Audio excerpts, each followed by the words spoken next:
Once when I was in the 11th grade, I threw a birthday party and Ellen, my neighbor, was coming over. Most importantly of all though, tonight I was going to tell Ellen about my feelings for her. But just before she was due to arrive, she gave me a call and said, "Luce, I'm going out with Brian tonight. Do you mind covering for me? I told my mom that I'd be spending the night with you." I rushed to my window just in time to see Brian kiss Ellen before they got into his car and left. This was just a week after I told her I thought Brian was cute. Hi, my name is Lucy, and this is my story. Anyway, when Ellen's mom called later that evening and asked to speak to her, I said I hadn't the slightest idea where she was. That night, I heard Ellen's mom yelling at her when she got home. For once, she was getting what she deserved. The next day, she came over and apologized for putting me in an awkward position. Then, she pulled a brand new box of AirPods from her bag and gave them to me. "I know you've always wanted these, but they're too expensive for you, so here you go." I said, "Get off your high horse, Ellen. Stop showing off your money all the freaking time. Is that all that matters to you? You make me sick." I was so mad at Ellen that I didn't know what to do. So I decided the best person to get advice from was our school guidance counselor. After listening to everything, she said she had something serious to discuss with me. She said, "Ellen was just in here." She said that Ellen had said something crazy, and since she knew about my feelings for Ellen, she had decided to tell me. She said, "You have to promise never to repeat what I'm about to say." Then she told me the craziest, most unimaginable thing. She said Ellen had told her we were half-sisters. Apparently, Ellen's dad was also my dad. Just last week, she had overheard him say to my mom that I was his responsibility too, and he had to keep taking care of me. I was beyond horrified. This was too much. Not only was my crush my half-sister, but my dad had also left me to live in misery while she got everything? And I'd lived without a dad my whole life. I was done with this. I needed payback. I started with small things. I cut the string on a tin can phone line we had made when we were kids. It went between our bedroom windows. She always said it was a symbol of our friendship. Well, no more.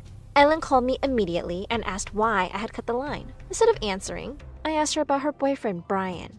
She just said goodbye politely and then didn't speak to me for a few days. A week later, she called me and said in her stupid goody-goody voice, "It's no big deal. We're growing up and yeah, Brian is fine. It's nothing serious. We're just friends."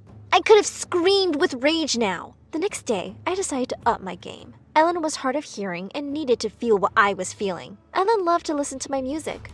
So, I wrote a song just for her. I opened my window and started screeching. "Ellen is the worst, the worst, the worst, the worst. She looks like fuzzy lumpkins, has cheese like bloated pumpkins. Her breath smells bad, she's borderline mad. Ellen is the worst, the worst, the worst, the worst." A few minutes later, there was a knock on my door.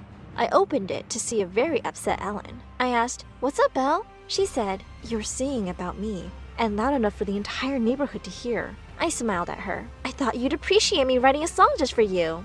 Consider this a small repayment for how good a friend you've been." She didn't know what to say to that. It felt so good to finally get to her that I decided to amp it up. I shared the song on Facebook. The video was removed a few hours later, and I was banned from Facebook for bullying. Brian came rushing over to Ellen's. He went inside and consoled her. I looked out from my window that night and was shocked to see Ellen and Brian kissing in her backyard. Ellen saw me looking, and I slammed the window. This was all wrong. To make it all worse, at dinner, Mom said to me, "What was that horrible song you were singing? You and Ellen are like sisters. Don't be so mean to her." I was so mad when I heard that. I yelled, "She's not my sister. I don't care what you or her dad say." A month later, there were rumors going around school that some college scholarship scouts were coming to watch the final hockey game of the season. Ellen was the star of the hockey team, but I was going to make sure that the scouts never got a chance to see Ellen. The morning before her big game, I snuck into her garage and stole her goalie kit. Ellen showed up late for the game. Her coach didn't let her play, and the team had their biggest loss of the season. Best of all, the scouts never saw Ellen. If she wanted to get into college, she'd have to get her dad to pay for it. When Ellen got back, I was waiting for her in her driveway. She looked at me in surprise and asked, "Where did you get that?" I said, "Hey, Elle, it looked like a pretty fun sport, so I borrowed your stuff to give it a try." Looking at her face, I knew that she was finally going to explode. It was the moment I'd been waiting for. We'd finally put an end to this friendship and would have the biggest fight of our lives. She would finally tell me that I was the worst friend ever, and I could tell her she was a backstabbing, heartbreaking pain in the butt. But instead, Ellen took a deep breath, nodded, and then went inside. I didn't hear from her for 2 weeks. To make matters worse, Brian visited her more and more regularly now. Then she came over one day and said, I want to apologize for being selfish. I'm glad that you want to play hockey. She pulled out a brand new hockey kit and handed it to me. Now we can play together. What do you think? I shut the door in her face. She'd done it again. For the next month, I was miserable. Ellen tried to call me, but she was the last person I wanted to speak to. Over time, she found new friends. But I wasn't going to let her off that easy. My life was going nowhere and hers was perfect. I had another idea. Monica, the leader of the group of girls Ellen was hanging out with, was super insecure about her boyfriend. All it took was an anonymous message and a quickly photoshopped picture sent to Monica, telling her to watch out for Ellen. Monica did the rest. The next day, I watched as Ellen went to greet her friends, and they completely ignored her. Monica even posted on the class WhatsApp group. The message said, Ellen is a boyfriend stealer. Be careful, girls. Finally, Ellen broke down. But rushing in to her rescue was Brian. He told her that everything was going to be okay. Damn it! I couldn't believe it. Every one of my plans seemed to backfire. Every single time. I felt like I had no energy left. I made a decision right there. I was done with Ellen. 6 months went by. We didn't speak. It hurt to be betrayed by her, but I didn't have the energy to fight it. And then one day, Ellen was at my door with a plate of brownies. I miss you, Lou, she told me. Can we talk? How's Brian? I asked. She took a deep breath and choked back her tears. He doesn't go out of his way to hurt me, which is more than I can say for you. I had finally made Ellen feel as hurt as I was, but I didn't feel happy. I just wanted to tell her how I felt, about my 16th birthday and all the times she let me down, but I didn't. A week later, Ellen and her family moved away. I started college, but I always kept tabs on Ellen from afar. She went off to college to become a lawyer. Now that she was gone, I missed her like crazy. One day when I got back from college, I saw Mom had a visitor, Ellen's dad. Seeing him, I snapped. I demanded to know why he was here, and before he could say anything, I said, I don't care about you. You're no dad to me. Mom jumped to her feet and asked me what I meant. I told her what I had kept a secret all this time and said I knew everything about how she cheated on Dad with Ellen's dad. Out of nowhere, Mom roared, How dare you say that? I yelled back, That's what Ellen overheard. Then they told me that the conversation Ellen had overheard had nothing to do with us being siblings. He had even cleared up that confusion with Ellen years ago. Her dad said, Your father used to work in my factory when the accident happened. I felt responsible for you just because of that. Then he handed me a card and said, You're invited to Ellen's and Brian's wedding. Then he was gone. An hour later, I was outside Ellen and Brian's house. To my surprise, I heard screaming inside. Brian was yelling at Ellen. I called 911 and then I banged on the door until he opened it. Behind him, I saw Ellen. She was sobbing. I pushed inside, ran over to her and said, I'm so sorry, Ellen, for everything. After a minute, she pushed me away. Brian rushed in too. He yelled at her to throw me out or else. I demanded to know why he was speaking to her like that. The police arrived and Brian stopped screaming. Immediately, he started telling Ellen how much he loved her, how he couldn't live without her. The police asked Ellen if she wanted to press charges. She said no. I told her she was crazy. I told her that marrying him was going to be a mistake. She told me to get out of her house. It hurt like hell, but I knew that Ellen wasn't going to listen to a single thing I said after all that had happened. After that, I knew I had to stop their marriage no matter what happened. So I started going to all the places I knew Ellen would be and tried to talk to her. At first, she refused to accept me. One day, I decided to surprise her just like she had once many years ago. I baked a batch of brownies and rang her doorbell, but no one answered. The next day, I went again, and still no answer. Disappointed, I decided to try one last time. The door was opened by Ellen's mom. She told me Ellen and Brian had decided to move upstate and marry there. She said, It's a private event for close friends and family only. You're not invited. I left and tried to look for Ellen everywhere. I still hadn't told her the truth. I hadn't told her how much I loved her. Years passed and I couldn't find any trace of Ellen. One day, my mom said to me, It's time you get married, Lucy. You're a girl. You've got to settle down soon. Why don't you date someone? I told her I wasn't interested, but that night, I got a call from Mom telling me she was waiting for me at a restaurant. She gave me a table number and said, It's serious, hurry! But when I got there, I saw a guy sitting at the table. He called my name. Oh no. Reluctantly, I walked over to him and told him I wasn't interested. I said my mom had set this up, but he held my hand and said, Don't you remember me, Lucy? He told me his name was Alex.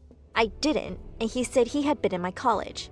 He said, I love you, Lucy. I always have. Then he begged me to stay.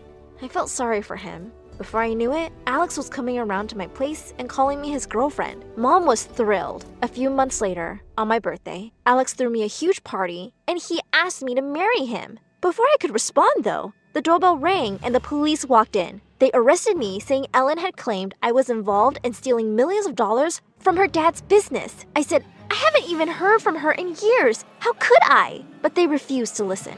The next day, I saw her again. Even after all these years, my heart jumped at the sight of her. Clearly, though, I wasn't the only one who thought that. Alex jumped up as soon as he saw Ellen. She said, "Why won't you leave me alone? I don't even know what I did to deserve your hate." I wanted to clear up the confusion, but I knew now was not the time. Instead, I said I didn't know why she thought I would steal her money. Just then, Brian appeared and yelled, "Don't try to pretend you're innocent!" He accused me of trying to ruin Ellen's life. Ellen agreed. Then she left, saying, "I hope I never see you again, Lucy." I was still very confused about everything, so I called Ellen's dad. He said he had no idea what Ellen and Brian were talking about. The next day, he came to visit and got them to let me go. I asked him what was happening, and he said the person behind the stolen money was Brian. Turns out, he'd been transferring large sums of money to offshore accounts under my name. By the end of the month, Brian was arrested, and Ellen finally filed for divorce. She moved back in with her parents just a few blocks away. Slowly, we became friends again, and Alex encouraged it. "She's a great person. I'm sure you'll be close friends again," he said. The problem was, I still hadn't figured out how to tell Alex I wasn't going to marry him. Then one day, I decided to surprise Ellen with a visit. When I got there, I was stunned to see Alex's car already parked outside. I snuck in and found Ellen screaming at him. "Get out of here! How could you even think I would like my best friend's fiancé?" I rushed inside and they both fell silent. But I'd already heard enough. I started yelling at Alex and kicked him out. Then I turned to Ellen and said, "I've had enough of this." After 10 years, I finally told Ellen the truth. "I loved you. I always loved you. I got mad when I saw you kissing Brian. Then that stupid counselor said we were sisters, and I loved you. I didn't know what to do." For a while, she stayed silent, and I knew what her silence meant. I got up to leave when she called me, and now, she asked. I said, "I will always love you, Elle." Suddenly, Ellen ran over and hugged me, saying, "Me too, Luce. I've always loved you."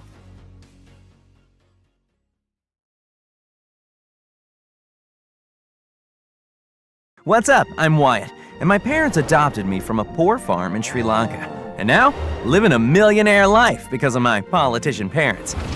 Well, I'm not a fan of rich life, but shh, don't tell my parents I said that. I mean, I'm grateful for what they've given me, but rich people always boss people around for the craziest things. I asked for a gold-plated toilet seat, not this regular one. What? Are you stupid? Mom, who cares? It's just a toilet seat. No one's going to rate our bathroom on the luxury loo leaderboard. So I spent all my free time jamming on a guitar with my best buddy in the whole world, Kevin. Time for the next gig, you in? I met Kevin at a local band tryout, and we've been close ever since. We got in the band and started playing local charities. It felt so awesome to bring so many people joy. One day we were playing at the local soup kitchen, and I heard a commotion. A bully was cornering one of the most beautiful girls I'd ever seen. "I found twigs in your soup you made! I want my money back!" It's free, and I saw you put those in there. I was about to step in when the girl poured soup all over the bully's head. Security came and threw her out. I ran outside to tell her how cool she was, but it was too late. She was gone. But when I got back to Kevin's, he had the biggest smirk on his face. "Do you remember that cute girl who souped that bully?" "Duh. Well, her name's Gabby, and I asked her out. So she's kind of my girlfriend now." I felt like a giant rock had been stuck in my throat. But you guys, what was I supposed to do? There's a bro code. That's awesome, Kev. But as they started dating, I started to see less and less of Kevin. And whenever we did hang out, all he would ever talk about was Gabby. You know, Gabby supports her entire family. She has like 17 jobs. Wow. And the next day, my parents had a huge surprise waiting for me. There was a pretty girl twirling in my kitchen. She batted her eyelashes in slow motion. Honestly, it was a little ridiculous. Hello, I'm Olivia. I'm Wyatt, and why are you here? Well, son, it's your 18th birthday, and your present is Olivia. She's gonna be your wife. My what? Did you really think we'd leave your matchmaking up to fate? But Your mother and I were in an arranged marriage. Look how happy we are. I was definitely not convinced. Olivia's living with us until the wedding. You'll have plenty of time to get to know her. I tried it first for my parents' sake, but everything about Olivia rubbed me the wrong way. Every time she opened her mouth, I felt like some brain cells had died. One time, we went on her family's yacht for a week and sailed past the farm where I was born. Ew, I could never be that poor. How sad and pathetic. That really made me want to throw her overboard. Wyatt, remember, you're a gentleman. I needed out of this. A life with Olivia would be a life tied to the very type of person I hated most. So, I decided to run away. As I was climbing out of my window, Kevin pulled up to my house. How could I forget we were supposed to practice together? Bro, what are you doing? My parents want me to marry this total snozberry. I'm running away. What? Wyatt, you can't give your life up. I don't have any other choice. I couldn't bring myself to say no to my parents or break their hearts. So, it's either run away or marry her. Besides, it's not like I have any other romantic leads. But then Kevin looked at me with this sparkle in his eye. What if you hired a fake fiancé and told your parents you're already getting married? I burst out laughing. Yeah, right. Would anyone actually be interested? I mean, it's a little pathetic. Gabby could do it. You mean, your girlfriend? Yeah, she's desperate for money. Let me ask.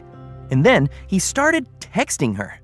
Wait, Kevin, isn't that weird? She's your girlfriend. She said she's in. And who cares, dude? It's just pretending. Besides, I trust you more than anyone. I mean, it's not like I really had any other options. Luckily, my parents went on a business trip, so at least that bought me some time. The next day, I met up with Gabby and got up to pull her chair out, but she kicked it back in. One thing straight. This is just a job. Jeez, I was just trying to be polite. I love Kevin. So do I. But don't you feel weird that he's passing you off to me like you're some loaner car? I would advise you to shut your face hole before I shut it for you. Well, you better get an attitude transplant if you're gonna be a convincing fiancé. Otherwise, this won't work. She looked at me with this mischievous smirk. You don't have to question my believability. Trust me. The next day, I invited Gabby to my school's potluck. I went to the bathroom for 2 seconds, and when I came back, I saw Gabby had entered the green chili eating contest. As Gabby shoveled chilies down her throat, she glared at me with cold hatred. And then, to my shock, she told everyone. My fiancé holds the green chili eating world record.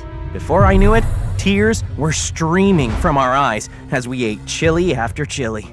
Remind me to bathe in milk later. After Gabby won, I dragged her away from everyone. What are you doing? Just having some fun with my fiancé. I'm gonna be in the bathroom for a week straight now because of you. But if that's what you want, I'll give it to you and eat until you're happy. No, stop! Suddenly, Olivia appeared out of nowhere. Wow, Wyatt, that is pretty impressive. My parents love spicy food. They're going to be so happy when they find out you can handle it. And then she kissed me on the cheek and ran off. I wanted to flip a table.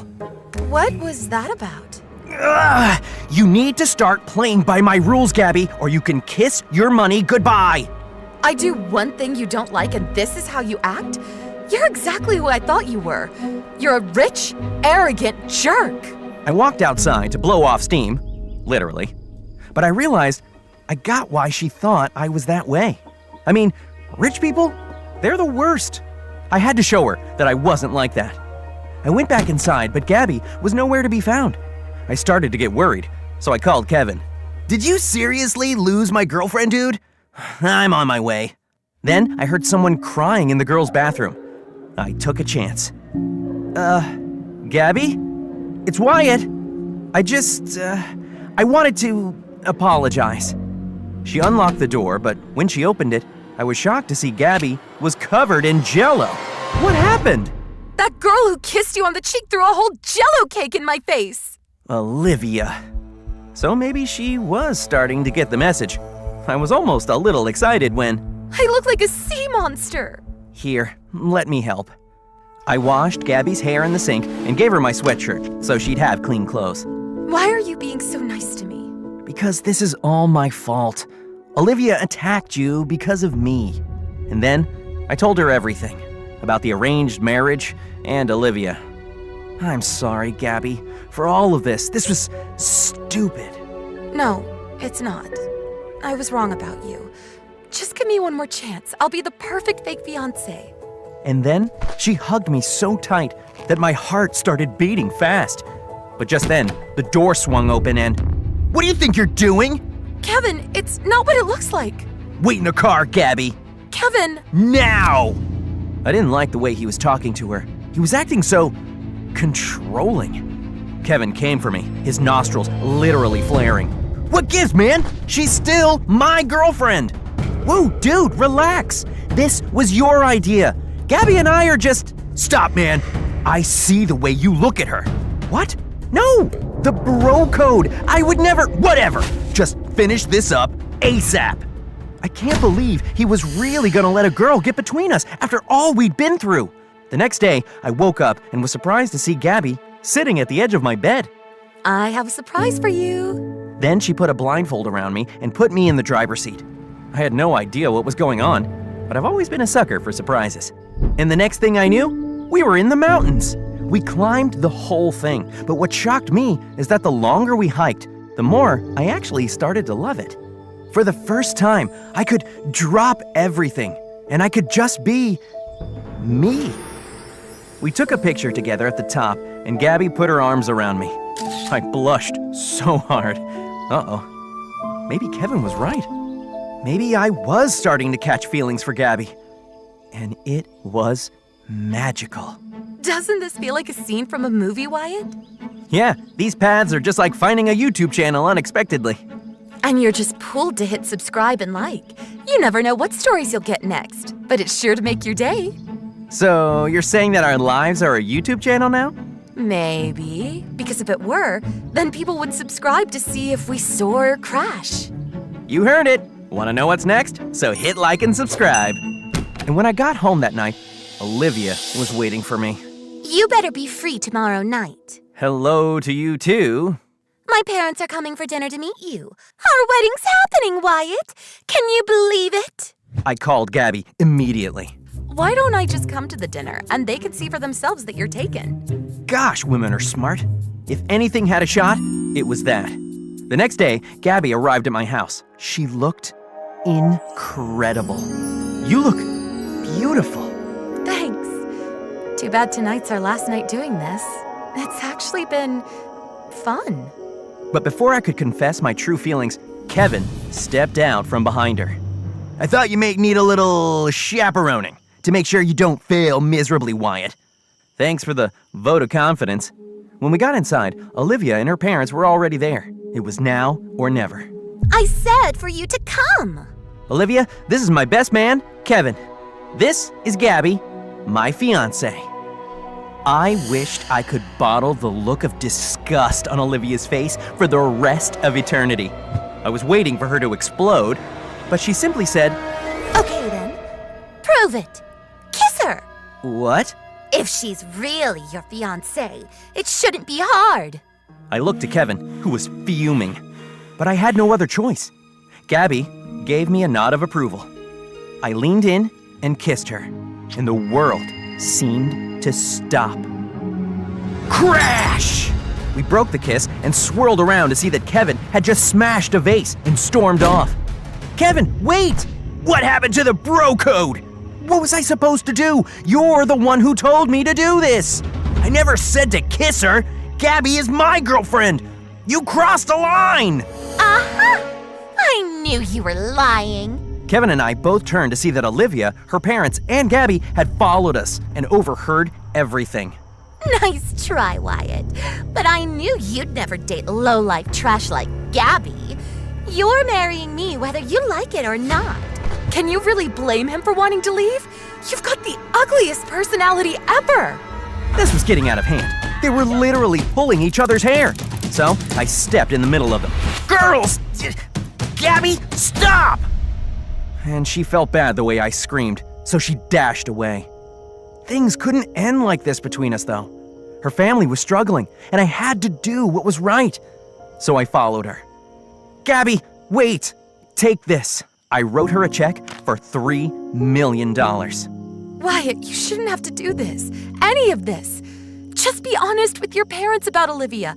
Maybe they'll understand. She was right, but I was still afraid of disappointing my folks. Just take the money. Now you can take care of your family. What? But she just stared at me blankly.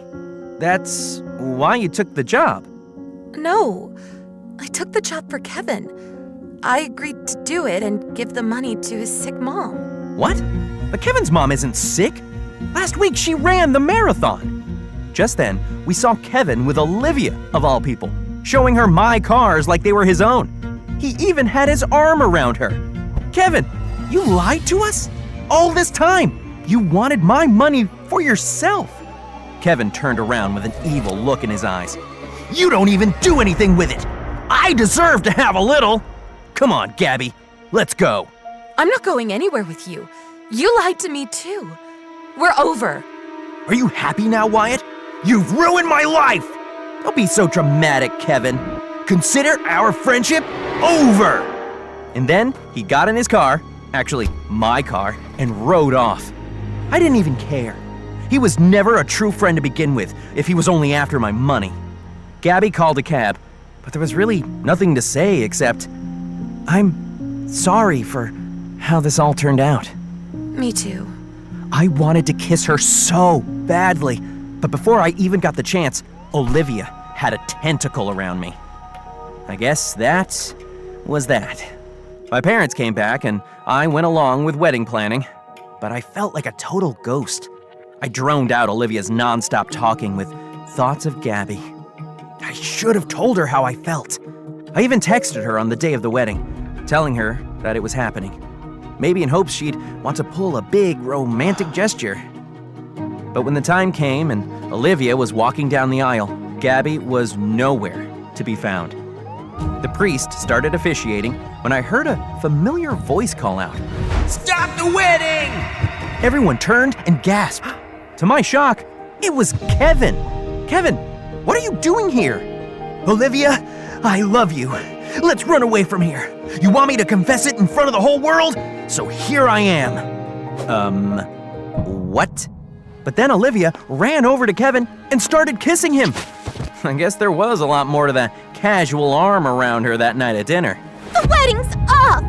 As they ran away together, I couldn't help but laugh.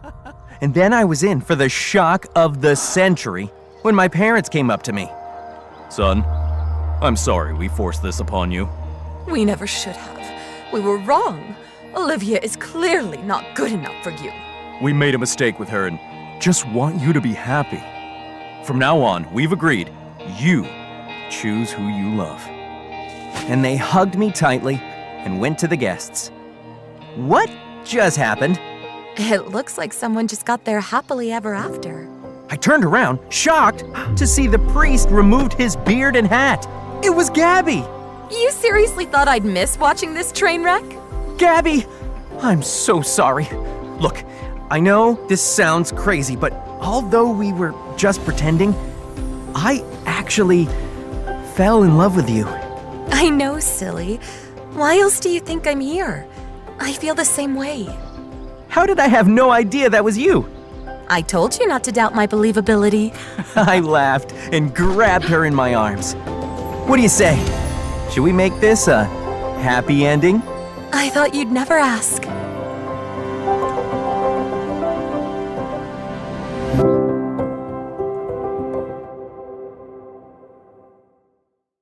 Hi, my name is Allison, but everyone calls me Allie. Please like and subscribe. Growing up, my parents were real-life superheroes. They didn't fly or shoot laser beams out of their eyes, but they saved lives daily. They both worked for Doctors Without Borders, and they traveled to remote villages worldwide to provide the best medical care. Sometimes they'd even fall sick themselves, but that never stopped them from helping people. And I wanted to be just like them. Once when I was 6, my nanny took me to the park and I saw a little girl crying. She told me her puppy got off its leash and ran away. I felt so bad for her that we stayed there for 4 hours looking for it until we finally found it. Thank you so much. You're my hero. I felt so proud to be like my parents. even if it was just a little. And growing up, I took every opportunity to do so. Other than the fact that my parents were gone for months, my life was kind of perfect. And I had everything I could ever want. But in the 10th grade,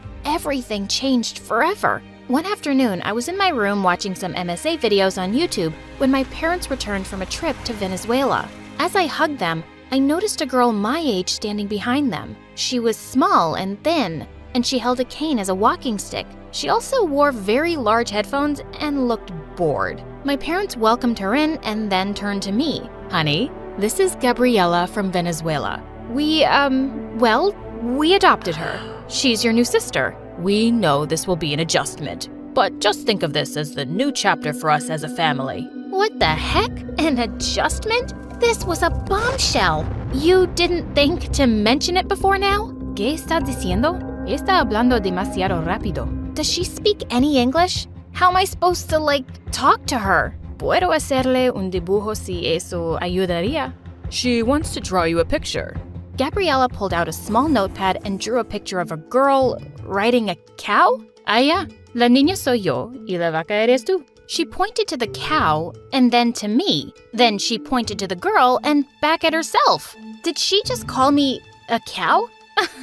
No, she's just excited for you guys to play with each other. We didn't even have an extra room, so it turned out she'd be sharing mine. My parents had lost their minds. Here, you should take my bed, and the mattress might not be that comfy. Gracias, hermana. Si te sientes incómoda, ni siquiera me importa.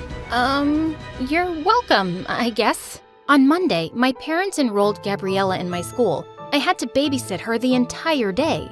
I was late to every class because she couldn't walk very fast, and explaining the situation repeatedly to the teachers was exhausting. It was also hard to communicate with her. And at home, sharing a room with her was awful. I had no privacy, and she snored. I hugged my pillows around my head, but nothing helped. I wanted to scream. When I couldn't take it anymore, I went downstairs to sleep on the couch. I was just about to doze off when I got a text from my boyfriend Trevor. "Hey, wanna go out for a walk? I'm outside." We'd met a couple of months ago when we signed up for a karate class, and we'd been inseparable ever since. I quickly got dressed, making sure to be as quiet as a mouse and not wake up anyone. Then I slipped out the window and ran down the driveway. As soon as I saw him, I jumped into his arms. "You will not believe the day I've had." "Try me." We began walking down the street hand in hand, and I told him everything. By the time I finished my rant, he hugged me and offered to translate for me at school to make things easier with Gabriela. At least someone was on my side. When I got home, I was relieved that everyone was still sound asleep. I peeked over at Gabriela, and I noticed some papers lying underneath the bed. When I checked them, I saw she'd worked on some pretty advanced math equations. She even scribbled out the parts where the teachers had made mistakes. Wow, this girl was a genius. Suddenly, I had an idea. The school hosted a huge math whiz competition, and the grand prize was a full scholarship to university. If she won this, she'd be set for life. And if I helped her, maybe we'd be on better terms with each other. The next day, I signed her name up and looked for her everywhere to tell her the news. I finally found her on the playground with Trevor. When I came over, Trevor put his arm around me, and suddenly her face dropped. "Okay, good, you've met. Babe, I need you to tell her some amazing news for me." I excitedly told him everything, and before he even finished translating, Gabriela exploded. "Hiciste qué?" Wait, was she mad? Why are you butting into my business? Shut the front door. So wait, you suddenly speak perfect English? Why have you been trying to lie to us this whole time? Gabriela suddenly looked so mean. Just to bother you, because I can? And how dare you sign me up for something without even asking me? I was just trying to do something nice for you. Well, stop. I don't need anything from you. With that, she stormed off, and I was shocked. I tried to tell my parents that she'd lied about not knowing English, but they were so in love with her they didn't believe me. Come on, honey. Why would she do that? I know it's hard for everyone to adjust, but try and be more cooperative, please. Are you freaking kidding me? Whenever she was around them, she acted all sweet and innocent, but every time they left the room, she was a totally different person. Your parents didn't believe you, did they? gosh, they're so stupid. Hey, don't talk about them like that after everything they've done for you. So what? Now they're some kind of heroes and I should worship them for saving a poor little girl like me? Well, I didn't ask for it. They just did it to feel good about themselves. As she walked off, I was stunned. This girl was really something, and she seemed to hate us all. I had to find a way to show my parents the truth. At school, I noticed that Gabby would often sneak off during lunch, so I decided to follow her one day and see what she was up to. I found her sitting in the music room by the piano. She was playing a soft tune, and I had to admit, she was really good. That's beautiful. What do you want? Answers, mostly. An apology would be nice too. You're not getting one. Can you please leave me alone? Why are you hiding out here? It's quiet, and people don't stare at me or pity me. Just then, she winced in pain, and I saw her rubbing her leg. Does it hurt a lot? All the time, but I don't want to talk about it. Okay, fine. And listen, I'm sorry for butting in about this competition, but I've seen your work, and you could actually win this thing. Think about your future. Don't do it for anyone else. Why do you even care? Believe it or not, but I think we're a lot alike. We're both stubborn, headstrong, and not easily scared of a challenge. In a perfect world, we might actually be friends. I doubt it, but I guess getting some independence won't be so bad for me. You've got nothing to lose, right? When the competition came around, Gabriella aced it. She solved all the questions and left everyone else in the dust. My parents, Trevor, and I cheered her on happily as she received her award. And later at dinner, Gabriella even confessed about lying to everyone. I'm really sorry for not being honest. I don't know what came over me. Although Mom and Dad were shocked to hear her perfect English, they accepted her apology happily. They also apologized to me, and I felt so relieved. The next week at school, she was on cloud 9. Everywhere we went, people complimented her. I even noticed her flirting with the school's heartthrob at lunch. I was glad her confidence was so much better, even though I'd noticed she'd been limping more lately. Everything seemed to be going smoothly until one day when I was heading to class and I overheard the guy laughing with his friends. Being with Gabs is so cool. She's super nice and everything. But what's really cool is that she's doing all of my assignments for me. I'm getting A's for the first time ever. Dude, that's awesome. Maybe I should flirt with her too. That no-good dirtbag! I needed to tell Gabby before she got hurt. I found her in the library, and to my shock, she was sitting there doing his homework. You need to throw that in the trash. That guy is no good, okay?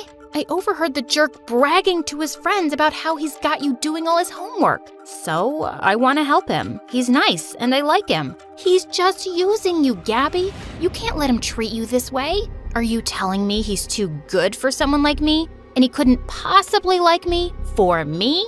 No, that's not what Because I'm the freak with the disability, right? Why would you even think that? I've been trying every day to bond with you, but you're so difficult. What is your problem? Everything. I hate it here. I'm just this charity case you parade around to tell people how good you all are. You don't really understand me, and I wish I'd never come here. I couldn't believe her. After all this time, I thought we'd gotten past that, but I guess not. Well, if you're so miserable, then go. Who's stopping you? Nobody. Suddenly, Gabriella began to cry, and before I could say anything else, she stormed off. I tried looking for her once I'd cooled down, but I couldn't find her anywhere. I called Trevor, and when I told him what had happened, he came over immediately. I went too far, and I didn't mean it, really. She's just so frustrating. I think she's just hurting a lot more than she's letting on. Let's go find her. We searched for hours all over the neighborhood. Soon it started to rain like crazy, and I was so worried about her. But we finally found her sitting in the park. She was drenched and shivering like crazy, so I quickly wrapped my jacket around her. I'm not sure what's going on with you, but I think it has less to do with me and more to do with this. I picked up her cane. Gabby looked at me with tears in her eyes. It's so unfair. I'll never be a normal girl like you. That's not true. Whatever's going on, Gabby, we will handle it together as a family. Why would you even want me? I'm just a big mess. That's why no one's ever wanted me. We want you, stupid, but you have to stop pushing us away. I'm not getting any better. I'm just a huge burden. No, you're not. You'd know that if you took a second to get to know us. Please, just come home. I held out my hand to her, and when she took it, I hugged her tight. We're a family now. Get used to it. The next day, we took her to the hospital, and after many tests, Gabby was diagnosed with a rare muscle condition. The doctors started her treatment, and she had to be at the hospital for a few weeks. I stayed by her bedside every day, refusing to go home until she did. Don't worry, baby. We'll make sure Gabby gets the best possible treatment. She's going to be fine. She still needed months of physiotherapy, but we could finally take her home. Mom and Dad had decorated the living room with a huge sign that said, "Welcome home." Trevor was also there, and a few friends she'd made at school. Gabby looked so shocked when she saw everyone, and I could tell that she hadn't expected such a big welcome. Thank you all for this. I guess I will just have to learn to live with you all being so annoyingly affectionate. Yeah, that's how we roll. And you're stuck with us for good now. I think I like the sound of that very much.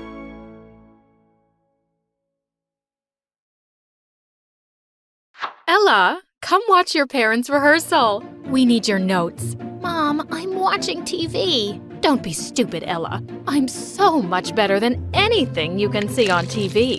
Hi, I'm Ella from Indiana, and I have the most embarrassing parents in the world. You don't believe me? See for yourself. But before that, please like and subscribe because MSA will give $1,000 to one lucky person who subscribes in the next 7 days. Ever since I can remember, my parents were obsessed with the idea of being famous movie stars, and they'd turn every single thing into a production. Baby, are you ready for your first day of school? Mom, why are you dressed like an octopus? Oh, honey, we want to promote our new movie, Henry Potter and the Octopus Queen, at your school. All your friends and teachers will be so impressed. Impressed? Everyone was making fun of me as I made my way to my class with my parents looking like cartoons. And the movie they were talking about was the one they'd made themselves, just like all the others, and it was terrible. This was the reason why growing up, I'd never let any of my friends come over. Even on my birthdays, I'd beg my parents not to throw me any parties. But once in 8th grade, my friend Maddie invited me to her birthday party, and Mom and Dad dropped me at her place. But instead of driving away, they parked and got out too. Why are you guys getting out? We're here for the party, of course. No, please do not tell me you're going to perform. Only they did. They went onto the stage and started acting out their latest play. And then to my horror, a random kid pointed and yelled, "Hey Ella, aren't those your parents?" What? Of course not. I've never seen those people in my life. Yes, they are. Why don't you go up there and join the circus freaks? A bunch of kids pushed me onto the stage and started laughing, but my parents kept on with their act and didn't even care how they were embarrassing me. I stormed out of there in anger, and that day, I decided I'd had enough. You guys are just making fools of yourself by acting this way, and you're making me miserable. Ella, why can't you be supportive of our career? Don't you understand? You're never gonna get famous like this. If you really wanted to make it, you'd be in Hollywood, not this dumb town. I didn't expect my speech to make a difference since they never listened to me. But this time, they did. Ella, you've convinced us. You're brilliant. We're moving to LA. Are you serious? Heck, they were, and I couldn't believe it. This was actually a good thing. I was so happy we were finally leaving this place, and I could start a new life. When it was time to go to my new high school, my mom placed a uniform in front of me. What's this? You're going to a private school. But we can't afford it. This is a business investment, Ella. We found a school where all the famous people send their kids, and if you become friends with them, we'll become famous too. Connections are everything, darling. It's not my job to make you guys famous. Please don't interfere in my life here. What an ungrateful child. What will you say when we become more successful than you ever dreamt of? I did go to the private school, but thankfully they didn't make a scene when I got out of the car on my first day. I was barely through the door of my class when suddenly I was ambushed by some students. Hi, I'm Kira. What's your name? I'm Ella. So, Ella, what do your parents do for a living? Suddenly, all eyes were on me, like this was the last winning question of Who Wants to Be a Millionaire, and I freaked out. They're movie stars. Wow, that's so cool. My mom's a director, and I'm sure they must have worked together. So, like, you're Ella Clooney, Ella Downey Jr., Ella Cruz? Tell me their names. You haven't heard from them. They're from Spain. That's why we're here, actually, to expand in the American market. That's awesome! Your American accent is so good. How do you speak such good English? Jesus, who was she? Some investigating officer? I had to change the topic. My mom's American. My dad's the one from Spain. Hey, who's that? That's my brother, Johnny. He's like the most wanted guy in school. If you want, I can introduce him to you. He was her brother? He was so freaking hot. She called him and he came waving at me in the most adorable way. Hi, Johnny. What's your name? Wow, that was brilliant. Genius. Wow, you're pretty and funny. Funny? You. Johnny, her parents are famous movie stars from Spain, so much cooler than ours. OMG, my lie was going places now. But what was I supposed to do? Someone was actually talking to me on my first day, and the only reason they showed interest in me is because she thought my parents were cool. That day, I had so much fun hanging with Kira and Johnny. I finally had friends. Later when I went home, I felt kinda guilty about lying. So I decided that I was gonna tell them the truth. But the very next day at school, kids were going crazy around me. Apparently, Kira had told everyone how my parents were huge Spanish movie stars, and now everyone wanted to meet them. Holy Jesus! I ran to the washroom to get away from their questions for a while. Just then, I heard someone crying in one of the cubicles. Hi, are you okay in there? What happened? Suddenly, the door flew open, and a girl who looked like she had been crying a lot just pushed past me and ran away. That was weird. Later, I had a chemistry lab class, and everyone had to work in pairs. That's when I saw the girl from the washroom sitting all by herself, looking kinda sad. Hey, can I sit here? She nodded, and I sat down next to her, and she told me her name was May. So, May, will you tell me why you were crying earlier? First, she hesitated, but then she told me everything. I'm the only one here without a famous or super rich family. That's why everyone is always picking on me. Especially Kira, she's the worst. Wow, I had no idea Kira was a bully. I felt really bad for May, and I wanted to tell her I was just like her. But I decided it was best not to tell the truth to anyone. I didn't want to be bullied like her too. We did the experiment and got along really well. She was the sweetest person I'd ever met. That was so much fun. Maybe we can get some pizza after school today? I was about to say yes when suddenly Kira came and locked her arms with mine. No thanks. Ella's got better friends, so why would she waste time with a nobody like you? Saying that, she pulled me away with her. And even though I wanted to push her off and walk back towards May, I just couldn't. At this school, people like Kira ate people like me and May for breakfast. I just saved you from being friends with a loser. You're so lucky to have me. Hey, that's really mean.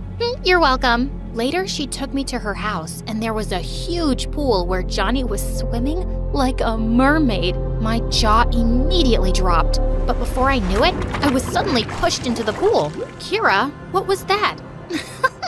Chill out, Ella. I was just having fun. What if I didn't know how to swim? Oh, right. That slipped my mind. Hey, Ella, ignore my sister. She's a little crazy. But look at you.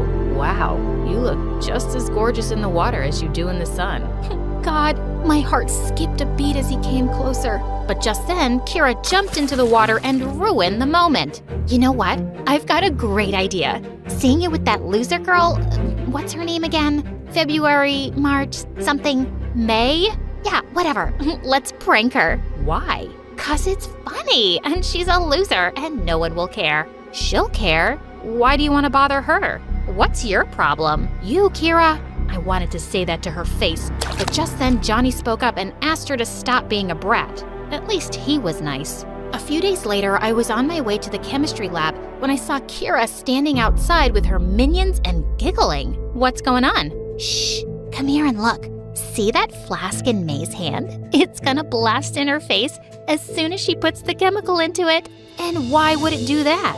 Because we switched the chemicals. Don't worry, it won't kill her. It'll just be funny. God, she was such a devil. I immediately ran in and flicked the chemical flask away from May's hand. Ella, what was that? Are you okay?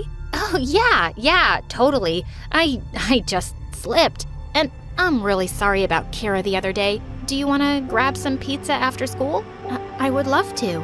Kira glared at me with devilish eyes, and after class, she walked up to me and whispered, "You ditched me for this garbage? Now get ready to be loaded into the same garbage truck with her, Ella." Kira's threat was creepy, but I was done with these superficial people. I started hanging out with May, and for the first time, I had a good friend. She cared about me and not my parents or their status. Then one day while I was having lunch with May, Johnny came to me and apologized for Kira's behavior. It's my birthday party, and I really want you to come, Ella. I looked at May, and she winked at me with a smile.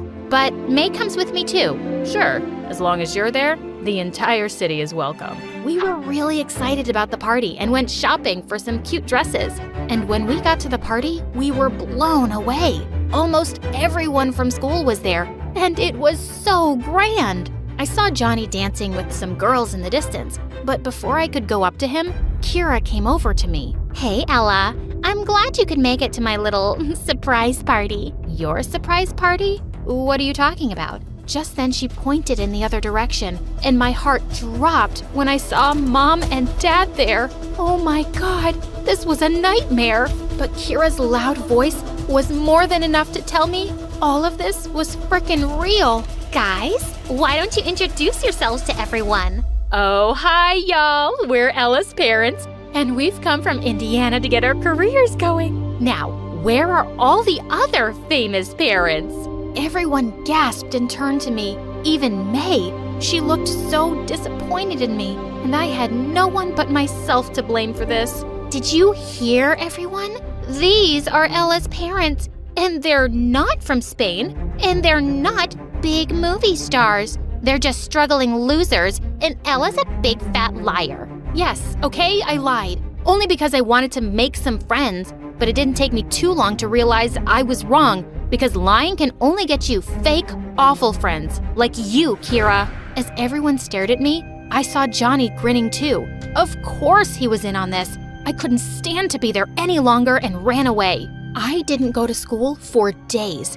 I felt so ashamed of my stupid lie, and I was afraid of how everyone was going to treat me. Until one day, May texted me and said she was going to be there with me no matter what, and that made me feel a little braver. I just had to face the music. Everyone in school was acting like I didn't even exist. But during recess, I was sitting with May in the cafeteria when a bunch of kids came running and gathered around me. Oh my God, was I about to get bullied? Ella, I can't believe I saw your parents that day. Can you please send me their autographs? Are you gonna work on another movie set?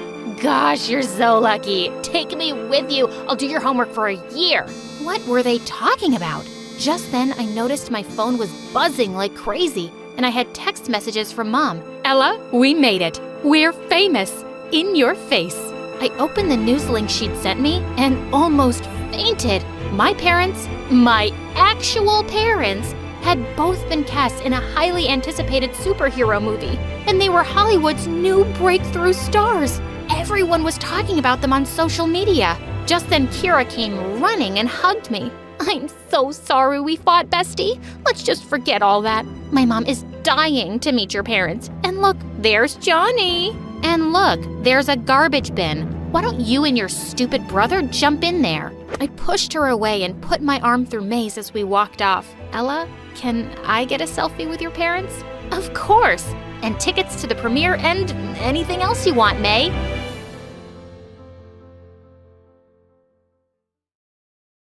Hey, it's Maeve here. Goth, movie geek, the odd one out in school. Please smash that subscribe button before I continue. I just grew up different. Other kids had playdates while I had horror marathons. Horror movies, horror books, horror cosplay, you name it, I loved it. But it usually wasn't anyone else's cup of tea. Like once when I was 15, I met this cute guy at a book club who asked me out and suggested watching the latest horror flick in the cinema. Big mistake. He spent the whole movie clinging to my sleeve and crying on my shoulder. Worst date ever. As I was heading to the bathroom to wash his tears off my shirt, I bumped into a guy and soda went flying everywhere. Watch where you're going, you blind— Oh, I realized just then that I was staring up into the dreamy eyes of the coolest guy in school, Tao. He was a football star, a genius, and every girl's crush. I'm sorry, I was just thinking about the big plot twist in the horror movie I watched. You watched a horror movie? Alone? Yeah, I love horror. Horror's my middle name. Actually, my middle name is Jung, but you know what I mean. Okay, he was weird, but exactly my brand of weird. He loved horror everything. We both liked hard metal music and had the same favorite books. The more we hung out, it felt like he was the yin to my yang. As a friend, of course. I mean, a guy like him and a girl like me?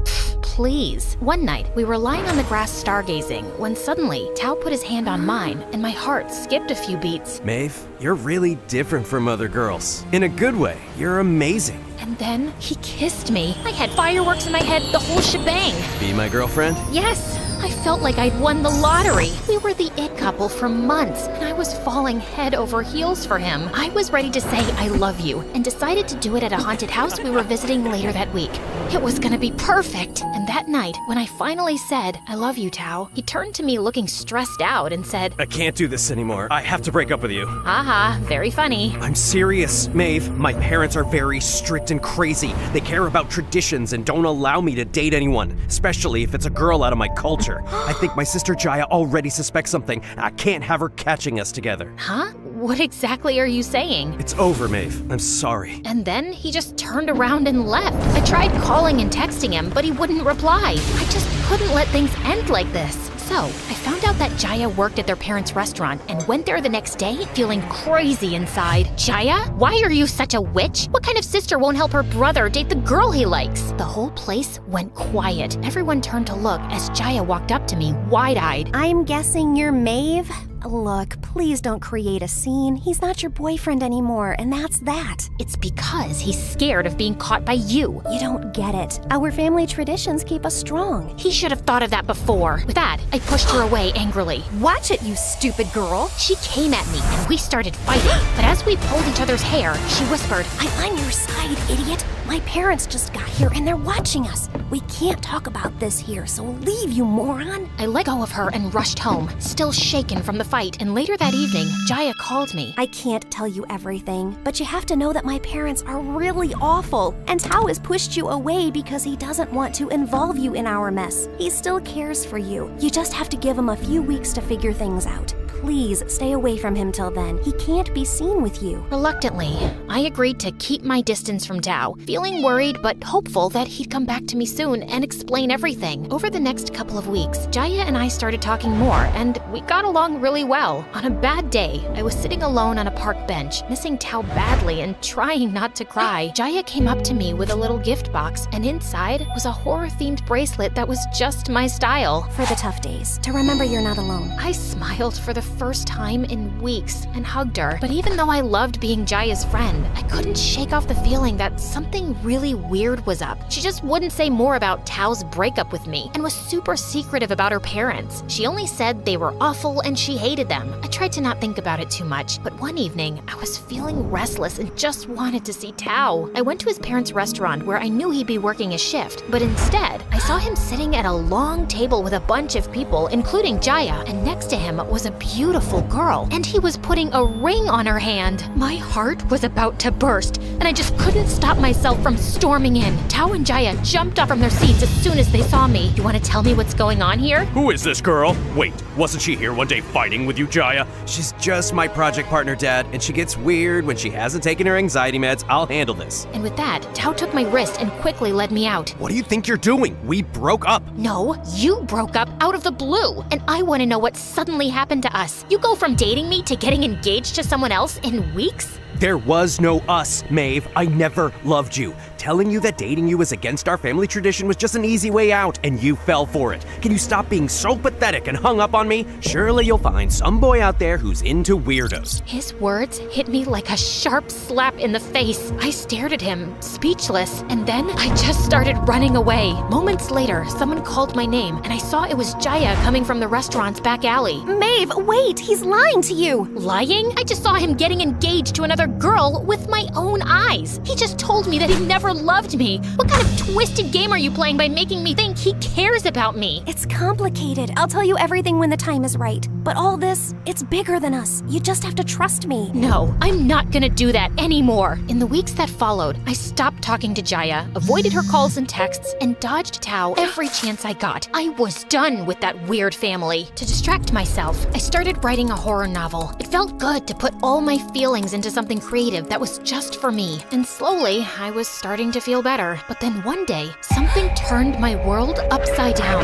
Mom had a fall at home, breaking her leg pretty badly. She needed really expensive surgery. The hospital bills were mounting. Dad was working double shifts, and I felt helpless. Then one day, Jaya appeared at the hospital with an envelope. I heard about your mom, and I want to help with the surgery. It's the least I can do. No, I can't accept this. Certainly not from you. Maeve, I'm sorry about everything. I've left home. I just couldn't live with my parents anymore. I'm staying with my friend until I graduate high school. Okay, and how does this concern me? I really don't care about your crazy family issues, and I just want a peaceful life. Also, I don't need your money. Don't be stupid. We don't have to be friends again, but just take the money. How did you get it? Why do you care? Take it and pay me back when you're ready. I really did need the money, so I took it. And Mom got better and was discharged some days later. I felt guilty, thinking I'd been too harsh with Jaya, so I sent her a thank you text and some other funny memes like before. And the next thing I knew, she was at my door. Yay, my bestie is back. Well, it's more like I felt obliged to talk to you since you helped me. Nah, you love me. We both know it. You're Tao's sister, and he kind of broke my heart brutally in case you forgot. I didn't forget. Listen, can I take you out for coffee and finally explain everything? As we sat in a cafe later, Jaya started speaking. Tao made me swear I wouldn't say anything till it's all taken care of, but I can't keep it in any longer. Maeve, my parents are big mafia criminals. Their restaurant is a front for all their illegal activities. They told us about the family business a few months ago, so Tao and I could join it. We were both horrified, but we decided to play along so we can actually gather evidence against them. We want to turn them over to the police. Okay, wow.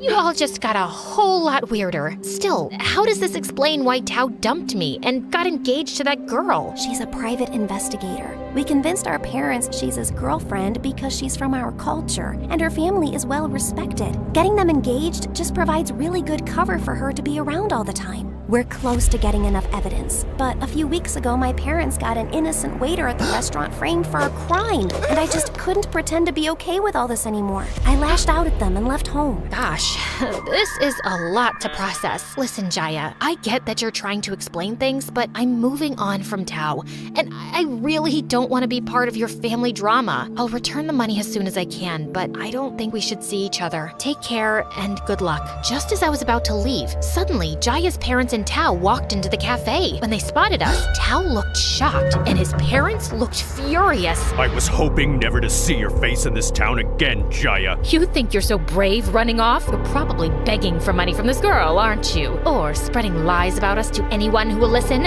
You're a shame to the family. Stop it. She's your daughter. Shut up and mind your own business. Enough, Dad. You can't talk to her like that. You're going to talk to your father like this because of some stupid stranger? You ungrateful child! His hand flew up, aiming for Tao, but I jumped in front. Don't you dare! My fist met his cheek before I even realized what I was doing. He staggered and fell back, and the room fell silent. Tao's mom started screaming and called the police, and the next thing I knew, I was in jail for assault. I was allowed to make a phone call to my parents, but before they reached the police station, I was told my bail had been paid and I was free to go. And I found Tao standing standing outside with Jaya a few steps behind. Maeve, I'm really sorry. Look, I don't have time to explain right now, but No, I don't have time to listen to you or your crazy sister. I don't care what explanations you have. I just need you and your bizarre family gone from my life for good. Don't ever come near me again. A month after the chaos, Dad got a job offer in another city, and we moved, leaving Tao and Jaya's drama behind. For a year, life was peaceful. I graduated high school, and I published 2 horror stories. Until one day, out of nowhere, freaking Jaya showed up at my door. Tao's gone missing. I couldn't believe it. Just when I thought I was done with all that drama, it pulled me back in. Once my parents discovered Tao's plans to expose them, he disappeared. I don't know if they're involved in his disappearance or if he ran away on his own. I only dated Tao for a few weeks in high school. Why won't you leave me alone? And why come to me about your brother now? Yeah, I know. I'm sorry. I'm desperate. I had to talk to someone, and I'm homeless. I've been living in my car for months now. God. Well, just come on in. Fine, if you insist, but I'm sleeping in your bed. Not happening. My back's really hurting. Maybe because of my new prosthetic leg. What? You got a fake leg? No, I'm just trying to guilt trip you into letting me sleep in your bed, though a little drama might help. Trust me, you already bring plenty of drama with you. Jaya stayed over and slept on my couch. While we had coffee the next morning, she did seem really weak and worried. So, what's your plan to find Tao? I've got no plan. That's why I'm here. You're the writer, right? I was hoping you'd have some ideas. The only thing I can think of is hiring a private investigator to find him. Since we can't call the cops because you're scared of your parents, I'm broke. I'll pay for it. I owe you. Jaya's smile spread across her face, and it warmed my heart. We hired a private investigator, but 2 weeks later, we were watching TV when suddenly we came across the news of Jaya's parents being arrested for a long list of criminal charges. We jumped up from our seats in shock, and then up and down in excitement. Tao finally did it! Oh my God, he really did it! I hugged Jaya, and we cried happy tears. A few days later, Tao showed up at my doorstep. He was thinner and looked older than his years. Tao, where the heck have you been? We were worried you might be, I don't know, dead? I had to lay low. I can't even tell you the horrible things our parents did to me to stop me from exposing them, but I managed to escape and finally got evidence to the police. Are we really out of this whole mess now? Yeah, they're gone, Jaya. It's over. We're finally free. And then he looked at me with a smile. I'm glad you're okay. Maeve, let me start by saying I'm really sorry. More than you can ever know. I hated hurting you and I've missed you. Maybe we could start over, go back to how things were? Oh, wow. Tao, back from the dead and straight to playing boyfriend? How about we aim for friends and see if you can stick around without disappearing? She's just playing hard to get. She loves our family drama. Admit it, Maeve, it spices up your writer's life. Oh, please. My life was spicy enough without your mafia soap opera. But I've got to admit, you two do keep things interesting. Anyway, you look like you could use a cup of coffee, Tao. Sounds really good. As Jaya laughed and walked into the kitchen, Tao and I smiled at each other and followed her.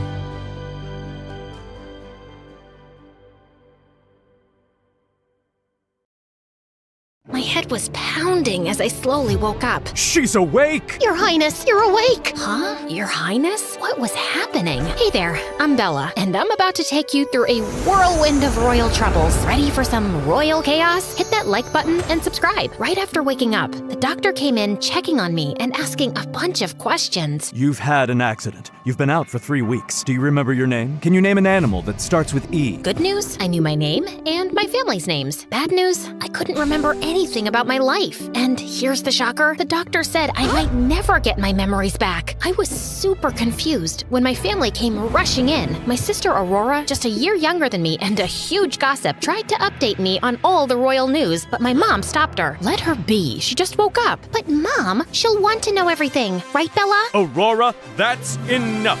That's my dad, the king. Bella, you gave us a fright. No more football for you. You need to rest now, Bella. I was surprised my parents didn't hug me or kiss my forehead. I mean, I just woke up from a coma. Later, Aurora snuck back in and started telling me about my life, which sounded pretty awesome. You're a star athlete, you have a boyfriend named Vincent. A boyfriend? Where is he? And you're a total rebel. You never listen to Mom and Dad. A rebel? But why? Because they want you to marry some prince. But you're in love with Vincent. Why? Don't they like my boyfriend? He's not a prince. You went on 2 dates with him and you were really into him. Your phone was broken in the accident, so you can't check your messages. You two were like lovebirds. Cool. Is he rich? Yeah, a lot. His dad is a big businessman, but Mom and Dad want a prince for you. To be honest, they're pretty happy you got amnesia. They hope you'll stop biting them. Thanks for the heads up, love. I owe you. As I tried to pick up the pieces of my life over the weeks, my only friend was Aurora, who kept telling me little bits of my life before amnesia. One day, Mom and Dad insisted that we do a press release. Ugh, do we have to? The future queen should certainly do that. It certainly is not in that outfit. Here, dressed like a princess. Hey, I never got a press conference after I broke my leg last year. Aurora, please be quiet now. Not everything is about you. Guards, come take her outside. I was shocked how they talked to her, and she kept screaming while the guards dragged her away. Then, Mom dumped a super frilly pink outfit on me. Just 5 minutes later, Aurora sent me an SOS message. They're about to announce your wedding. As if this outfit wasn't bad enough, now they planned this? I was livid. So, during the announcement, I demanded to speak. Wonderful! Let's hear from our future queen! But they didn't expect what came next. Ever heard that chickens have impressive memories? Maybe if I were from a royal chicken lineage, I'd remember more. Dad was livid and grounded me for a week, despite my illness. Sick or not, a future queen cannot act this way! That night, I was chatting with Aurora when my parents suddenly came in, followed by 3 daughters who looked pretty intimidating, more like butchers than medical professionals. Aurora, leave now. Why? What are you planning to do to her? Then, Mom signaled a bodyguard, and he dragged Aurora away as she shouted, "Don't listen to them!" One doctor opened his case, revealing a long, frightening needle. I screamed until everything went dark. My parents were unbelievable, but thank God I had Aurora. Over the weeks, Aurora filled me in on my life before college started. She gave me my diary too, reading that I was super anxious to see my boyfriend. A week later, I was finally ready to go back to college. It was a crazy fancy place where only kids from royal and super rich families study. As Aurora and I walked in, flanked by a mini army of security guards, I spotted him, Vincent, my boyfriend. He stood there with a bouquet of roses and gave me a warm, inviting smile. Aurora winked at me and walked away. My heart was racing. I felt like I was back in my teenage years. Vincent came over, looking at me with so much affection. Can I hug you? I couldn't help but smile and nod. As he hugged me, he said, You look beautiful, Bella. I've missed you a lot.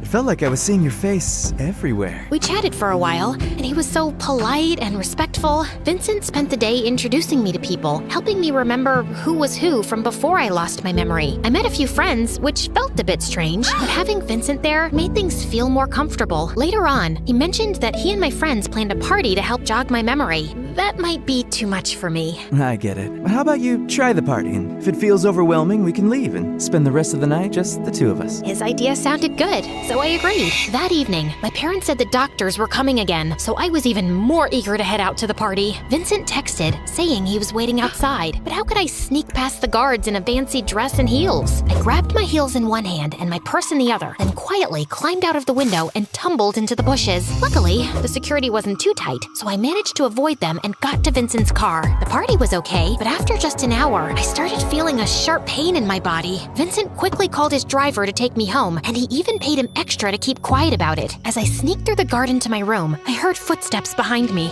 and felt a bit scared. Come out, or I'll whoop your butt. Then I accidentally bumped into someone, and without thinking, I flipped them over. Who are you? I'm Dylan, the gardener. I helped him up. Sorry about that. It's okay. I'll survive. He gave me a wink that made me blush. Girl, you have a boyfriend. Stay focused. Can I ask you something? Do you know what I was like before? Not really. I'm new in this job, but you kept to yourself. Seemed a bit snobby and arrogant. Oh, wow. Thanks for being honest. Before he could say any more, Aurora rushed over and pulled me away. What are you doing talking to him? He's just a gardener. The next morning, my parents were really mad at me. Turns out, Dylan the gardener told on me. So, Aurora said we should keep things quiet for a while until things calmed down. One night, feeling really upset, I snuck out and climbed a tree in the garden. I just needed to think. Then I heard a voice. Why is a pretty princess like you up in a tree? Oh, it's the snitch. I don't know what you're talking about. Can I come up? I've got something to say. Sure, why not? Dylan tried to climb up, but he wasn't very good at it. When he finally got up, he was all messy. For a cute guy, you're not very sporty. So, you think I'm cute? That's good to know. Now, what's bothering you? Honestly, Honestly, I didn't expect to spill my guts to the gardener, but I guess I just need someone to listen, and you seem genuine, so here it goes. I ended up telling Dylan everything. It was so easy to talk to him. Man, that sucks. That's all you've got? You're not great at giving advice. Can't argue with that. But hey, I stole a chocolate bar from the kitchen today. You want some? Sure, why not? I ended up staying with Dylan until sunrise. For the next few weeks, I hung out with Dylan whenever I could, and it was great, but I felt guilty. Vincent was a nice guy, and I didn't hate spending time with him either. But as time went on, I started to prefer Dylan's company over Vincent's. It puzzled me why I'd rather spend time with Dylan. Maybe my amnesia and the medicines were really messing with my feelings. Then one evening, I found Vincent in my room unexpectedly. Vincent, what are you doing here? You've been acting distant. Is something wrong? I didn't know what to say. How about I show you around the palace? I was hoping for a different answer, but okay. Let's spend time together. He kept asking why I was acting different. I dodged his questions, but he persisted. Then we reached the royal jewelry room. If you need space, just say so. It'll hurt, but I'll understand. In my rush to change the subject, I quickly entered the passcode on the digital keypad and led him inside. Get ready to be amazed. This is where we keep all the royal jewelry. Isn't it beautiful? Vincent was stunned. Then Aurora burst in. Bella, why is he here? Mom and Dad would freak out. He needs to leave now. After leaving the room, Aurora went to her bedroom. Vincent looked at me, clearly hurt. Maybe I should leave. Reach out when you want to talk, or actually, maybe don't. Bella, you ignore me and act superior.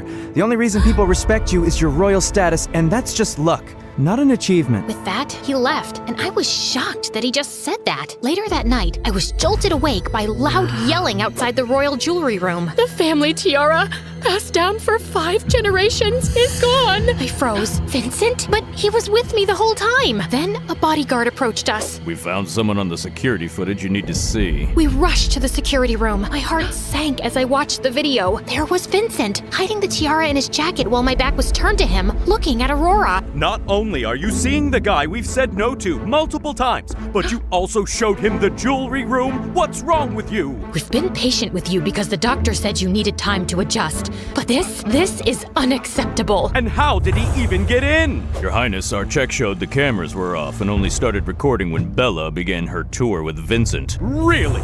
Bella, did you think you could outsmart us? What on earth? I don't know. Please stop yelling at me. Then everything went black and I fainted. When I woke up, Aurora was by my side, telling me I'd been out for 12 hours. The police were now looking for Vincent. Just then, Mom stormed in. Your father is furious. He can't even look at you. But I'm here to tell you that you're no longer the future queen. We've decided Aurora will take that role. You think I care? Well, guess what? I don't. But Mom, I don't want to be a princess either. I can't stand it. It's not up for discussion. And she left us there. Throughout the week, I felt more and more anxious. The guards were always around, keeping an eye on me, and Vincent was nowhere to be seen. One day, as I sat in the garden, Dylan came over. He acted like he was just doing his job, but then he quietly said to me, Your parents aren't really bad. They're strict and can be a pain, yes, but they never wanted you to marry any prince. Aurora made that up. You should look into it. How do you know all this? Us servants hear everything. We catch all the gossip. Later that night, I went to talk to Aurora in her room, planning to lie to get her to reveal something. Why do you think Vincent stole the tiara? I think he was upset you preferred hanging out with the gardener over him. He knew stealing the tiara would land you into trouble. Boys are dumb, and when their ego is hurt, they can act dumber. Did you hear they caught him? No, they didn't. Actually, they did. They caught him trying to leave the country. He spilled everything. Aurora, it's time to stop. Of course, that was a lie. Vincent hadn't been caught, and Aurora's explanation for why he stole the tiara actually made sense. I don't know what you're talking about. Are you feeling okay? Did you take your medicine? I know I wasn't perfect before my accident, but I wasn't a troublemaker either. You didn't need to scheme. If you really wanted the crown, you should have just told me. I would have stepped aside. Sure, as if Bella, the darling princess, would give up anything. Poor Aurora, always in Bella's shadow. That's what they say. I was happy when you got amnesia. It was my chance. What chance are you talking about? For a moment, Aurora looked lost, like she'd been caught off guard. Chance? What chance? I don't know what you mean. It doesn't matter. I recorded everything you just said. As I tried to leave, Aurora attacked me. We ended up fighting until the guards separated us. I showed my parents the recording. They were shocked and immediately called off the announcement about the crown. They were really mad at Aurora. You've gone too far. How can you hate your sister so much? Not just her. You and Dad, too. They decided to send her to my royal uncle on the other side of the world, hoping it might teach her a lesson. I wasn't so sure. I'm just glad the truth came out. Thanks to you, and all the gossip, I guess. I'm glad I didn't lose. Let's see, you lost your memory, your boyfriend, and your sister, and the crown, at least for now. I don't mind. I still have you. Dylan took my hand, and I kissed him.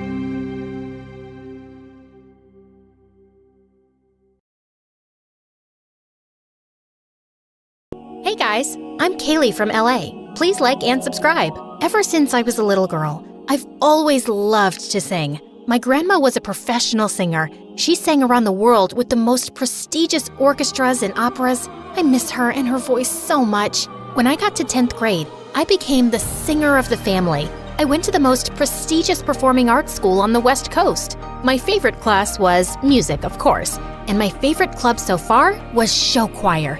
We had been the best in the state for 14 years, with the trophies to prove it. My best friend Addison is also in show choir with me.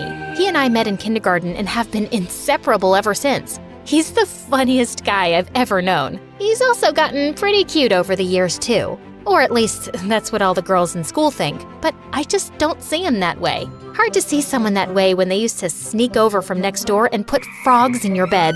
Yuck.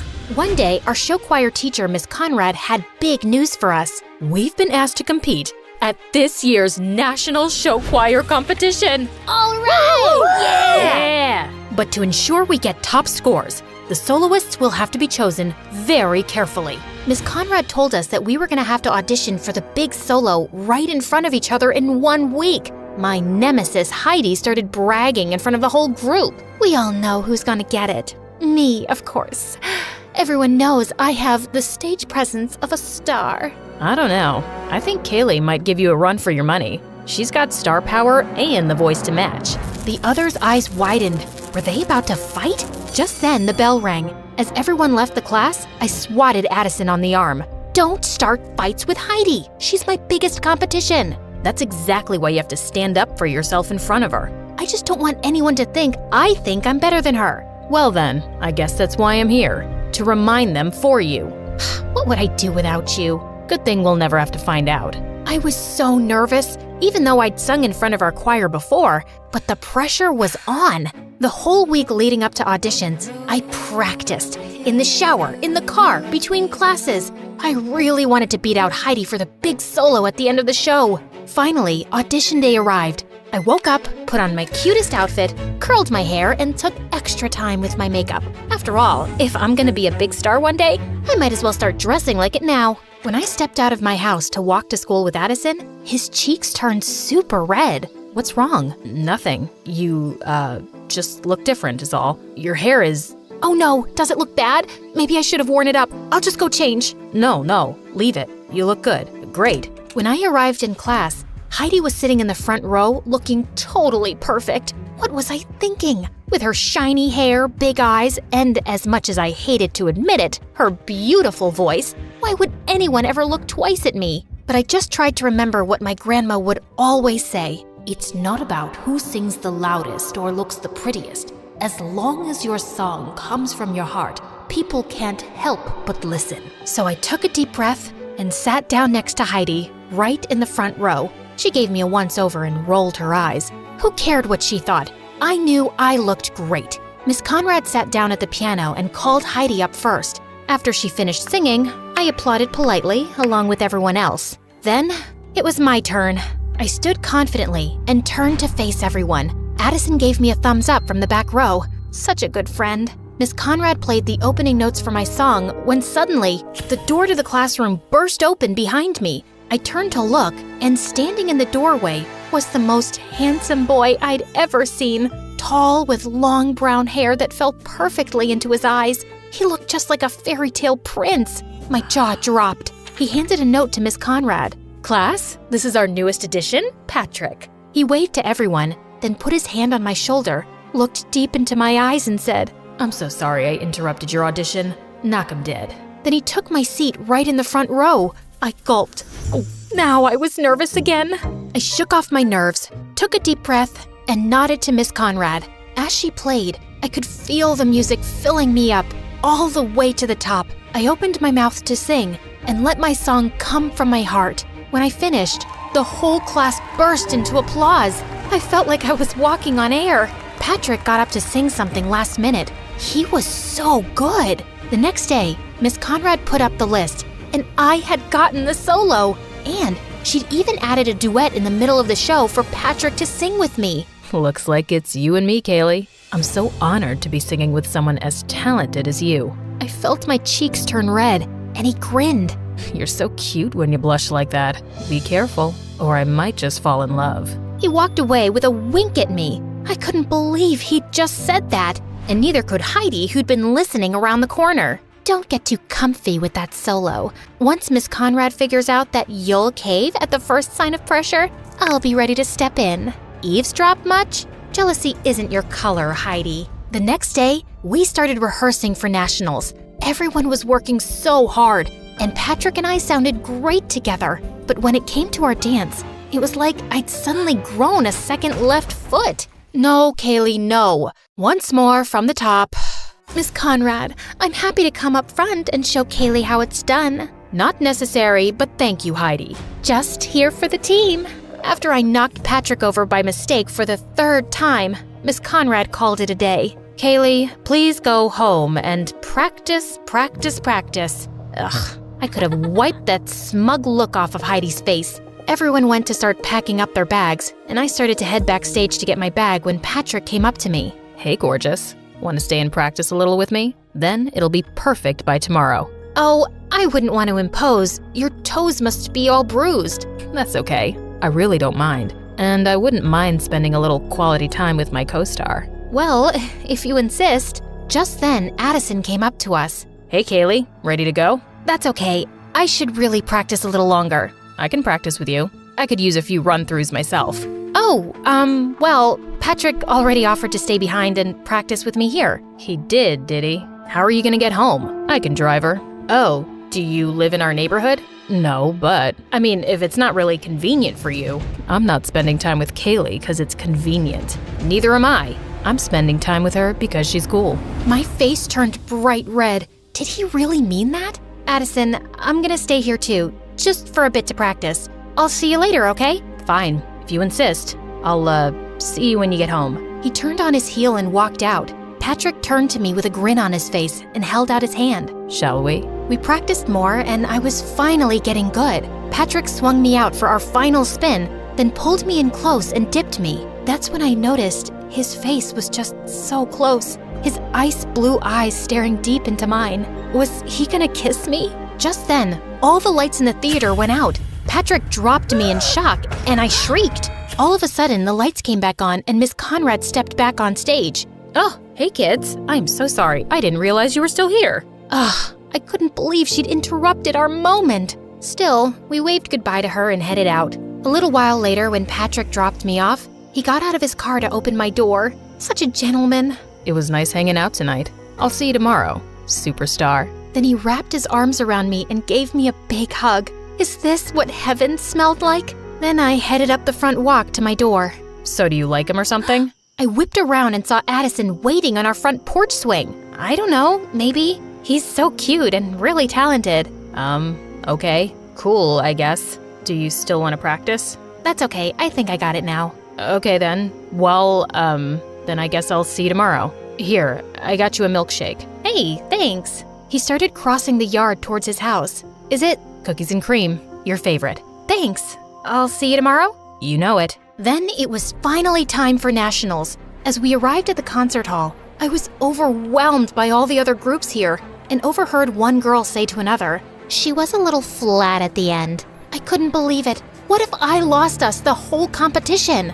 All night and throughout all our warm-ups the next day, it was all I could think about. If I messed up again, I'd be letting everyone down, including myself. And there were several famous music industry people judging the competition. What if I ended my career as a singer before it even started? And then, it was almost time to go up. I tried to calm down, but I was shaking like a leaf. Miss Conrad, Kaylee doesn't look so good. Miss Conrad came over. She looked pretty nervous herself. Kaylee, you look terrible. Are you going to be able to perform? Of course, Because if you're sick, I can always put Heidi on. I'm ready to go, Miss Conrad. Just then, I spotted Patrick warming up down the hall. I just need a minute. I raced down the hall towards him. He was stretching, shaking out his hands, jumping up and down. Patrick? His expression was so strange. Was he nervous too? I'm so nervous. Do you think we could practice? Kaylee, I'm kind of busy. What if we... I really just need some space here, Kaylee.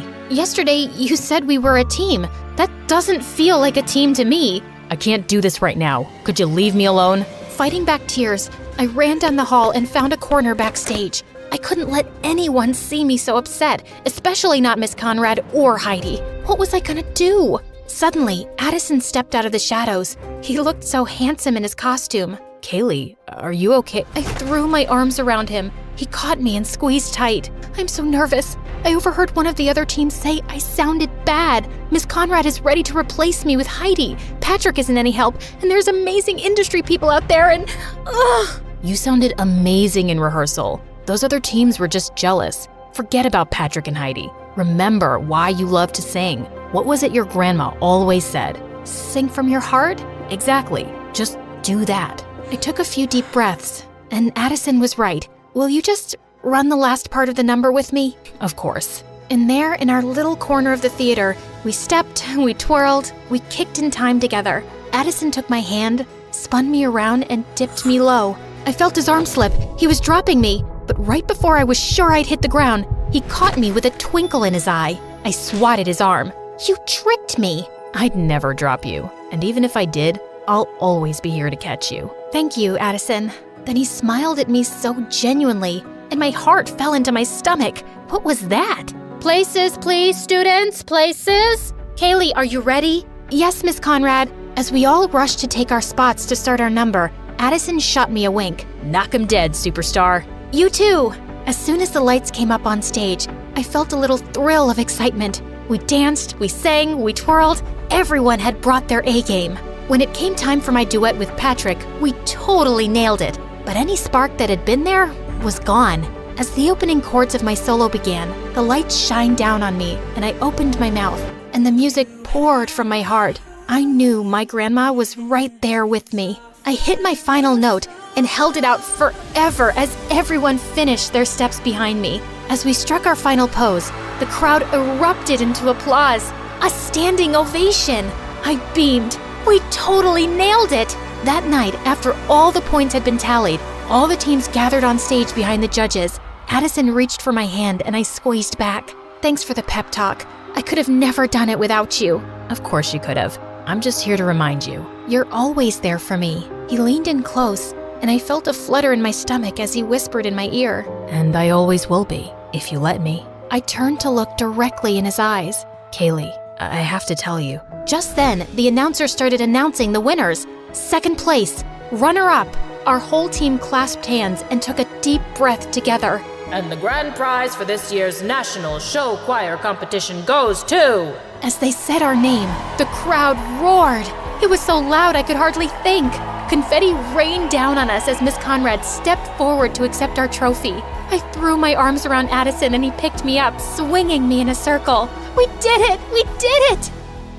As we packed up our things in the dressing room and said goodbye to the new friends we'd made at the competition, one of the judges knocked on our dressing room door. He was an exec for a record label back in LA. I was so impressed with you. Your vocals were so clear, and you've got some real presence up there. Give me a call if you think you'd be interested in recording a single. He handed me his card, and I shook his hand, totally awestruck. Maybe dreams really do come true. I felt so relieved. Not only had I not let everyone down, but I'd made myself proud. On the bus, Addison dropped down in the seat beside me, running a hand through his hair. When he saw me watching him, he grinned, and the butterflies were back. I'm totally beat, aren't you? Definitely. I, got you something. Oh yeah? I pulled out a bag of gummy worms. Your favorite. You're the best, Kay. He ripped open the bag and dug in. Hey, Addison, what was it you were gonna tell me earlier? I don't know. I don't remember. Well, I have something I want to tell you. Yeah? I like you. Really? Really. I like you too. I have for a while now. Really? Really. He took my hand, and I know my cheeks turned pink. I got something for you too. Ooh, okay. I love presents. And then he put his hand on my cheek. leaned in close, and kissed me. It was the perfect end to a perfect day.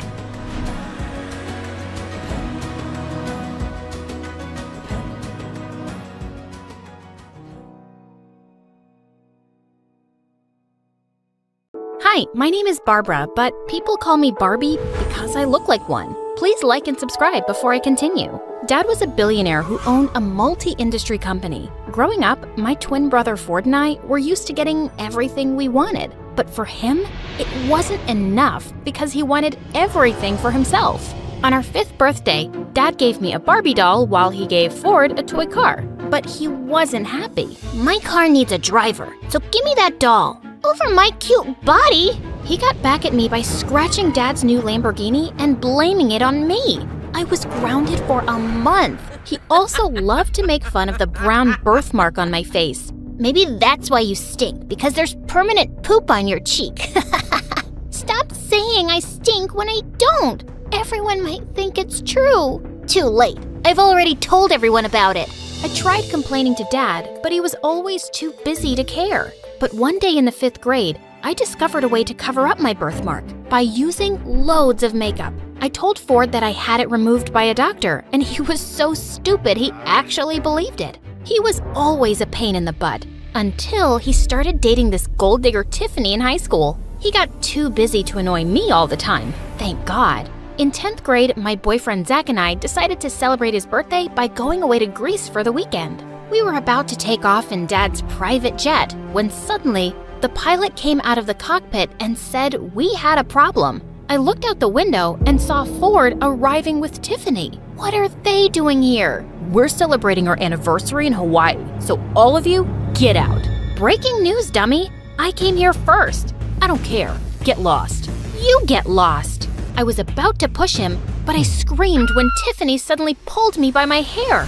The boys tried to stop us as we fought, but we ended up landing in the cockpit and falling on the navigation controls, damaging them completely. As soon as the news reached Dad, he called us both for a meeting in his library. I thought he was gonna kill us, but what he said totally took us by surprise. I'm thinking of leaving my company to someone capable. And obviously, that's me, Dad. This dumb brat spends thousands of dollars on clothes and makeup every single weekend.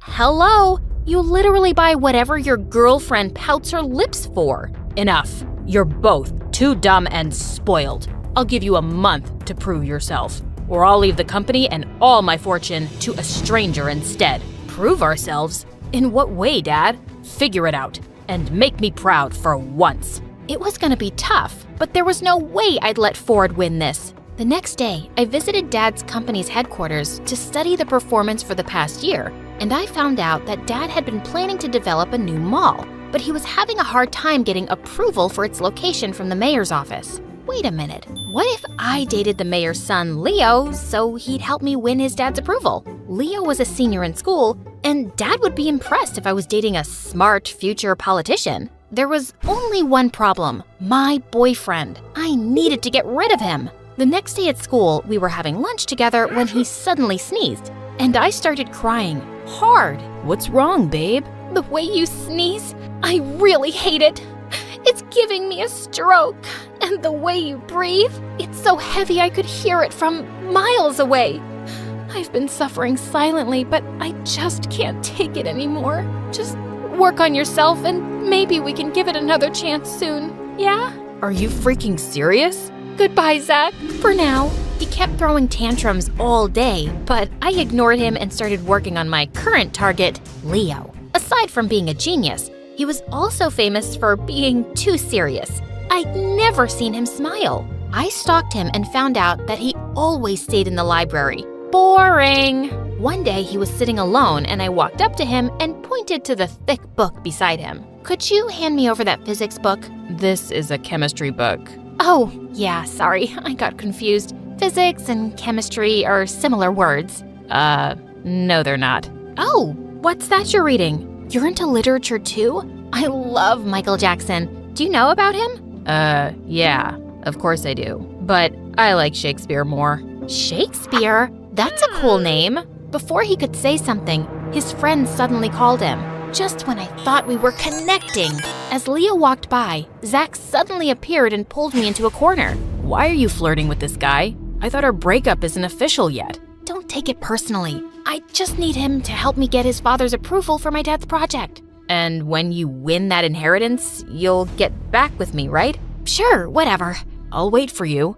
Don't hold your breath. A few days later, I heard that Leo was running as a president for the student council again. But what shocked me was Ford was running too. So that was his first move to prove himself and impress Dad, huh? And the next day at school, Ford challenged me to run against him. And why would I do that? So we can settle who's better. Obviously, it's me, but I badly want to see you cry. Do you really think I'm that dumb? You never play fair. I told you, she's scared. Since you're begging for it, then fine. See you at the elections. Nice. Any last words? Send my regards to Satan. Oh wait, that's you. And with that, I stormed off. But if Leo was also running, I didn't have any chance to win. He had already won 3 times in the past. I immediately talked to him about this. I also want to run for school president, but with you on the list, I don't think I stand a chance. So you want me to back out? Yeah, leave it to me this time. Why are you running? Basically, I hate my brother and he's running and I want to beat him myself. But I need your support. And what do I get in return? You can date me, I guess. To my surprise, he smiled at me and said, Sure. Wait, are you serious? He just winked at me and walked away, leaving my heart fluttering with that smile. I was so confused. It was time to put our names down as candidates the next day, and I was surprised to see Leo was running as my vice president instead. What are you doing? Supporting my girlfriend. So he really was serious about it. I couldn't believe making him fall for me was this easy.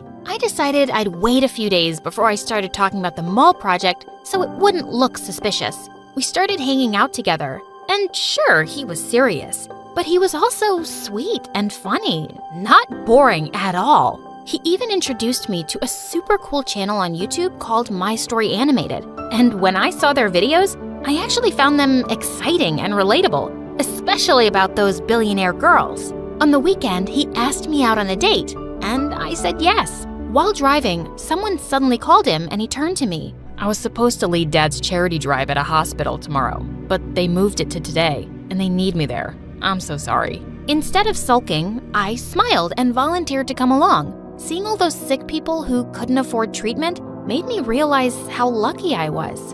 And the way Leo talked to these people made my heart melt. Later that night as he drove me home, he suddenly took my hand and kissed it. You must be really tired. I'm fine. Actually, I had a great time. The date isn't over yet.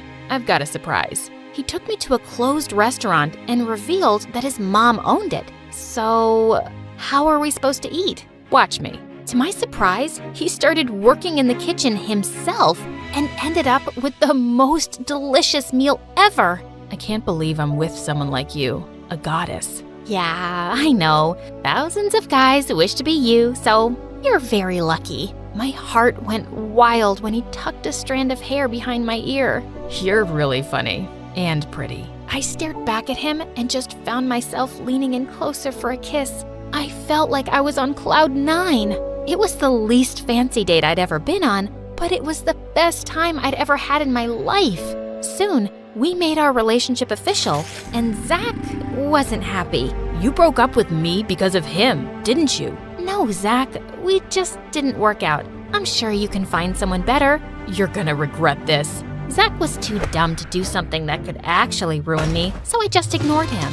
When the election campaign started, Ford and Tiffany were spending Dad's money like crazy.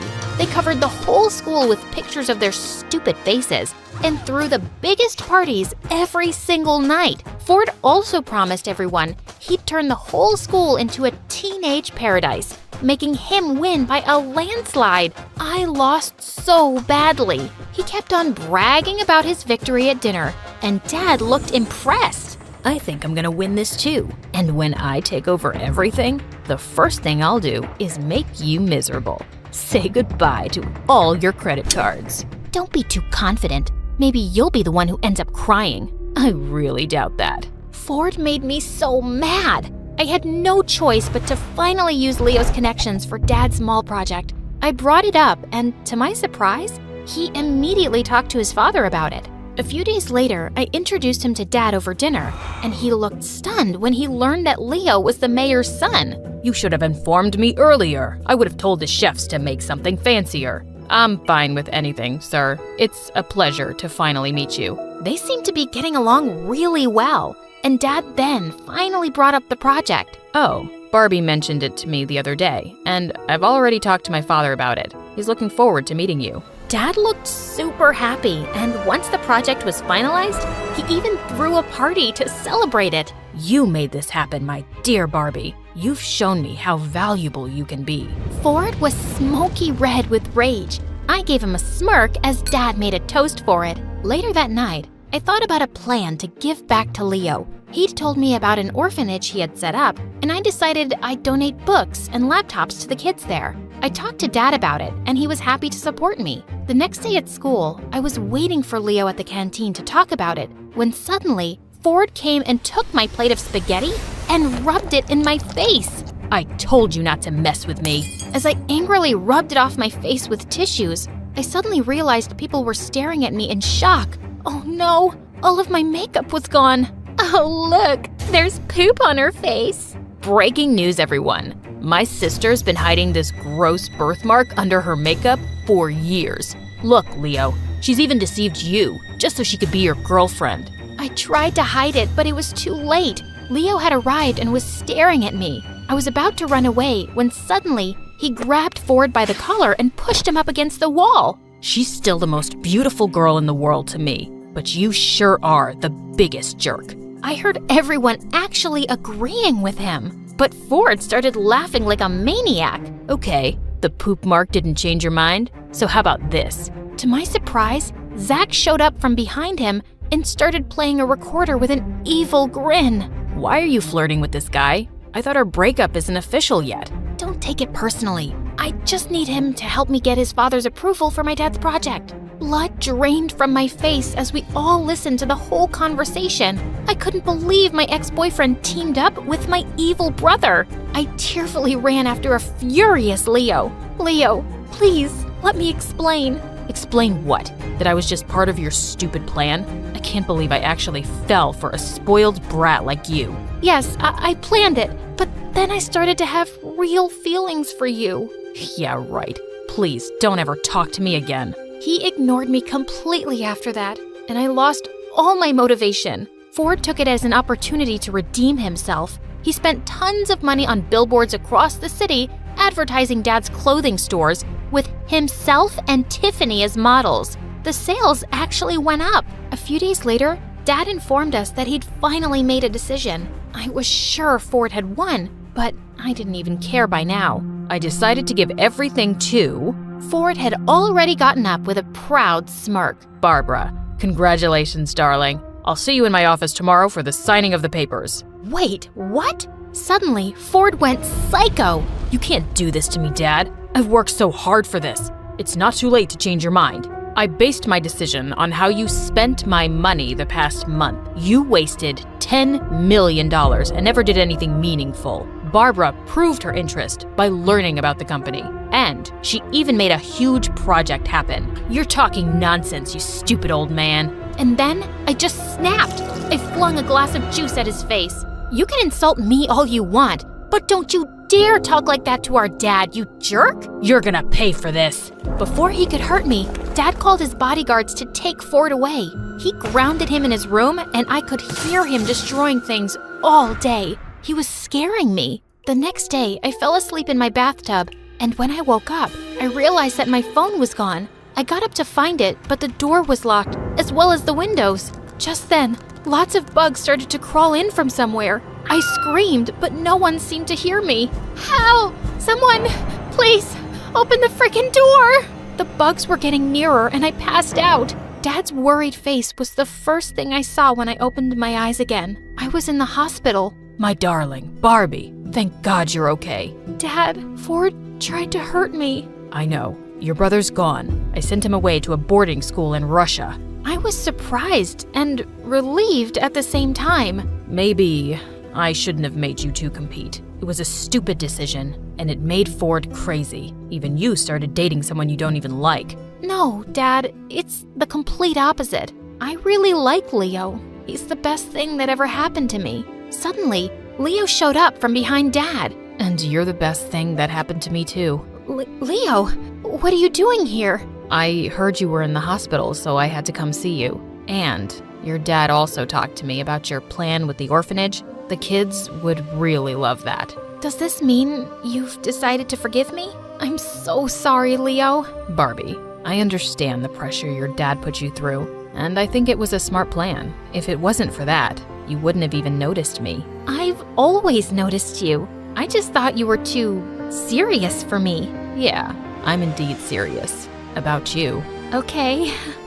I think you deserve another chance to get to know me. I love you. I love you too.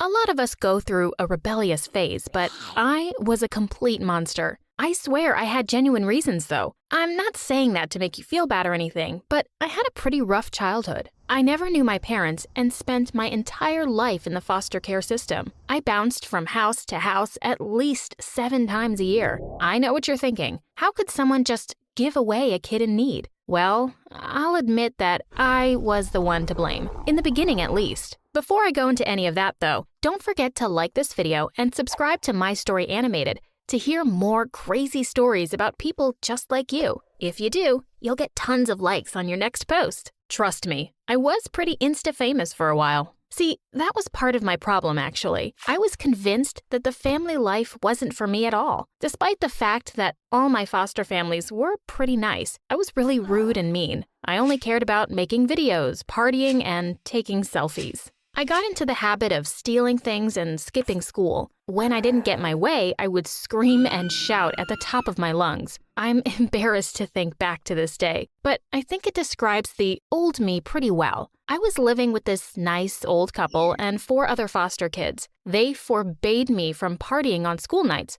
but I went out anyway and stole their car to get there. When I came home, all they did was ground me and take away my cell phone. I got so mad that I screamed and smashed their things. I made the old lady cry. I feel horrible thinking back about it. I just couldn't control myself.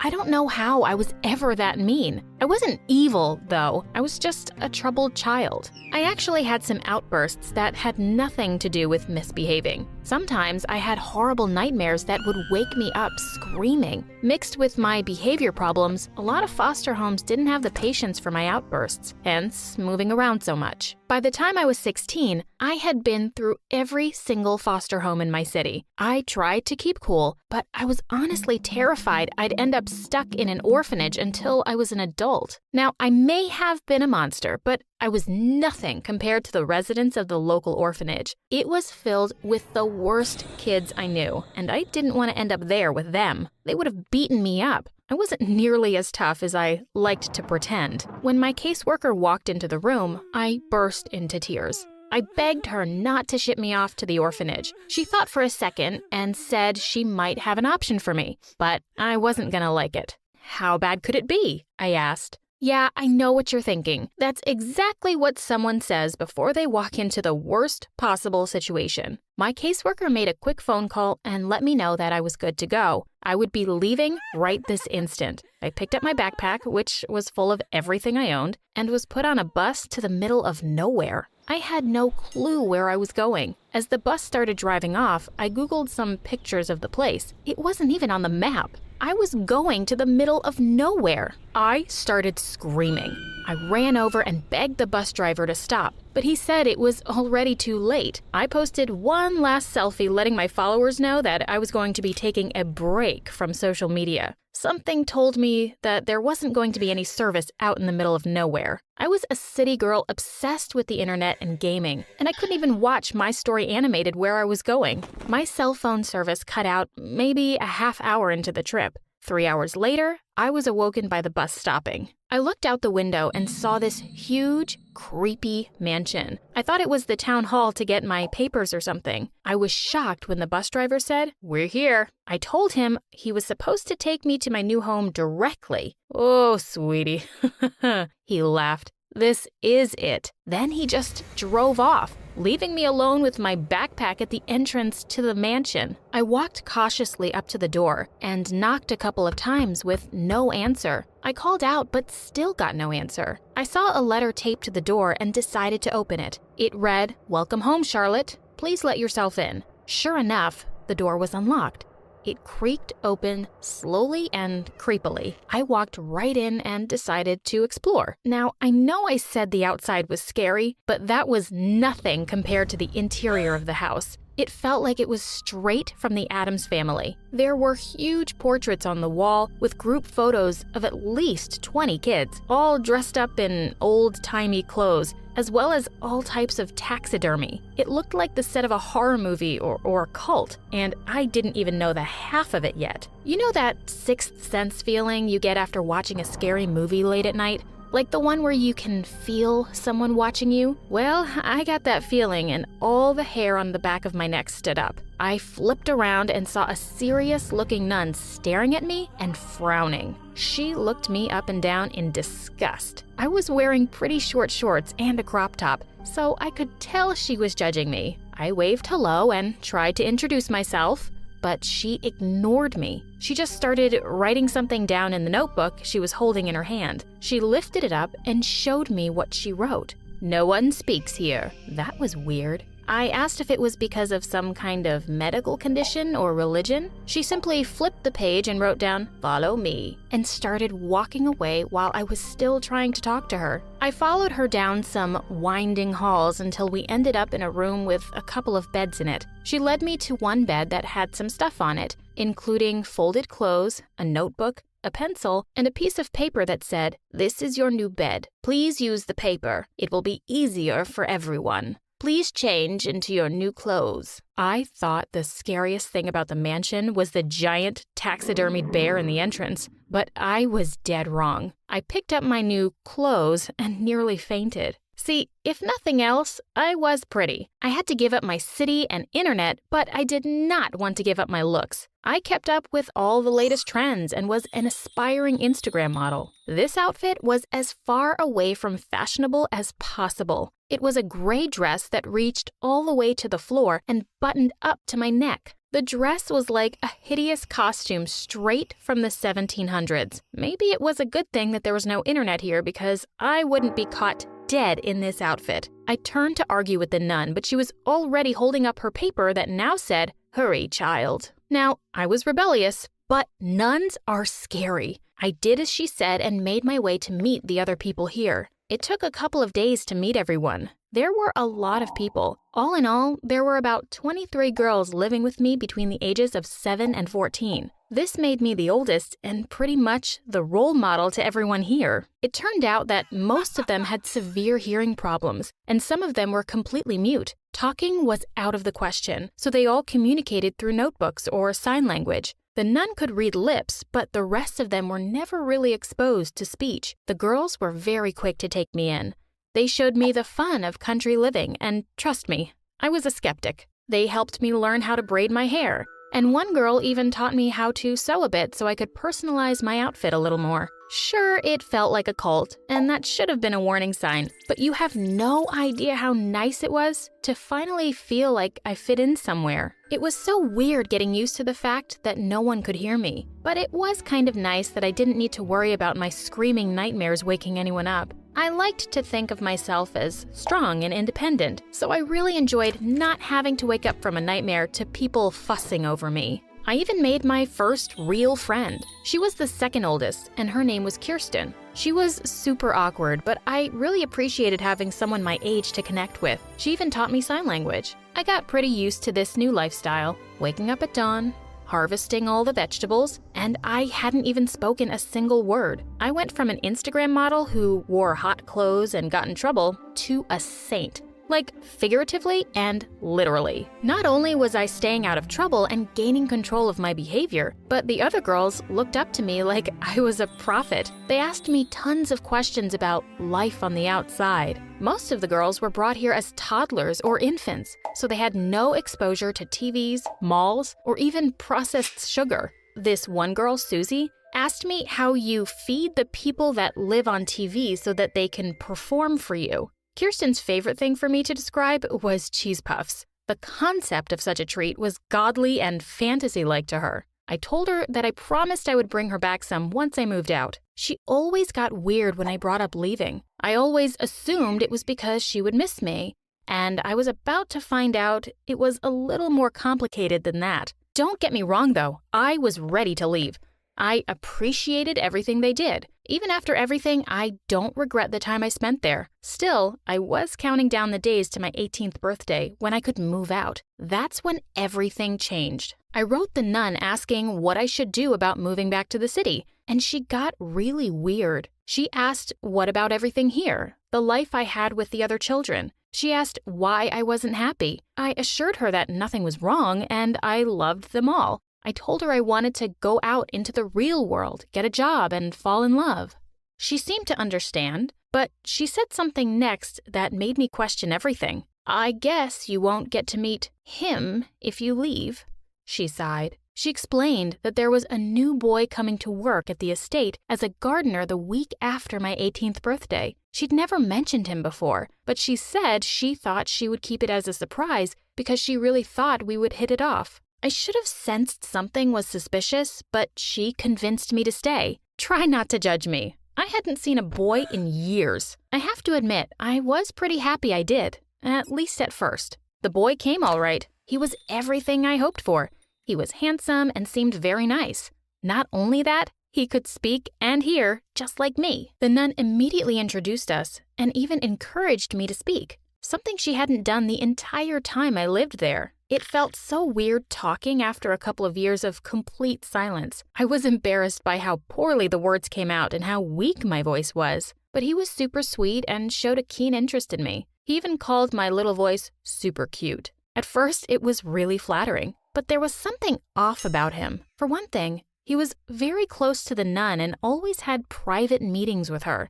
Another problem was that I never actually saw him gardening. One day, out of nowhere, he proposed to me after only knowing me for a week. I freaked out. He was very insulted, explaining he came here and paid big money to take me as his wife. He was promised that I would be submissive, and refusing his proposal was not submissive. He paid the nun for me? I freaked out and ran to my room to pack. That's when the nun came in and tried to explain everything. But this time, she spoke to me. She'd lied about being mute. She explained how she needed money for her medical expenses, and a dowry was the only logical thing to do, and the girls weren't fit for life in the real world. I told her that she needed to give the girls a chance. The world wasn't as scary as she made it out to be. Freedom was everything. The nun simply apologized. I thought she was coming around, but she locked me in the room. I screamed for help, but all of the children were deaf. The only people who could hear me were the nun and the crazy man who wanted to marry me. There was nowhere to go and no one to help me.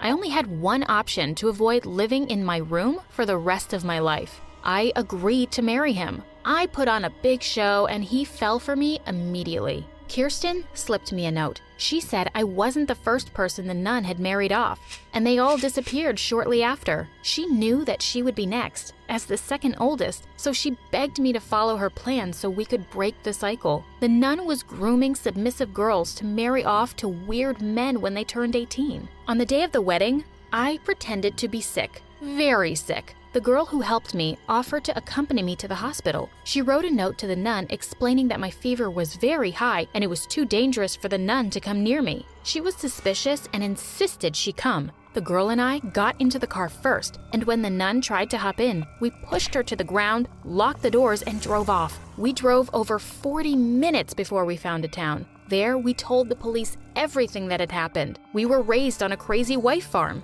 That's not even the craziest part of the story. See, when the police drove out there, They found the mansion, but it was completely empty. They had to use search dogs, which led them to another disturbing discovery. Underneath the farm we worked on, there was a huge secret. All the money she got from selling brides was used to build a giant underground bunker. She was part of a huge church, which included every family she sold the brides to. The kids were all rescued, but the nun was never found. Kirsten and I still live with each other. We are in the process of opening up our own foster home. We still keep in touch with some of the other girls we lived with. And yes, we have cheese puffs almost every day. Still, I can't help thinking she's out there somewhere, plotting her revenge. Sometimes I find crosses left in random places. The worst thing that happened last night, though, I was looking through my camera for some funny photos I'd taken when I saw pictures of Kirsten and I sleeping. I always thought I could sense someone peering at us in the middle of the night, but I chalked it up to my usual nightmares. I don't know if I should tell Kirsten or not, but I'm running out of excuses for why we need to move to a new apartment every month. Hey, introducing the Harmonica bottle. Hydrate, play, and surprise your friends. Be the star of any party, exclusively on Amazon. Grab yours now and let the fun begin. Link below. You know those stories about karma? How people will do bad things and then horrible stuff happens to them as a result? Baloney. I don't believe it for a second. Why? Because I try my hardest to be a good person, and I'm still riddled with bad luck. Take one day my freshman year, for example. My alarm didn't go off, so I overslept and was late for school. As I pedaled frantically on my bike, my backpack unzipped itself and all my books and papers flew out. I had to stop and pick them up. When I had finally gathered up all my things, I tried to get back on my bike, but my skirt was stuck in the chain. I tried to wrench it loose and ended up ripping it. Ugh. I was closer to school than home at that point, so I decided to just change into my gym shorts when I arrived. I got on my bike and pedaled as hard as I could. I was so late. All of a sudden, I felt a bump and heard a popping noise. Then my back tire started to sink. No! Anything but this! I had run over a nail and got a flat tire. Dejectedly, I walked my bike all the way to school. I was more annoyed than angry at that point. When I finally arrived, I grabbed a tardy slip from the office, quickly changed into my shorts in the locker room, and went to my first period class, which I had almost missed entirely. Could this day get any worse? Evidently, it could. I had a big assignment due for second period. It was something I worked all weekend on. But when I went to grab it from my backpack, it was missing. I must have missed picking it up when my backpack exploded on the ride over. What did I do to deserve this? I felt like I might cry, but since that wouldn't help solve my problem and would only serve to embarrass me, I held back the tears. Instead, I went to my teacher and explained the problem. I'm afraid I'll have to dock points for tardiness. Yes, ma'am. I trudged back to my desk. The rest of class seemed to pass by in slow motion. I sighed in relief when it was finally over. As I headed back to my locker, I heard some girls whispering from behind me. Wow, what a fashion statement. Think those shorts were on sale at Walmart? Do you think she'll be trying out for the next top model? They giggled and walked by me. I felt my face getting red. I knew what a disaster my outfit was, but it was out of my control. A girl from my class, Becca, stopped by me and put a hand on my shoulder. Hey, don't listen to them, Leah. Personally, I like the outfit you've got. It's pretty bold to pair red athletic shorts with a lime green blouse. She winked at me to let me know she was joking.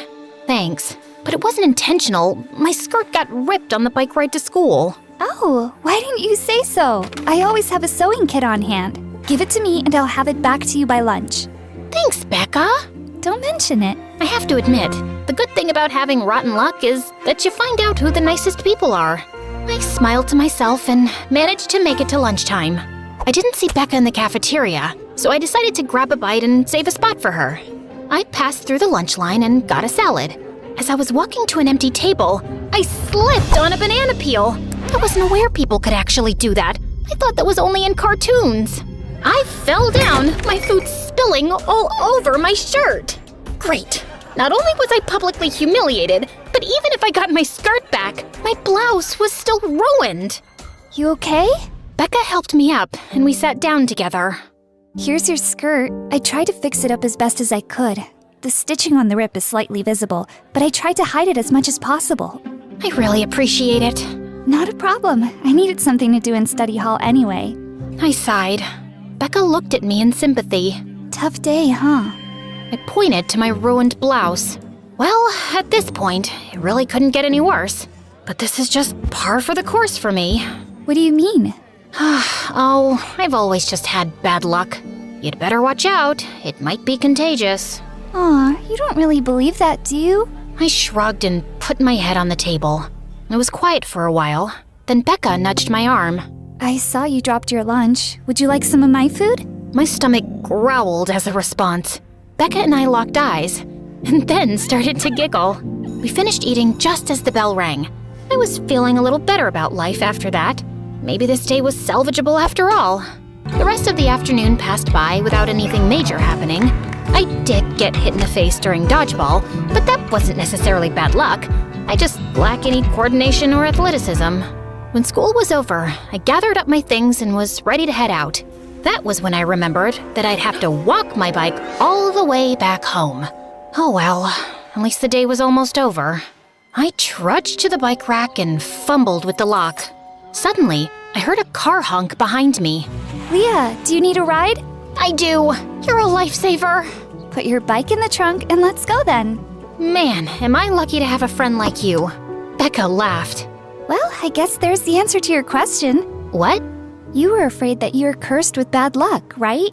But you just said you're lucky to have me as a friend. So that proves that what you said isn't true. I paused, thinking about my day. Hey, I guess you're right. Of course I am. Now hurry up. Maybe we can get some ice cream before I drop you off.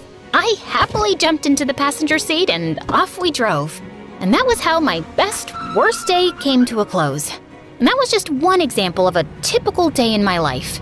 I found ways to be grateful, even when my days were ridiculous. You would think that incident would have been the worst of my misadventures, but no. When senior year finally came around, I was all set to graduate. But the day of the ceremony, my cap and gown got misplaced. I had to be the only one who walked up on stage without them. On top of that, one of my heels broke when I was walking down the stairs of the stage. Thankfully, I caught myself on the railing. Years of bad luck had prepared me for such occasions. When I got back to my seat, I looked down at my diploma. I bit back a curse as I realized they had spelled my name wrong. The whole ceremony had been a bust, but I was still looking forward to my graduation party afterwards. I had invited all of my friends, and my parents had ordered a bunch of food and set up games and a photo booth. I was really looking forward to it. It was supposed to be at the park, but then a thunderstorm came out of nowhere. We tried to salvage what we could and move the party inside to the local community hall, but we had to share the space with a group that was having a retirement party. That was when my dad got a phone call from the catering service we were using. They wouldn't be able to deliver our food due to the bad weather. I was so disappointed and couldn't hide my feelings. My mom tried to cheer me up. She set up a few games and tried to keep the party going. But soon, the storm knocked out the power, and we were sitting in the dark. I thought the day was ruined. But then, one of the guys from the retirement party found a bunch of candles. Our two groups joined together and played Mafia, told scary stories, and waited out the thunderstorm. I have to admit, it was kind of fun. Though my graduation day didn't turn out like I expected, I was bound and determined to view it in a positive light. I kept that feeling going right up until I left for college. No matter what, I was going to make those coming years the best of my life and shake off that nasty bad luck that had plagued my childhood. My dorm room was okay, just a little small, and I had a nice roommate. We didn't really see much of each other because our schedules were so different, but I didn't mind. I figured I'd make a bunch of friends in my classes and in the clubs I planned to join. I was about halfway through the first semester before my bad luck returned with a vengeance. It was a particularly cold day, and I decided to grab some coffee before my next class. There was a really long line, so I knew I'd be cutting it close, but I was so tired that I didn't care. When I finally got my drink, I rushed to class, but I wasn't paying attention to where I was going and tripped. I crashed into another person, spilling my drink all over the both of us. Thankfully, it wasn't piping hot, or we both might have gotten burned. Oh my gosh, I am so sorry. No big deal. I wasn't fond of this shirt anyway. I can pay for the dry cleaning bill. I swear, it's fine. Are you okay? Yeah, just embarrassed. I tried to walk around him so he wouldn't notice how red my face was, but when I took a step, my ankle throbbed in pain. I fell back, and the guy caught me. Looks like you hurt your foot. Let me take a look. I'm studying to be a nurse. I sat down on a nearby bench and let him inspect my ankle. I grew more and more anxious as I realized that I probably would have to skip my class. I hoped I wouldn't miss anything important. It seems to be a light sprain. If you want, I can drive you to the nearest doctor. He was so earnest and concerned that I momentarily forgot about how horribly my day was going. And for the first time, I noticed how cute this guy was. I think I'm just gonna get some ice for it. He unleashed his smile on me, and I felt my heart melt. Okay, stay here, and I'll get some for you. He did just that, and we ended up sitting next to each other and talking for the next half hour. So, what's your name? Sammy. Thank you for all your help today, Sammy. I'm Leah. It was my pleasure. Honestly, it was nice to be able to use what I've learned to help someone. He fidgeted for a bit, then gave me a nervous smile. Would it be okay if I got your number? Sure. If my ankle hadn't hurt so much, I would have jumped for joy. After a while, I was feeling better, so I decided to head back to my dorm for the rest of the day. Sammy instructed me to elevate my leg and promised to text me later and check up on me. I spent the evening giddily awaiting his text. And then, I realized something. Becca was right all those years ago. I wasn't cursed with bad luck. I was blessed by it.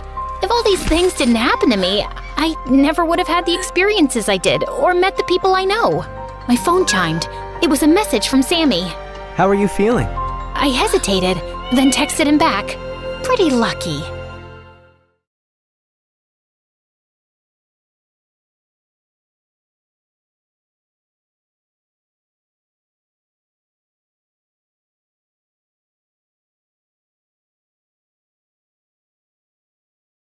Hi, my name is Iris, and till I was 10 years old, I had a perfectly normal childhood with perfectly normal parents. Then one day, Mom suddenly decided to become religious, and she went completely insane. Suddenly, I wasn't allowed to read anything with the word magic in it, so I snuck Harry Potter books from the library and hid them under my pillows. But one day in the 6th grade, I came home to find Mom lighting up a fire, and to my horror, I saw my books on the ground. I told you I don't want you reading these devilish scripts. Come here and throw them in the fire. Are you crazy, Mom? I'm not burning them. Then I'll just have to save your soul. And with that, she shoved them all into the fire. I had to use all my saved up allowance to buy new ones for the library. But in the 7th grade, Mom went completely nuts. Dad had taken us for a party at his boss's house. And sometime later, I noticed that Mom wasn't in the room. I went looking for her and found her in the study, slashing a painting with a paper cutter. Mom, what are you doing? This painting is evil. I can feel the devil's presence in it. It turned out that the evil painting was worth a fortune. Not only did Dad get fired, he also got sued. He said he couldn't stand Mom any longer and left for good. I was furious at Mom. But I couldn't be for too long because the next day, she announced that she was pregnant. Dad was unreachable, so I was all she had now. And 8 months later, it was me calling 911 when she went into labor. At the hospital, Mom threw a huge tantrum because there were no female doctors available. There's no way a male doctor is touching me. I made a vow to God. Get me a woman, or I'm keeping this baby inside. Just then, a handsome young doctor walked in and Mom screamed, "I'll take him!" She made me reapply her lipstick before I was shoved out of the room. Mom was acting weird. Mom gave birth to a baby girl and I fell in love with her instantly. She's beautiful, isn't she? Yeah, he's an angel. Oh, you're talking about the baby. Well, she looks like a boiled potato. Mom got busy again with her church meetings, and I became Maddie's babysitter after school. But I adored her and didn't mind at all. One night, as I was tucking her into bed, Maddie said sleepily, "Can you tell me a story of ghosts, And witches on flying broomsticks? Shh! Where did you learn about that, Maddie? I saw a cartoon on TV. It was so funny. I wish I could fly. I love magic things. And with that, she dozed off, but I was still thinking about what she'd said. I loved reading the Harry Potter books as a kid. Only a crazy person wouldn't. I sat down and started writing a story I'd had in my head since forever. On the first day of high school, a cute boy came and sat next to me during recess. I'm Lori. Want to see something really cool? And then he started wiggling his ears. For the next hour, he kept talking about how he gave ear-wiggling lessons on his YouTube channel, Learn Useless Talents. And just like that, I'd made a new friend. He started coming over to play video games when Mom was away. One time, she came back home earlier than I'd thought, and poor Lori had to hide for 2 hours before he could leave. Mom would have gone nuts if she'd found a boy at home. One evening, I had dinner plans with Lori, but I couldn't find a babysitter, so I took Maddie with me. As she sat in her high chair, she suddenly pointed to someone. Look, Mommy! I turned around to see a couple at a table, and I laughed. That's not your mommy, silly. It's my mommy! I turned again, and this time, I saw the woman's face clearly. What the heck? That leggy woman feeding some guys strawberries was Mom! Oh, you know that guy with her? He's our chemistry teacher. After putting Maddie to bed that night, I waited up for Mom. She jumped out of her skin when she saw me. Holy piece! Why are you still up, Iris? Mom, take off your coat. What? Why are you acting so weird? I said, take off your coat. Don't use that tone with me. The Lord hates rude children. Now go to bed. He also hates liars. And with that, I started pulling off her coat. She pushed me away and we landed in a heap on the ground. You were on a date with my teacher. I saw you. So you just lie about going to church, neglect your kids, and go on dates instead? You're such a hypocrite, Mom. How dare you accuse me? Just then, Maddie walked in and stared at us. Mommy, you look mad, like the evil witch from the book. Remember, Iris? The what? I was grounded for a week for reading such books again. But if Mom thought I was buying her lies, she was so wrong. I was going to catch her again, and this time, I was going to take pictures. 2 nights later, as I was scribbling away my story, I heard a sharp tap on my window. It was Lori, and I let him in. It's been 2 days since I last saw you, and I was going crazy. Look what I got you. I nearly screamed when I saw his gift. It was a brain in a jar with a tag, "You've been on my mind." Lori, what are you saying?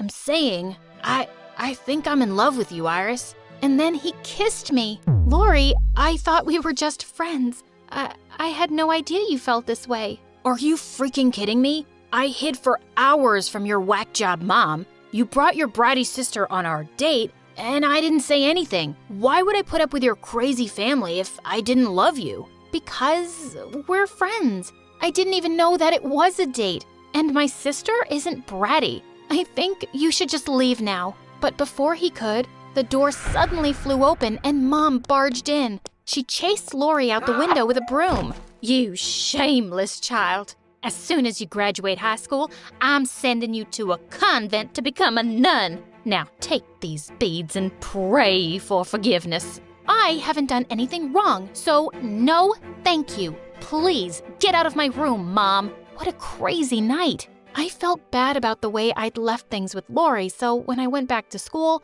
I looked for him everywhere. I finally found him in the cafeteria with a girl in his lap. There was a group of kids around them, and they were all watching something on their phones. Hey, Lori, can we talk? No, you can't talk to him, witch. But he was just telling us that the woman in this video is your mom? I stared at the phone, horrified. It was a video of Mom and the chemistry teacher, and a woman was attacking them while screaming, "You stole my husband, and you're such a cheater!" Some students saw this crazy drama at the restaurant last night and recorded it. Gosh, it must be so embarrassing to have a mom like that. Yeah, look what your mom is up to, and you're not even allowed to have a boyfriend. I'm so happy I came to my senses. And now, I'm with my future wife. As the two started kissing loudly, I threw a glass of juice at their faces. You're only with this girl because I rejected you, loser. And I'm glad you're out of my life because you're a terrible friend. And with that, I stormed off. As if things weren't bad enough, the chemistry teacher burst into tears during class and went down on his knees. Iris, can I please come live with you and your mom? My wife kicked me out and I'm homeless.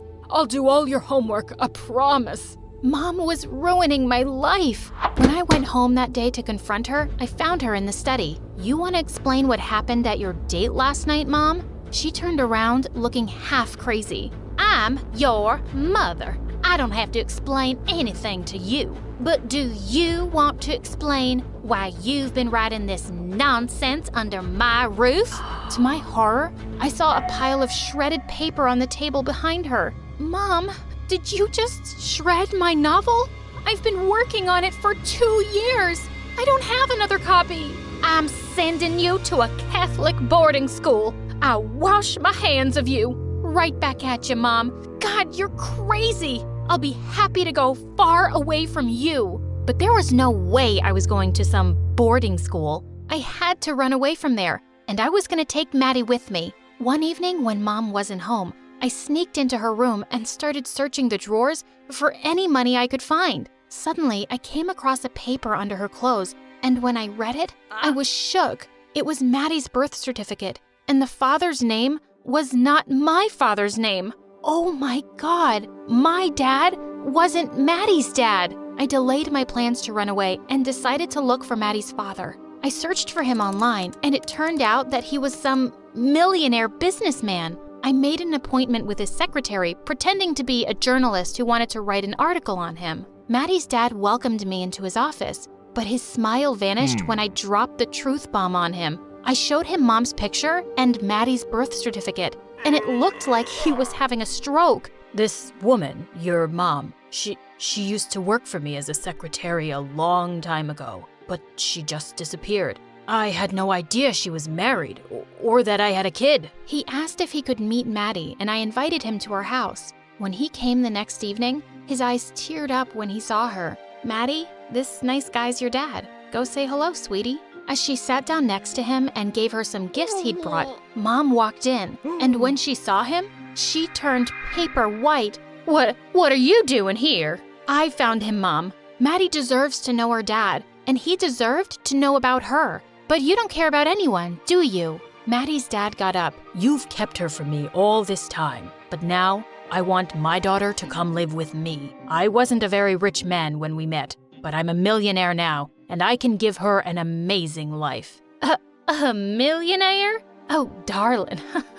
I'm single, and I'll be... Just Maddie, please. Mom agreed to let Maddie go with her dad, but for a monthly allowance. It was breaking my heart inside that Maddie would leave, but I was really happy for her. I bent down next to her. You'll go live with your dad now, but I'll come see you every week. No, you come with me. Maddie's dad was more than happy to have me too, and I was overjoyed. As we were leaving, I turned back to Mom. You haven't been a really good mom to either of us, but I want you to know I forgive you. Oh, and a question before I leave. Is Dad my real dad? She looked straight into my eyes, and with a cold tone, she whispered, no. I attacked her. You psycho, crazy woman! Maddie's dad pulled me away, and to him I said, just take me away. Now Maddie and I are living our best life. I've also started writing my zombie novel again, and I'm sure it's gonna be a bestseller one day.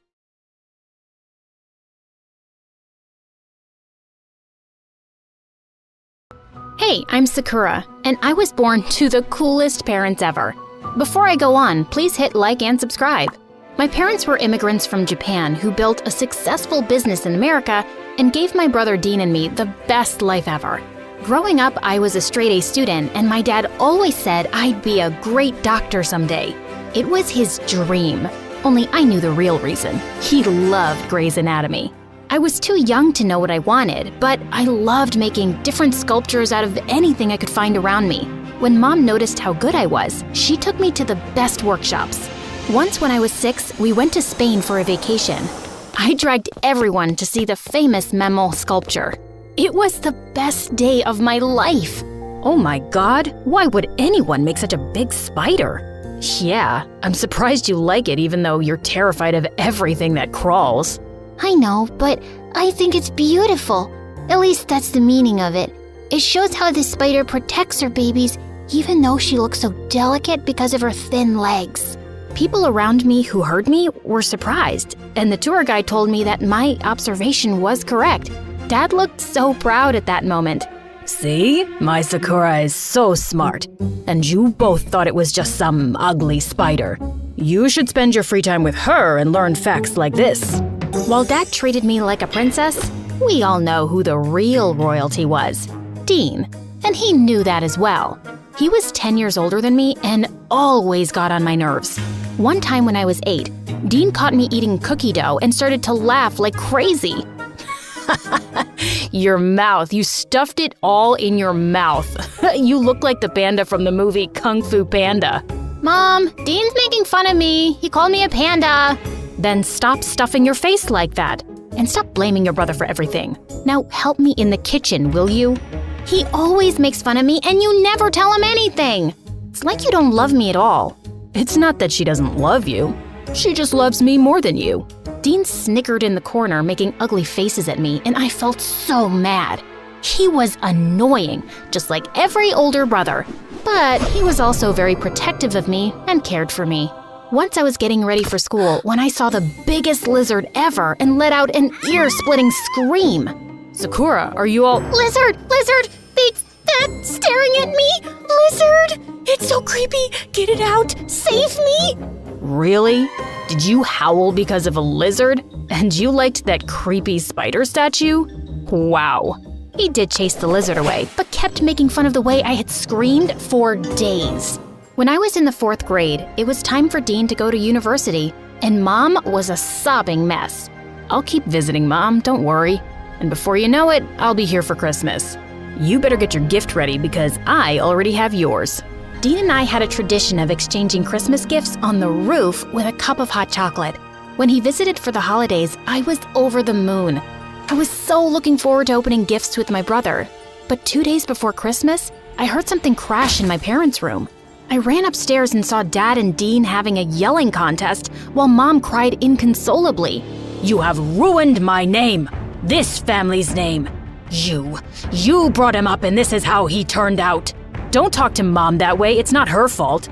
You have the nerve to talk back to me? You— Dad stopped mid-sentence when his eyes met mine. Seeing me, Dean rushed out of the room, but I followed him. Why were you fighting with Dad? It's nothing, Sakura. I failed my exam, so Dad was angry. I tried to talk to Dean after that, but he shut himself in his room. I knew what would make him happy, the present. I waited for him on the roof, but he didn't show up. The next day when I went to his room, Mom told me he'd left for his university while I was asleep. I couldn't believe he'd broken our tradition. How could he do this? I immediately called him. You left without saying goodbye. I'm sorry, Panda. Something came up, but I'll make it up to you, okay? With the best gift ever. Yay, cool! But what about your gift? Keep it safe with you for now. I'll take it when I come back home next. Deal? Deal. But Dean never came back. I waited every year for him, but he missed all the occasions. Every time I called him, he said he was busy. It broke my heart. With time, I got used to not having Dean around and started concentrating on making Dad proud. Soon, I was 18 and going to medical school. I was excited, but not as excited as my dad. He was over the moon. I tried my best, but being a medical student was tough. And before I knew it, I was failing my classes. Dad was gonna be so mad. I remembered how he was fuming at Dean for failing. My fear got the best of me, and I asked my tech-savvy roommate to make me a fake report card with an A+ grade, and she did a fab job. I wish I had this talent. That weekend when I went home, Dad looked at me with a poker face as he saw my result. Dad, look, I'm the smartest in my class. You could have done a better job, Sakura. I'll do better and get better grades, don't worry. No, I mean with this Photoshop work. Blood drained from my face as I saw Dad looking like he was going to explode. Your professor called me and told me you failed your semester exams. I got your original report card a few days ago. Dad, I'm so sorry. You better be. Do you know how much money I spent for you to get into that college? Not only did you fail, you're also lying. How could you? I flinched at how loud Dad's voice had gotten and saw Mom run into the room. It's just, medical school is really tough, and I knew you'd get mad at me if I failed. I got stressed out, Dad. I don't think I'm made for this. I want to drop out. Drop out? Have you lost your mind? Life is tough, Sakura. If I had to quit every time I was stressed, we would be homeless now. And what would you do if you quit medical school? I could get into sculpting. I'm really good at it. If you could just see that, maybe you'll agree with me too. You want to make clay dolls? No way. You better get your grades up soon. Listen to me carefully, Sakura. If you decide to leave med school, you will not come back to this house. Understood? His words really angered me, and I snapped. Loud and clear, Dad. Loud and clear. With that, I packed my stuff and went straight to my aunt's place. Aunt Lexi was my mom's younger sister. She was the cool aunt of the family and lived by herself in a big villa. I told her everything, and she gave me a big hug and sent me to my room. When she called me for dinner, my jaw dropped at seeing Dean sitting in front of me. Dean, what are you doing here? Hi, Panda. I missed you so much. Dean hugged me while I cried. Ew, you're getting your snot all over my shirt. Oh, I'm sorry, Dean. I then told Dean about what happened, and he looked sad for me. But I had only one question for him. Why did you stop coming over? I told you, I was busy with uni and stuff. It was because Dad and you fought, right? About your… What? Oh, yeah, because I failed my exams, yeah. The following week, Dean helped me get admission into the art college I wanted, and I was finally free from med school. Art school was everything I dreamt of, but I was still upset that I couldn't share this joy with Mom and Dad. Dean and Aunt Lexi always tried to cheer me up with visits to museums or art galleries and yummy food every night, but I still missed my parents. One night, I couldn't get any sleep and decided to get some water. As I tiptoed my way to the kitchen, I heard my aunt and Dean talking, and what I heard knocked the wind out of me. Dean, did you try talking to your father? I'm really worried about Sakura. She misses both of them so much. I know, Aunt Lex, it's just, you know how Dad can be. He's not answering my calls. I think he still hates me. I hope he finds it in his heart to forgive me someday. Forgive you? He should be the one to realize his mistake. How could he just kick out his own son for falling in love with a boy? He did what? Hearing my voice, Aunt Lexi and Dean turned to me with wide eyes. You're lying, right? Dad wouldn't do that. He even helped his assistant come out to her family. That's just for the world to see, Sakura. He's always been like this. He pretends to be this modern person, but he's not. It's just the way he was brought up. These traditions. My whole world came crashing down. I couldn't believe that my dad was capable of doing something like this. He was a completely different person for me now. I was furious, so I went home with Dean the next day to confront my parents. When Mom saw Dean, she hugged him tight. My Dean, I missed you so much, son. Just then, Dad walked into the house, and Dean moved away from Mom immediately. How dare you come back? I brought him here. Yes, I know you kicked him out. How can you be this two-faced person, Dad? You go around supporting others and being this modern person, but here you are, holding back your own children. Sakura, you have no right. But I do, Dad. He's my brother, and you kept him away from his family. How did you have the heart to do this to your own son? He was ready to ruin the name of this family. He is not my son. How can you say that? Why, it's the truth. Ask him or your mother. When I looked at them, they looked pale. What are you doing? You promised never to bring it up. He left me with no choice. He is breaking apart this family. I loved him and brought him into this house from that orphanage. And this is how he repays me. What in the father-freaking world? I looked at Dean and instantly knew that Dad was telling the truth. You're adopted? Why did you never tell me? I found out the day you were born, and you'll always be my little sister. I couldn't hurt you. And Dad, I never meant to hurt you either. but I won't apologize for being who I am and falling in love. I can't believe you still have the nerve to stand in my house and talk to me that way. Get out." His words made my head spin, and it was then that I heard Mom yell, for the first time, You are such a cruel person. Congratulations. You yourself broke this family apart. I'm going with my children. You can have all the traditions and your wealth and business, but we are going to live a better life where we can breathe." Saying that, Mom took mine and Dean's hands and stormed out of the house. I'd never seen her this angry. We stayed without Lexi for a while until we could figure out what to do. One day, Dean introduced us to his boyfriend, and we loved him. He was kind and yelled at Dean for teasing me and calling me a panda again. I liked this guy. One afternoon, the doorbell rang as we sat down to have lunch. Aunt Lexi entered the room with Dad right behind her. He looked like a mess. Can I talk to you all, please? We have nothing to say to you, and I doubt we would want to listen to you. Mom. Dad then began sobbing, and it broke my heart. Dean went and held him. Dad turned and hugged Dean tight. Son, I'm so sorry. I was rude to you and I shouldn't have done that. I thought what I was doing was right, but it wasn't. You're my son, the future of my house and business. But before all that, you are my son. And then you came along and my world was complete. I hope you'll forgive me. Please forgive me. I ran toward my dad and hugged him as well. Of course, Dad. We're so glad that you found your way back to us. Everyone in the room was a sobbing mess. Dad agreed to meet Dean's boyfriend one day, and to everyone's surprise, they bonded really well over sports and the fact that they dislike ice cream and loved Grey's Anatomy. Weird. Our family was nowhere close to perfect, but it was much stronger, and that's all I could ask for now.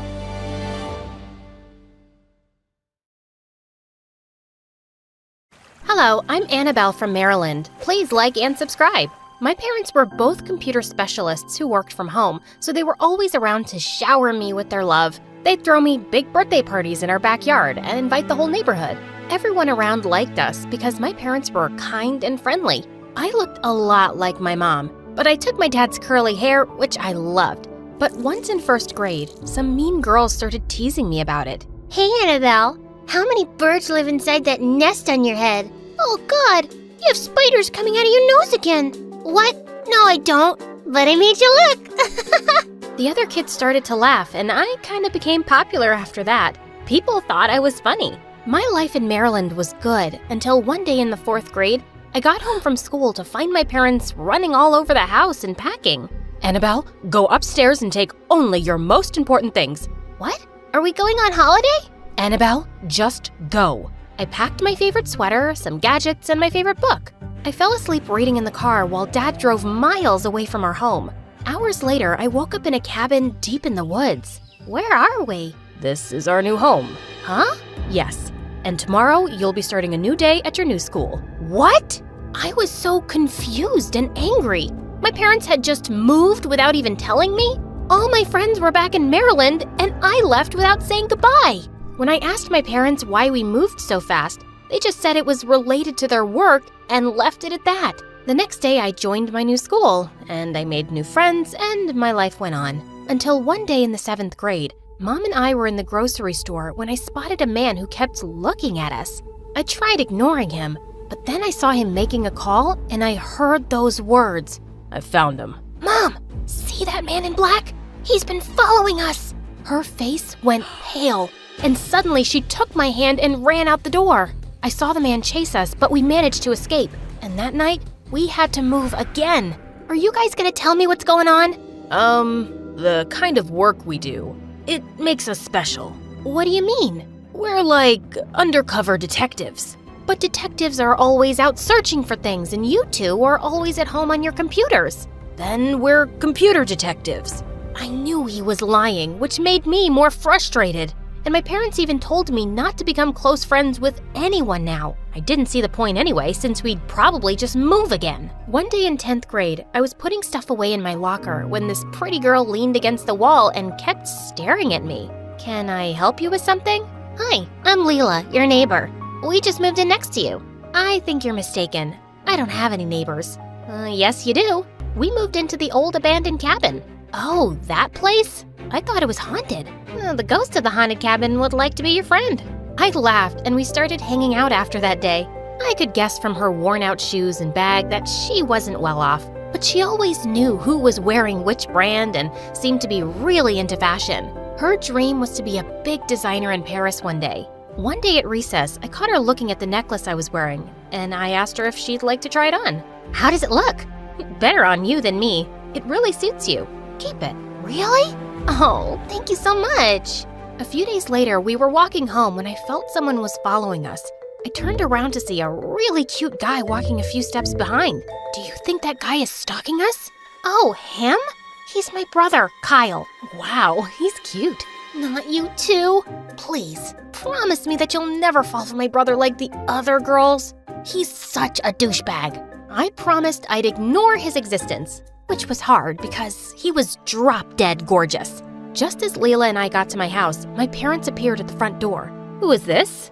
She's my friend from school, and we're also neighbors. Mom and Dad looked at each other, then pulled me inside, slamming the door in Leela's face.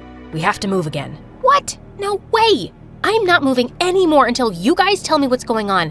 And this time, I want the truth. Don't treat me like a kid. My parents finally told me everything. We are in witness protection. I testified against some mobsters when you were younger, and that's why we've been on the run ever since. What? So we're in danger? Not if we stay clear from people. We just can't trust anyone right now. My mind started spinning and I couldn't even eat dinner. The thought of being in danger made me sick. Later that night, I was half asleep when I heard some noise downstairs. I quietly crept to my parents' room, but it was empty, and I found the front door wide open. Mom? Dad? My heart was beating like crazy when suddenly Leela's brother walked in. What do you want? What did you do to my parents? What? My dad's van got stuck in the mud and your parents are outside helping him. They sent me to get a crowbar? Oh, it's by the fireplace. I followed him outside and saw Mom, Dad, Leela, and her parents pushing the van. Once it was done, everyone came to our house for coffee. My parents didn't look so scared anymore, so I guessed we were staying. Just then, Leela sprung up and asked me if we could go to my room. And when we entered, she threw herself on my bed. Oh, your bed is so comfortable. Okay, don't you have one? No, I sleep on the couch and my stupid brother gets the bed because he's older than me. I knew they were poor, but I didn't know things were that bad. Why do you hate your brother so much? Because he gets everything, and my parents are always favoring him.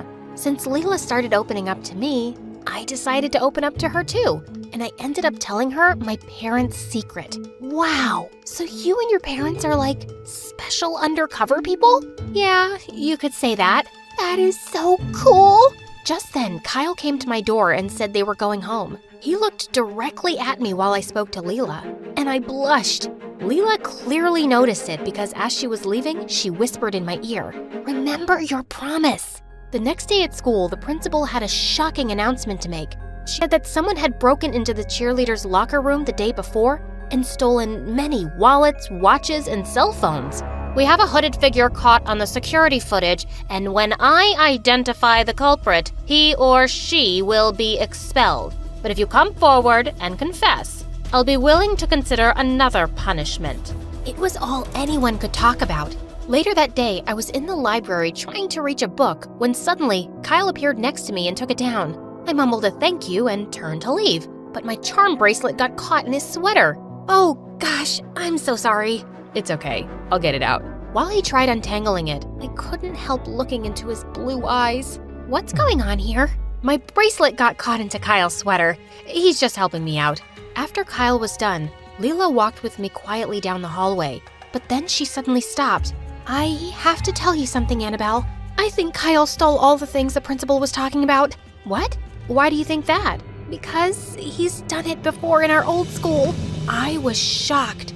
Leela stayed back for some after-school club that day, and as I was walking back home, Kyle suddenly joined me. We could walk together, if you don't mind. Okay, if you insist. He tried striking up a conversation, but I kept my answers really short. Just then, I tripped on a rock and he caught me before I hit the ground, but I quickly pulled away. Annabelle, did Leela say something about me?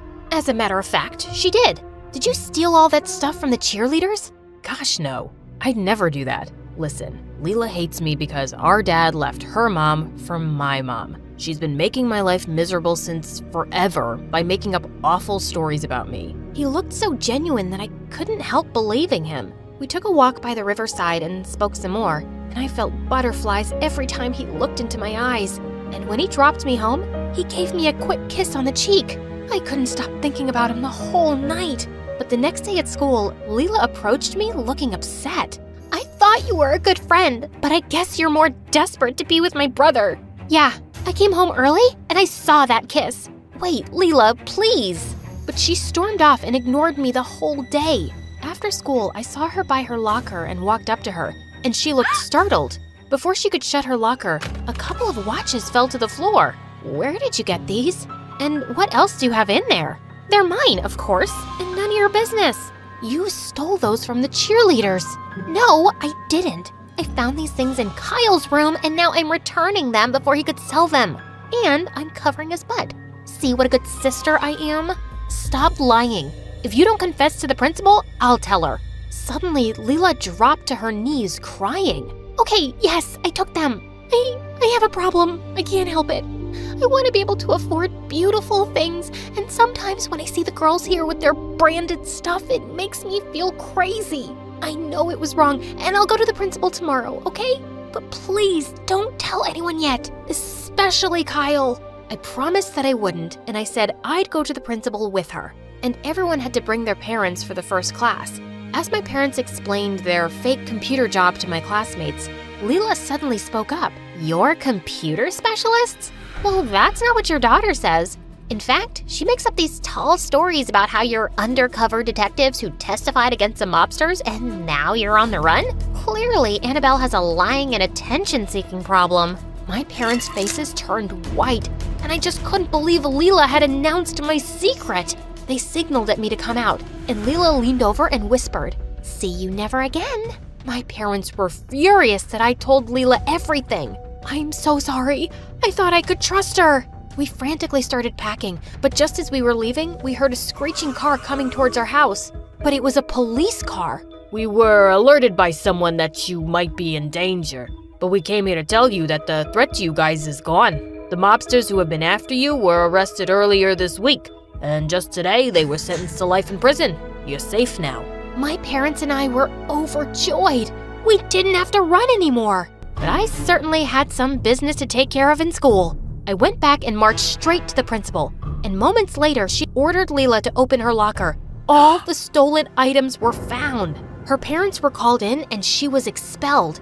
She turned furiously to her dad.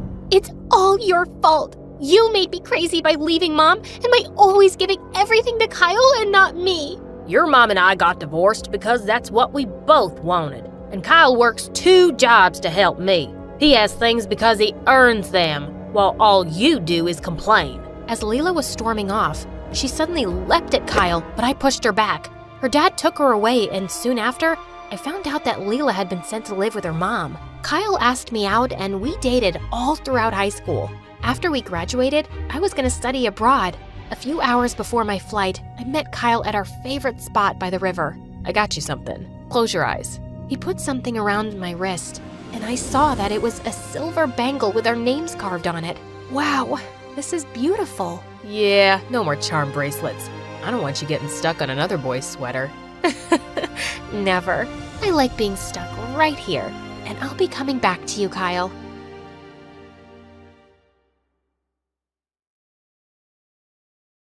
Get up, Dana. We're leaving now. My mom rushed inside my room in the middle of the night. I got up, still half asleep, as my mother packed my stuff. "What is it, Mom?" I asked. "It's your grandmother. She asked all the family to come together at her place." Everyone was holding back tears. We all got emotional. That is, everyone but my mom. My mom seemed impatient, always looking away. I didn't want to think about it at the time, but she looked almost excited. She acted proper enough in front of family, but once we got home, she went insane. She started smashing things and slamming doors. I went to try to calm her down but was immediately to regret it. She told me that I was going to take all of my stuff and move into the basement. Our basement wasn't even finished, so I just moved a basket of my clothes and some sleeping stuff on the cold, wet cement flooring. When dinner came, she refused to let me sit at the table with her and Daniel. After they would have finished eating, Daniel brought me down some of their leftovers. It was just some half-eaten chicken wings and cold mashed potatoes. He told me that he was sorry and gave me a hug. Before he could comfort me, our mom yelled at him to come upstairs before he had to sleep on the basement floor with me. I thought she was just angry about something that happened at the party, so I waited a few days before asking her if I could move back into my room. She got all offended, saying I was so greedy. That's when she let me know that Daniel was moving into my room because it was bigger. So what? I asked. I'm just supposed to move my stuff into Daniel's room? She gave an evil chuckle and laughed a bit. No, actually, I was thinking about turning it into an office. You seem to be doing fine in the basement, she stated. I was waiting for her to say it was a joke, but she was dead serious. She even started painting my walls with colors she knew I hated. I argued with her that the basement was cold and covered in mold and bugs. She said that I needed to contribute more to her life, to give in to her demands. What have you done that makes you so special? She asked. I was just 14. Just like that, I went from the favorite of the house down to Cinderella. I tried everything to get back into her good graces. No matter what I did, she complained. Daniel could do the bare minimum and would be rewarded while I was punished for no reason. Like, take my junior year of high school as an example. I came home with straight A's. My mom's response? My classes weren't even that hard, and I was purposefully taking easier lessons so I could brag about my GPA. Daniel got a C, and she took him out to a fancy dinner for all of his hard work. I did all the chores while Daniel had no responsibilities. When I brought up how unfair it was and that we could try to share duties, she told me that doing chores was the least I could do for her to put up with me. She complained about the way I washed dishes or how the laundry was never folded properly. She also constantly threatened to kick me out on the street. If it wasn't for laws forbidding it, I'm sure she would have loved to drop me off at the curb like a trash bag on a garbage day. Daniel tried to do nice things for me, but she always found out somehow. For our 15th birthday, he got me a really pretty dress. My mom found it and ripped it up to pieces, forbidding Daniel from ever wasting his money on me again. Seeing as I couldn't depend on her for anything anymore, I decided to get a job. I worked as a cashier every day after school. She complained about how embarrassing it was for me to work at a grocery store. She said that all of her friends mocked her for having such a stupid daughter. That certainly didn't stop her from taking all of my money, though. She said that it was for rent and food, but I was still living in the basement and getting table scraps. Meanwhile, Daniel did absolutely nothing. Daniel may not have defended me even once, but he was never a jerk with me. I could tell he felt bad about how I was treated. He snuck me doggy bags from restaurants, and even though our mom forbade it, he would sneak me little gifts like chocolate or stickers. He was trying his best not to get on her bad side, and I didn't resent him. In fact, he was my best friend. I'll admit it, I was a little jealous of his life at first. One day, I came home from my shift to an empty house. I knew Daniel had arrived earlier, but it was nearly midnight and highly unusual for no one to be home. Around 3 a.m., my mom showed up, and she was in the worst state I had ever seen. I asked her what was wrong, and she chucked a vase at me. "It should have been you," she screamed before running up to her room. I decided to call up Daniel to see if he knew what was wrong. A couple of rings later, I heard a voice, but it wasn't Daniel's. The woman on the phone explained that Daniel wasn't able to talk right now. He was currently in the hospital because he'd been in a horrible accident. I immediately took the bus there to go and stay with him, angry that my mom told me nothing. He was in surgery for hours. I even fell asleep in the waiting room.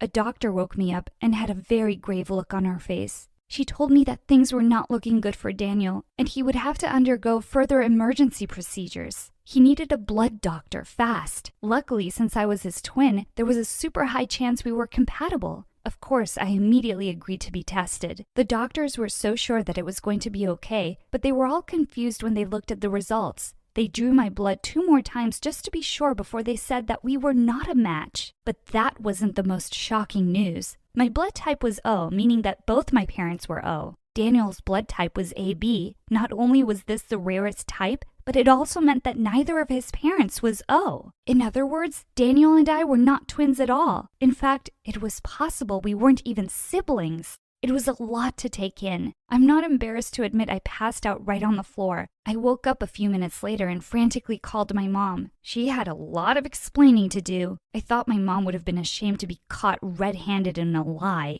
She just shrugged and said, "Oops, yeah, I forgot to tell you that you were adopted." I was in tears, but she couldn't care less. She told me to stop being a drama queen and have consideration for her feelings as her son was in danger and she was overly stressed. I argued that he was my brother and I had the right to be confused. Her response? "That charade is up to you, Dana. We both know he is not your brother." She even had the audacity to complain that I couldn't even donate blood, like it was a choice. I ran out of the hospital crying hysterically and went straight home.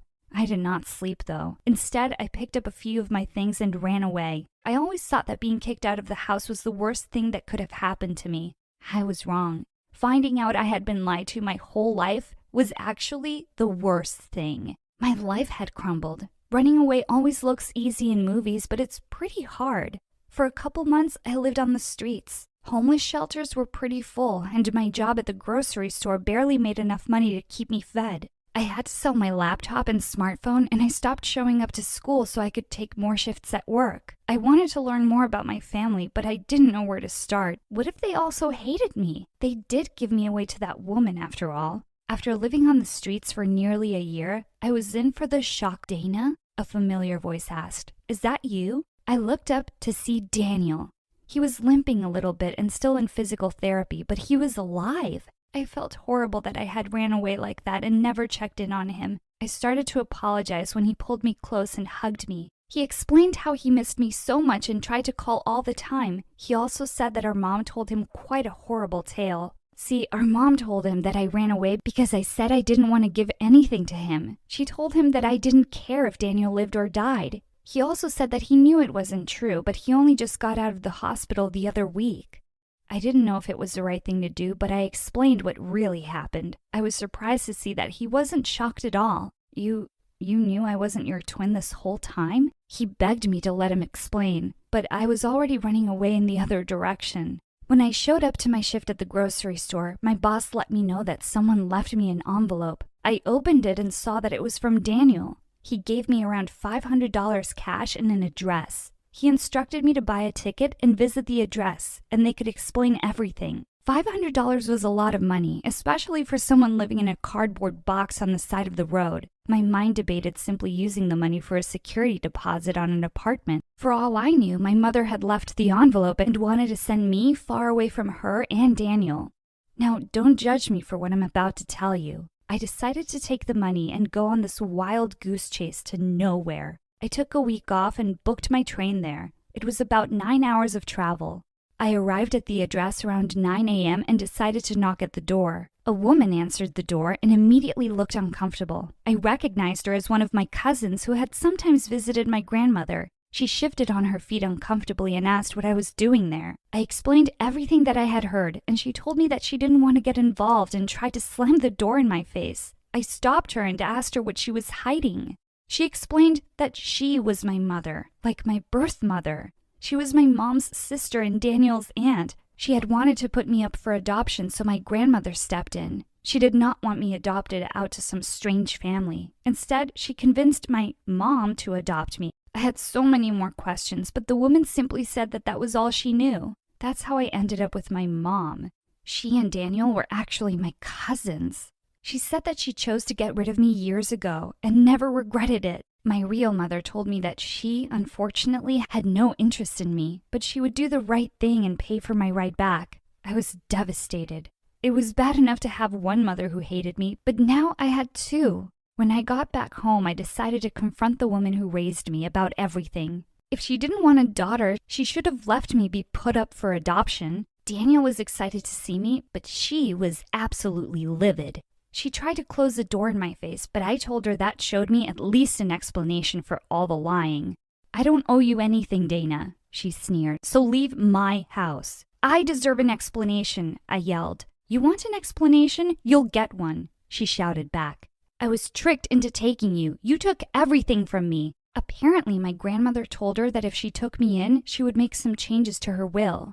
My mom was a single mother struggling to support Daniel, and my grandmother was very rich. She thought that the changes in the will would get her rich. At my grandmother's party, she found out that she actually left everything to me. Even Daniel was shocked to hear this. She even left me with a generous trust fund for a goodbye gift. I never saw a dime of it. She felt like she wasted her time raising me for nothing but stress. She was jealous that I would get to live rich and fancy while she slaved away by raising a kid that wasn't even her own. I screamed at her about how selfish she was. All she cared about was money, while all I wanted was family. I had never felt so betrayed, and I bolted out the door.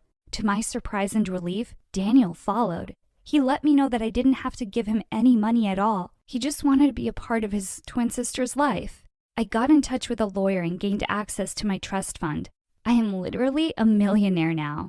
If my mother had just treated me properly, then I would have happily shared it with her. Last I saw, her house got foreclosed on, and Daniel doesn't even talk to her anymore. I was able to afford to move Daniel and I out with my grandmother. She knew nothing about the drama in our lives and thought I had simply ditched her after gaining access to the account.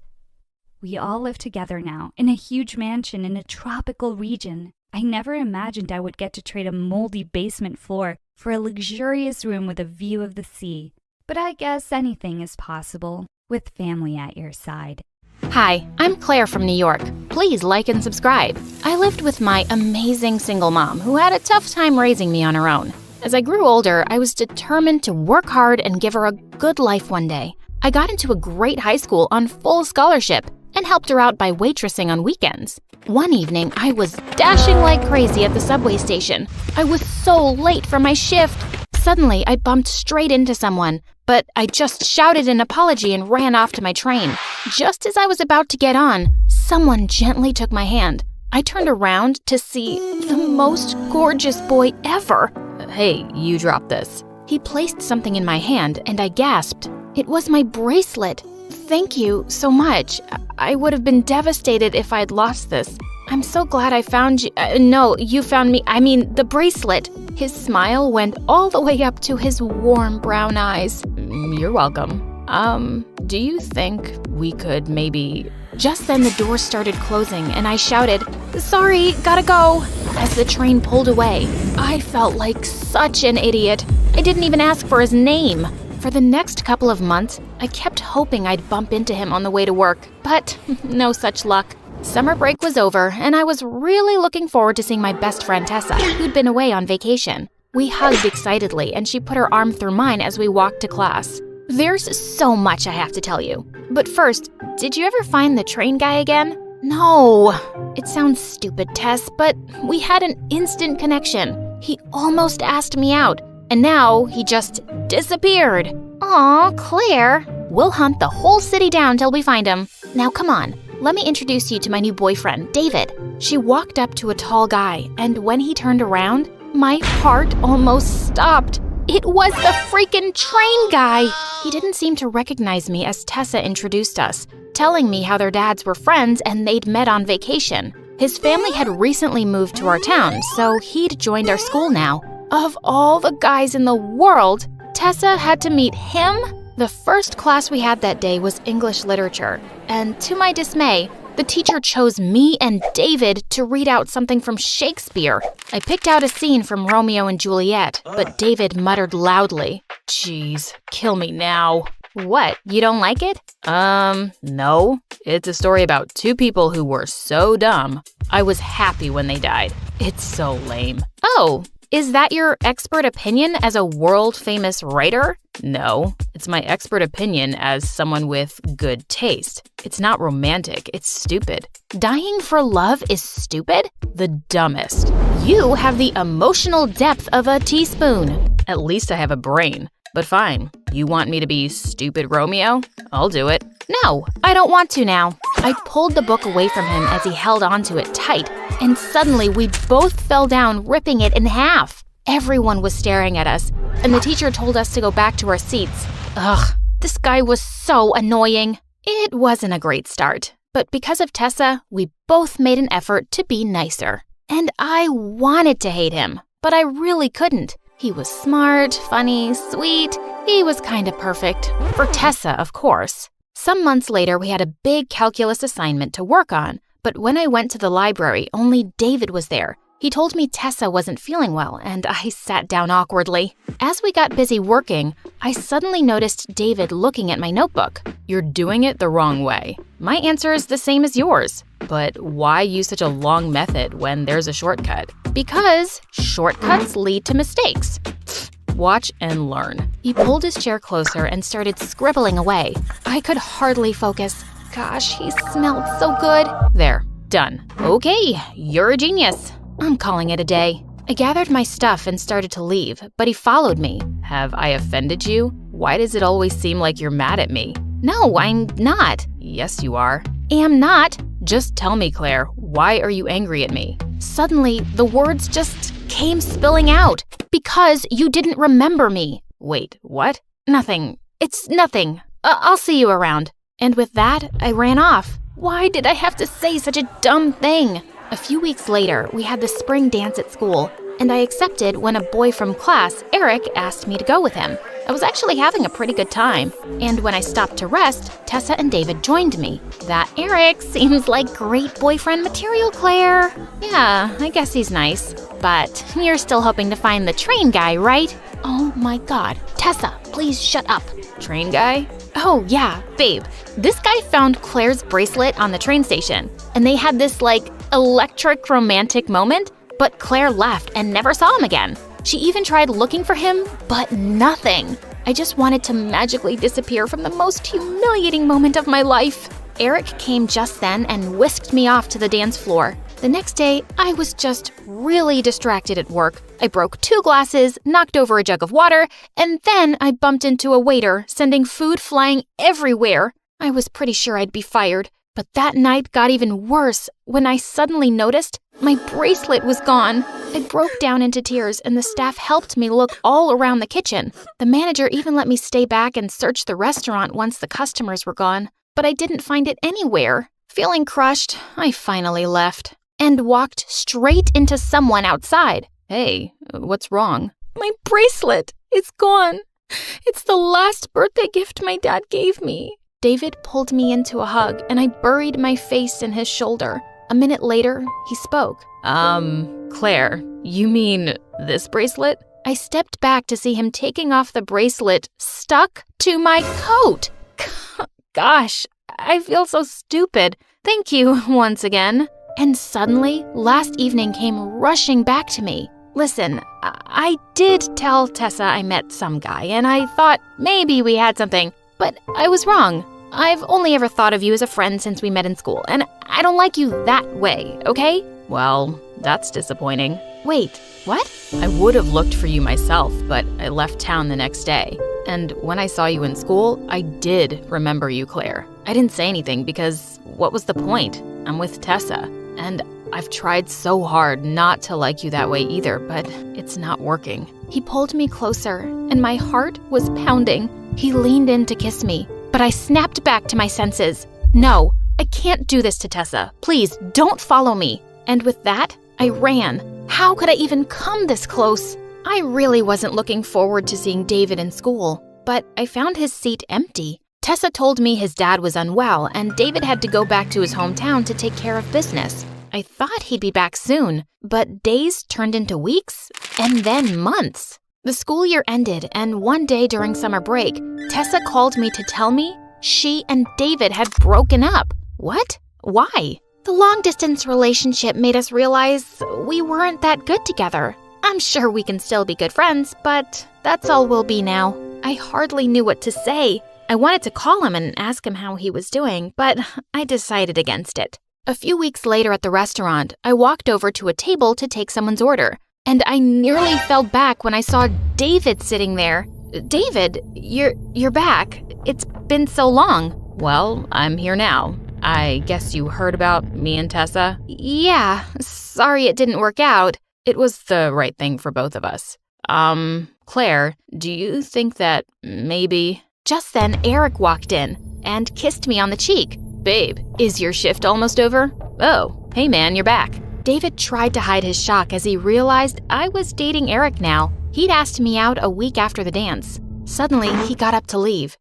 I just remembered something important. I'll see you guys in school. Gosh, we really had the worst timing. Some weeks later on my 16th birthday, Eric turned up in a limo to take me to dinner. But when we got to this fancy restaurant, I was shocked to see my entire class there. It looked like he booked the whole place. But to top that, Eric jumped onto a chair suddenly, holding a mic. Happy birthday to the most amazing girl. To show you how much you mean to me, I'm gonna embarrass myself now with this song I wrote for you. He started singing, and I couldn't stop laughing. He was ridiculous. Just then, the mic suddenly died, and everyone heard David saying, "What a loser." There was a pin drop silence as everyone turned to him, and Eric was furious. Dude, is there a problem? Yeah, just one thing. I don't understand what Claire sees in you. God, he was so rude. Before I could tell him off, Eric leapt forward and grabbed him by his collar. David pushed him back and he ended up falling in the cake. He attacked David again, and they both went crashing into another table. Oh my God, stop it! David, what's wrong with you? I pulled him outside. Your boyfriend attacked me first. You deserved it. What's your problem with Eric?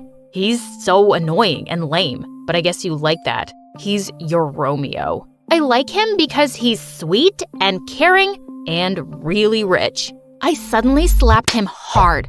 Did you just call me a gold digger?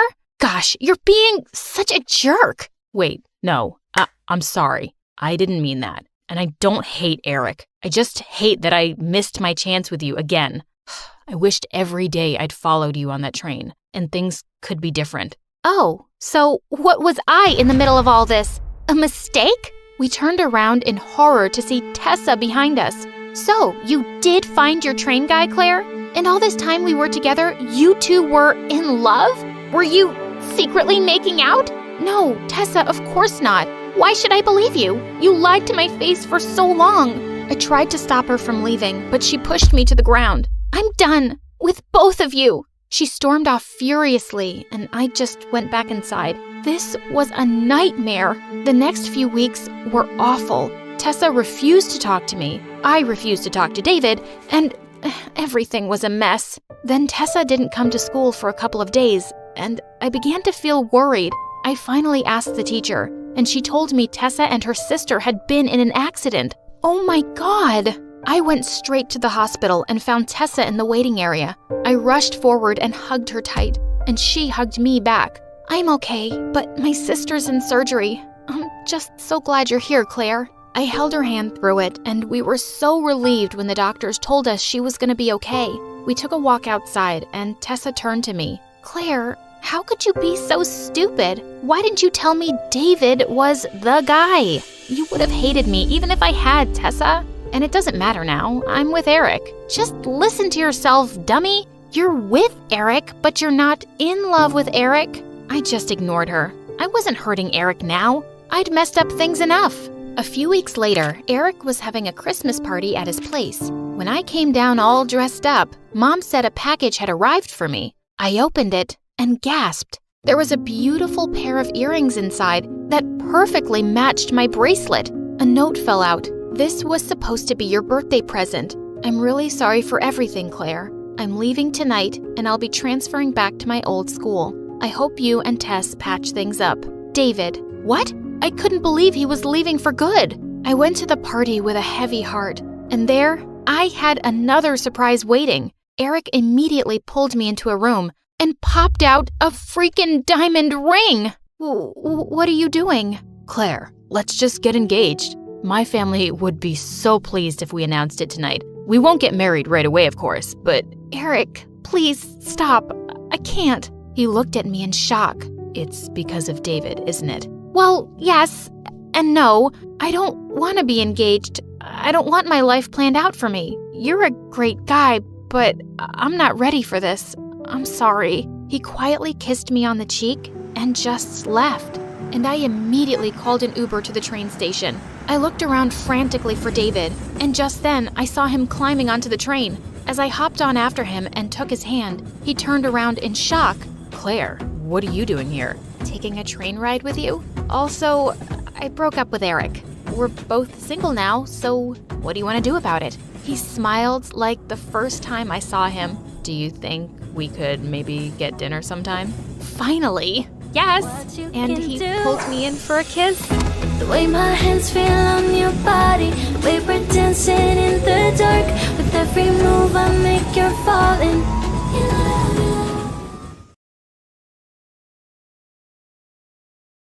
Hi, I'm Kate from New York, and this is my story. Please like and subscribe. I was born to the CEOs of a multi-million-dollar aerospace company. I grew up with everything a kid could want, and then some. But I was practically raised by my nannies since my parents were always busy. They tried to make time for me, but I didn't really have their attention, and I craved it. I think that's why I was in such a hurry to start talking. I was forming my first words when I was only 1, and by the time I was 2, I could speak short sentences. And once I started talking properly, a rocket couldn't have stopped me. How was your first day of school, honey? Oh, it was so good. I felt kind of scared, but then the teacher with the black hair and the green eyes and the big ears came and took me to class. And my classroom was so nice and it's all yellow and there was 20 kids and they're all my friends. That's because I gave them all markers and my first class was about alphabets and it was boring. And then I saw a boy's butt crack and I started laughing at it and the teacher looked mad, but then... Sweetie, that's lovely. Why don't you just eat your food now? I was at the best part, Daddy. Oh, now I have to start again.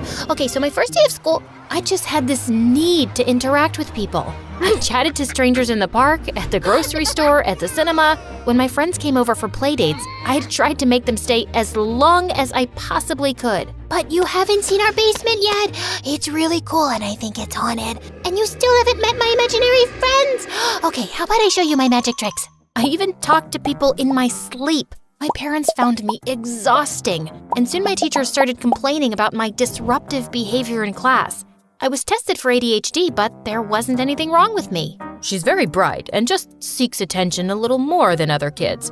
It's not uncommon in an only child, and she'll grow out of it. Do you spend quality time with her? Well, we try, but we're very, very busy. The doctor recommended some activities we could do together every day, but of course, my parents couldn't keep up. Then one day when I was 8, my whole life changed. I got home from school to find my parents in the living room with a beautiful older girl who didn't look very happy. Kate, we have some exciting news. Come meet Lola. She's 11 and she's your new sister. She's my sister? But I didn't see your tummy growing, Mom. Where did she come from? Why is she so big? Why is her hair red? What? Honey, she's our employee's daughter and we've adopted her. I'll explain to you later what that means. Why don't you say hello and show her to her room? Lola still hadn't spoken a word, but I talked nonstop as I took her hand and led her away. And then she shut the door in my face. She didn't even come down for dinner later. My parents said she just needed time to adjust and I should give her space. I tried really hard, but I just couldn't fall asleep and crept into her room. I quietly opened the door and found her sitting next to a carton crying. Lola, what's wrong? Nothing. I was just looking at some old things and it made me sad. Ooh, space boots. My dad got them for me when I was your age. I always wanted to be an astronaut. Well, you should.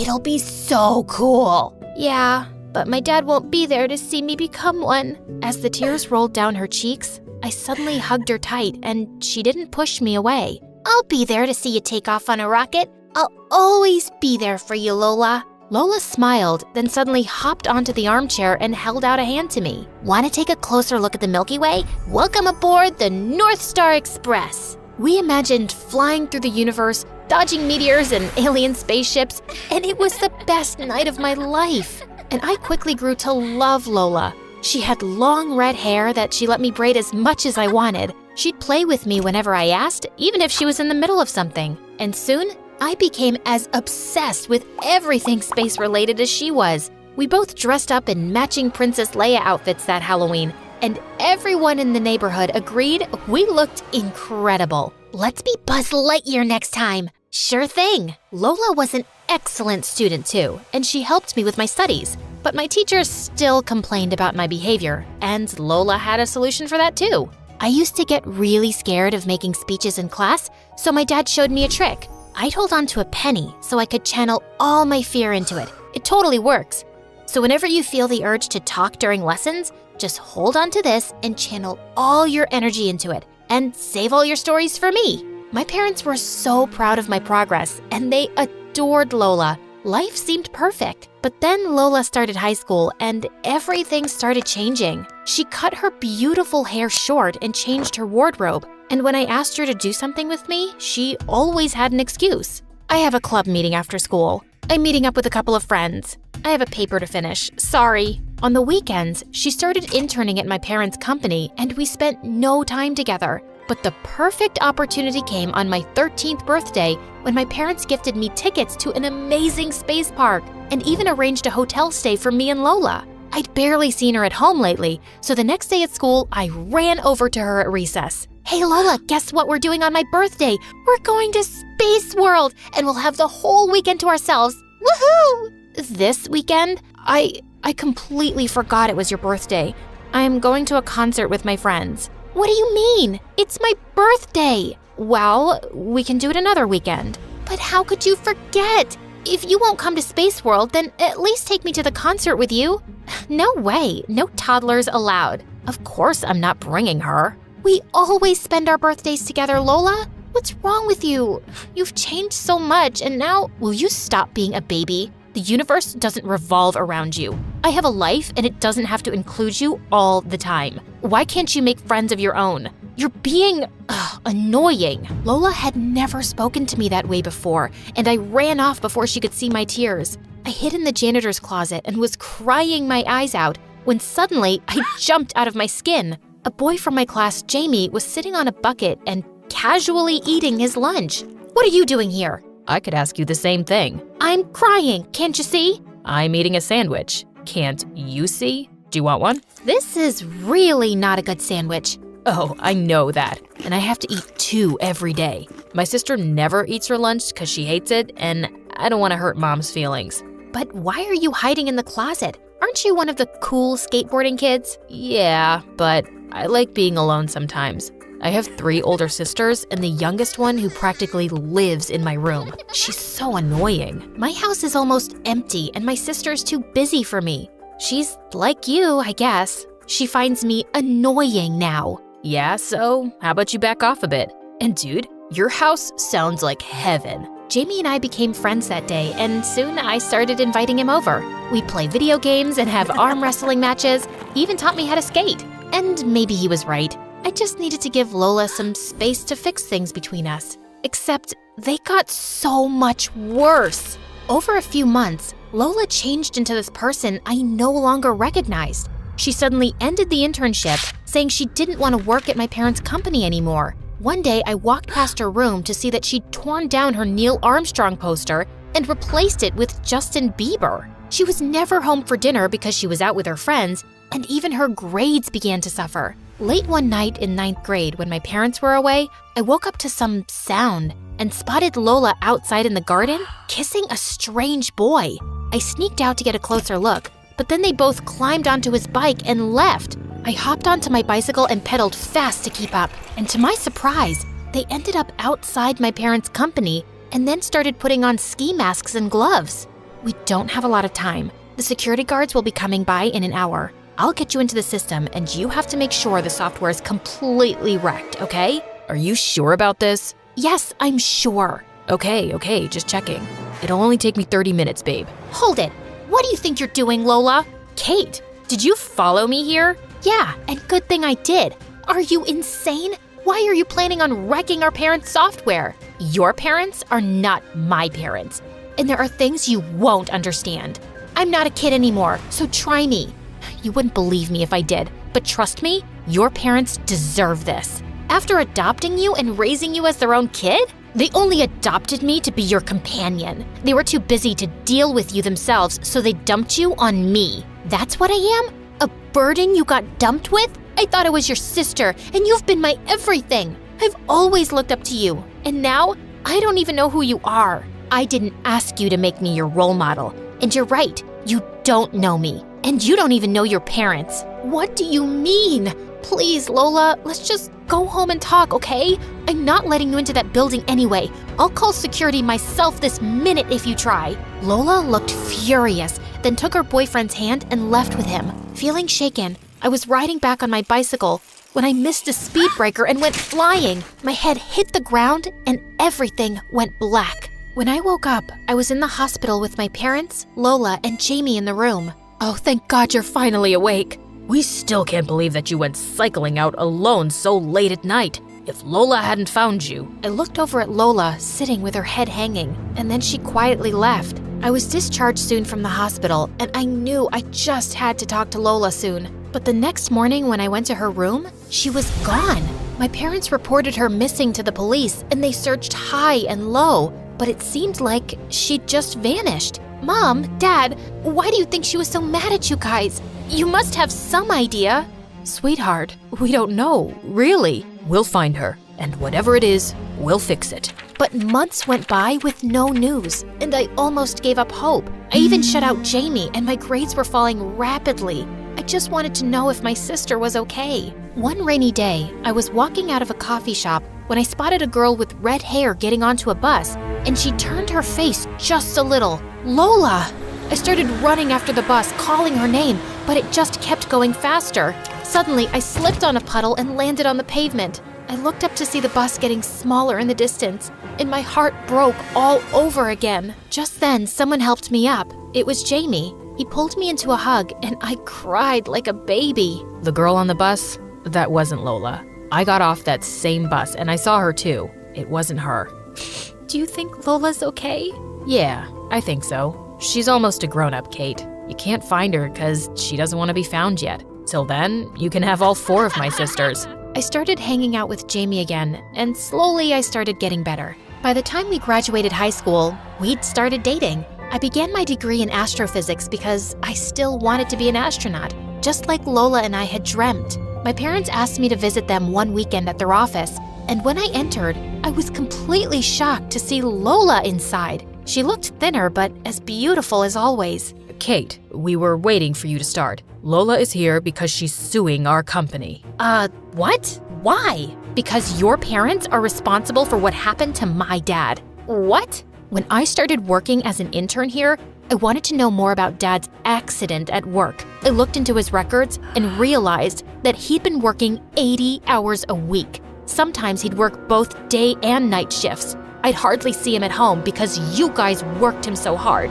You caused his heart attack. Lola, he never mentioned any medical condition in his records, and he requested to work overtime for extra money. It was his choice, but it's way beyond the legal limit, and you should have never allowed it. My parents stepped out of the room with their lawyer while my head was still spinning.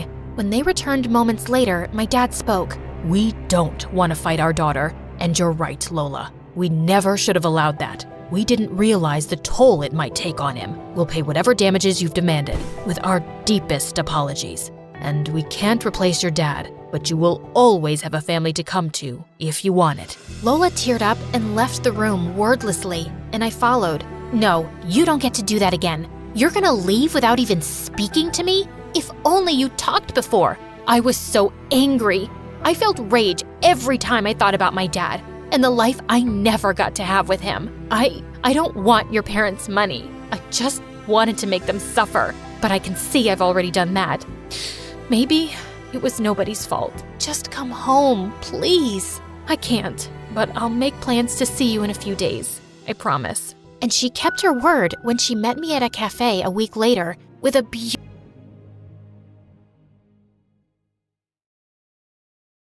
Hi, I'm Zelda from Michigan. Before I continue with my story, please like and subscribe. My brain works a little differently than most people's. When I was in preschool, I thought it was a good kind of different. I was already teaching myself to read and do math. I also had a perfect memory. I could point and remind my parents where certain stores and markets were. I even helped them remember long Wi-Fi passwords. But once I got to first grade, I noticed something was off about me. Every time I talked to someone, they acted like I said something weird. One time, Mom invited a friend of hers over, and I started asking her questions I was curious about. How'd you get that bald spot? Have you ever gotten pregnant? Do you ever pee in the middle of the night? Mom's friend was super offended by what I was saying and left dinner early. Mom was super embarrassed, and Dad tried to tell me that my questions were rude and too personal. Next time you meet someone for the first time, ask questions like, where are you from? What's your job? Dad gave me a bunch of example questions I could ask,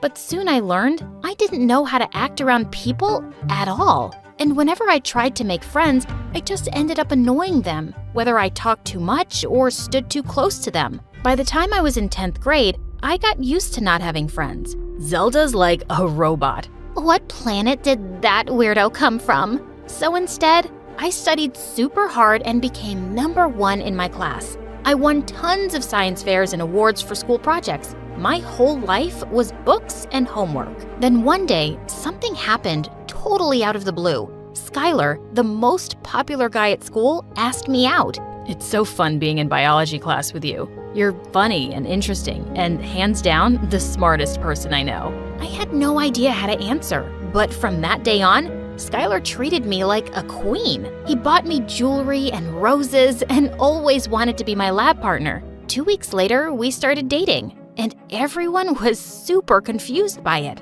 What's a guy like Skylar doing with a loser like Zelda? She's gonna ruin him socially. We were the talk of the school. Every day, I asked Skylar why he chose me out of all the girls he could have dated, and he always told me the same thing. You're different, Zelda. I like that about you. Why don't you believe me? I tried to take Skylar for his word. So on his birthday, I planned a huge surprise for him. I Googled how to write a love poem. I spent hours thinking of the most romantic things I could tell Skylar. Finally, the day arrived. I brought speakers to school and stood up on a cafeteria table. Today is my amazing boyfriend's birthday. Skylar, babe, I've written you a poem as a token of my love. Your eyes are like starlight. Your skin's pale as moonlight. My sweet Skylar. I went on and bowed when I finished. That's when everyone burst out laughing. I looked to Skylar, but he was heading out of the cafeteria. I ran to catch up with him. Babe, why did you leave? Don't you love the poem? I don't get it. Why did you read it to the whole school? That was the most embarrassing moment of my life. Why? 'Cause you're embarrassed of our love? Embarrassed of me? That's not what I said. God, why are you so stupid, Zelda? Everyone was right about you. Skylar walked off angrily, and tears filled my eyes. Why didn't I just put the poem in his locker or something? Or read it to him on a date? I was so sick of being a chronic moron. I came home early that day from school. My parents were working in the living room. Then suddenly, the house started shaking. We were having an earthquake. Within a few hours, half of our house was destroyed. And the next day, the earthquake was all over the news. Then, all of a sudden, my picture popped up on the TV screen with my first and last name. And next to it was written, "Reported missing after earthquake." Young teenager last seen yesterday evening after the earthquake. Mom? Dad? What are they talking about? I don't know. What kind of mistake is this? The reporters must be talking about another girl and used Zelda's picture. My parents rushed to the computer in their bedroom to Google my apparent missing report. But when I checked social media on my phone, I saw I had thousands of notifications. Kids from school had posted everywhere online how worried they were about me and how amazing I was. Best of all, Skylar had posted about me saying he prayed they'd find me. I'd gone from being totally alone to the most loved person overnight. Before I knew what I was doing, I walked to my parents' room. We can't tell anyone this story is fake. Look what everyone's saying about me.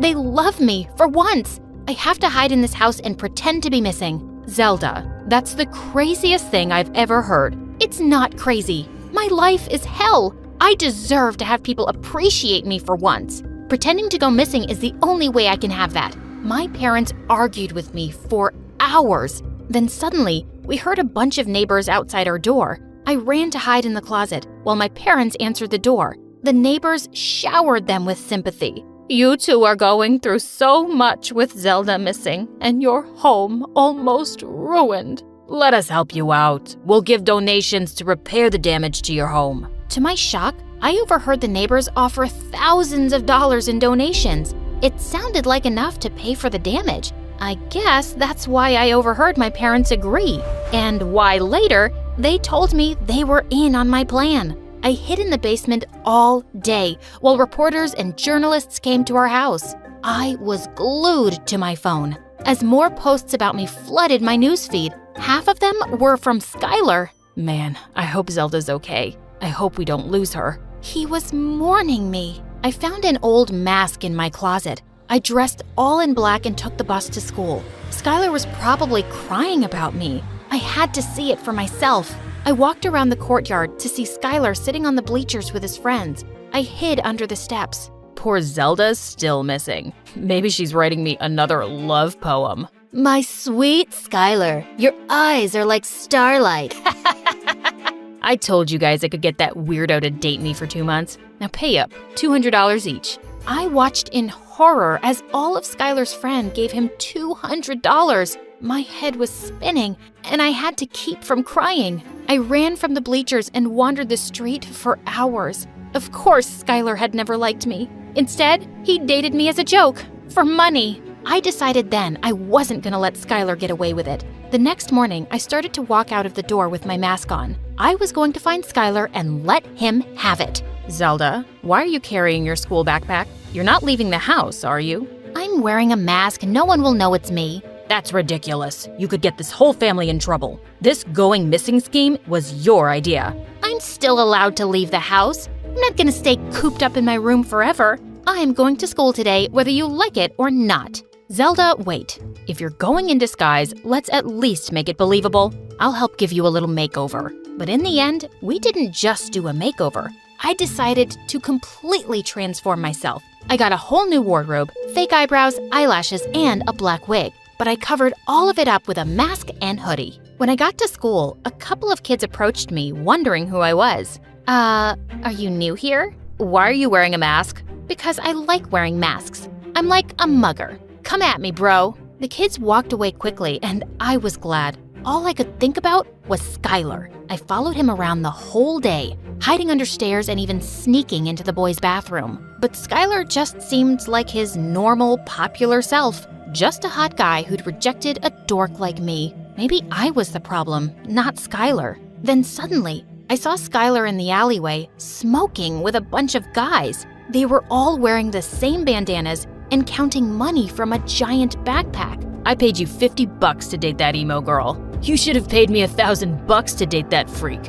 It hit me. Skylar was in a gang. I wasn't the only girl he'd bet on for money. Their backpack was full of loose bills and even some gold jewelry. They were stealing too. I ran away before anyone could see me. When I got to the cafeteria, all the girls stared at me and started whispering. That girl's probably wearing a mask and hoodie 'cause she's hideous. I'd wear a mask too if I had an ugly face. I felt my skin boil. I'd been the school freak my whole life. I wasn't gonna let it happen again. With that, I unzipped my hoodie to reveal my black dress and black wig. I took off my mask and tossed it to the ground. I could feel all the kids in the cafeteria turn their heads in my direction. And finally, at the corner lunch table, I saw Skylar. He waved me over. Hey there, you new here? Because I think I would have remembered seeing someone as pretty as you. Yeah, I'm new. Call me Z. That's my name.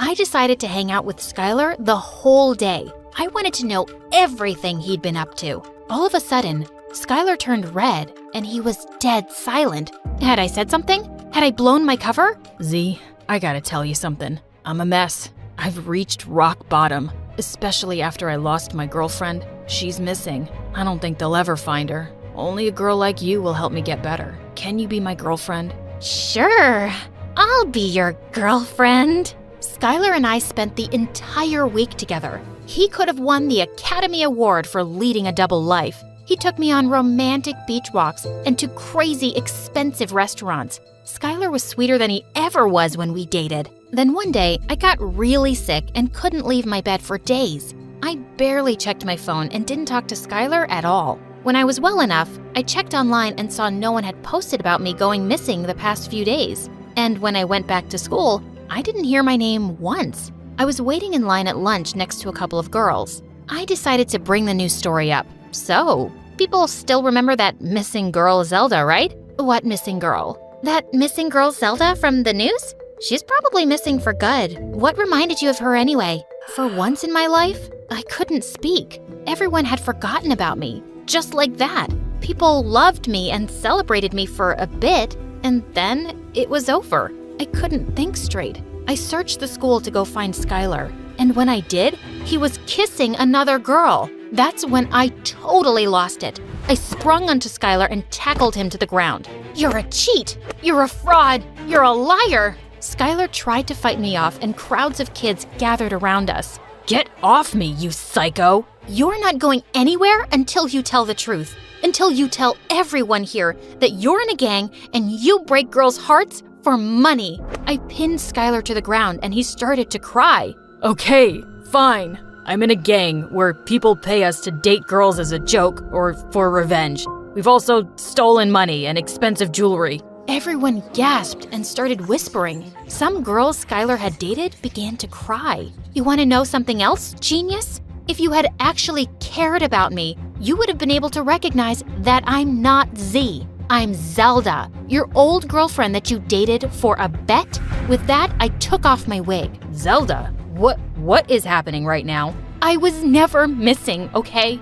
I hid in my bedroom and lied about it for attention. I wanted to feel loved and appreciated for once in my life. But it doesn't matter, because everyone forgot about Zelda, the missing girl. Kids had gathered all around the courtyard and had heard everything. Some of them were laughing, others were whispering, but wherever I went, I could feel stares. My secret was out and posted everywhere online. I was getting attention again, except bad attention this time. Everyone thought I was a heartless witch, and they were right. How could I do something so selfish? All of a sudden, I saw my parents walking towards me. Someone had called them. Kids started pointing at me. You know what? I get it. I messed up. I'm sorry, okay? I wish I didn't care so much about what everyone thought of me, but I want to be better. And the truth is, I like who I am, even with all my weirdness and my problems. I need to remind myself of that. But both my parents hugged me. You did the right thing by admitting your mistake, sweetie. And we're sorry we agreed to let you do this. We should have been the responsible ones. We promise we'll always be there for you. And we want you to know we're proud of you. We love you, Zelda. Thanks, guys. I needed to hear that. I love you too.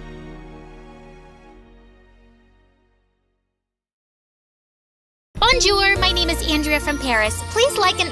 Nah, I'm just kidding, guys. It's me again. Gotcha. You didn't know I spoke multiple languages, Verdado. So, where were we? Oh yeah, my band almost broke up. My manager tried to take control of my life. My father was in an accident. My boyfriend was keeping a huge secret from me. And my mom had come back into my life after almost 10 years. Am I forgetting some other misery? Yeah, I'm also really hungry. Oh, right. I hadn't eaten anything since before the concert. But at that time, we had more important things on our plate. Alice, I told you to get away from him. Who does she think she is to tell me what to do? No. First, you owe me an explanation. Why have you left? Where have you been all these 10 years? Why have you never called? Why are you coming back now? Why? Well, I guess she owed more than one explanation. Maybe we should leave. And miss the showdown? Yeah, let's give them some privacy. Yes, better. What are you even doing here in the first place? We'll wait outside. No, nobody leaves. And you better start talking before we start improvising a bad cop, good cop scene. And no, Luke, you can't be the good cop. But Alice, no excuses. Just spill the beans. My mom took a seat and a deep breath, then remained in silence for a few minutes. I couldn't wait to know the truth. I was impatient, nervous, stressed, and hungry too. But most of all, I was tired. Then she started talking about her life, you know, blah, blah, blah. Some really revealing stuff and other things. And then the end. I'm sorry, guys. I'm just exhausted. It's not that easy to narrate 4 parts in a row. The life of an MSA star is harder than it looks. You know what, guys? Let's mix things up a little. I know you're probably tired of hearing my voice. At least I am. So let's hear my mom's story told by herself. See you later, alligators. Hi, kids. I'm Carrie, Alice's mom. I know most of you must hate me, but hold off until you hear my side of the story. If you still hate me later, well, don't put it in the comments.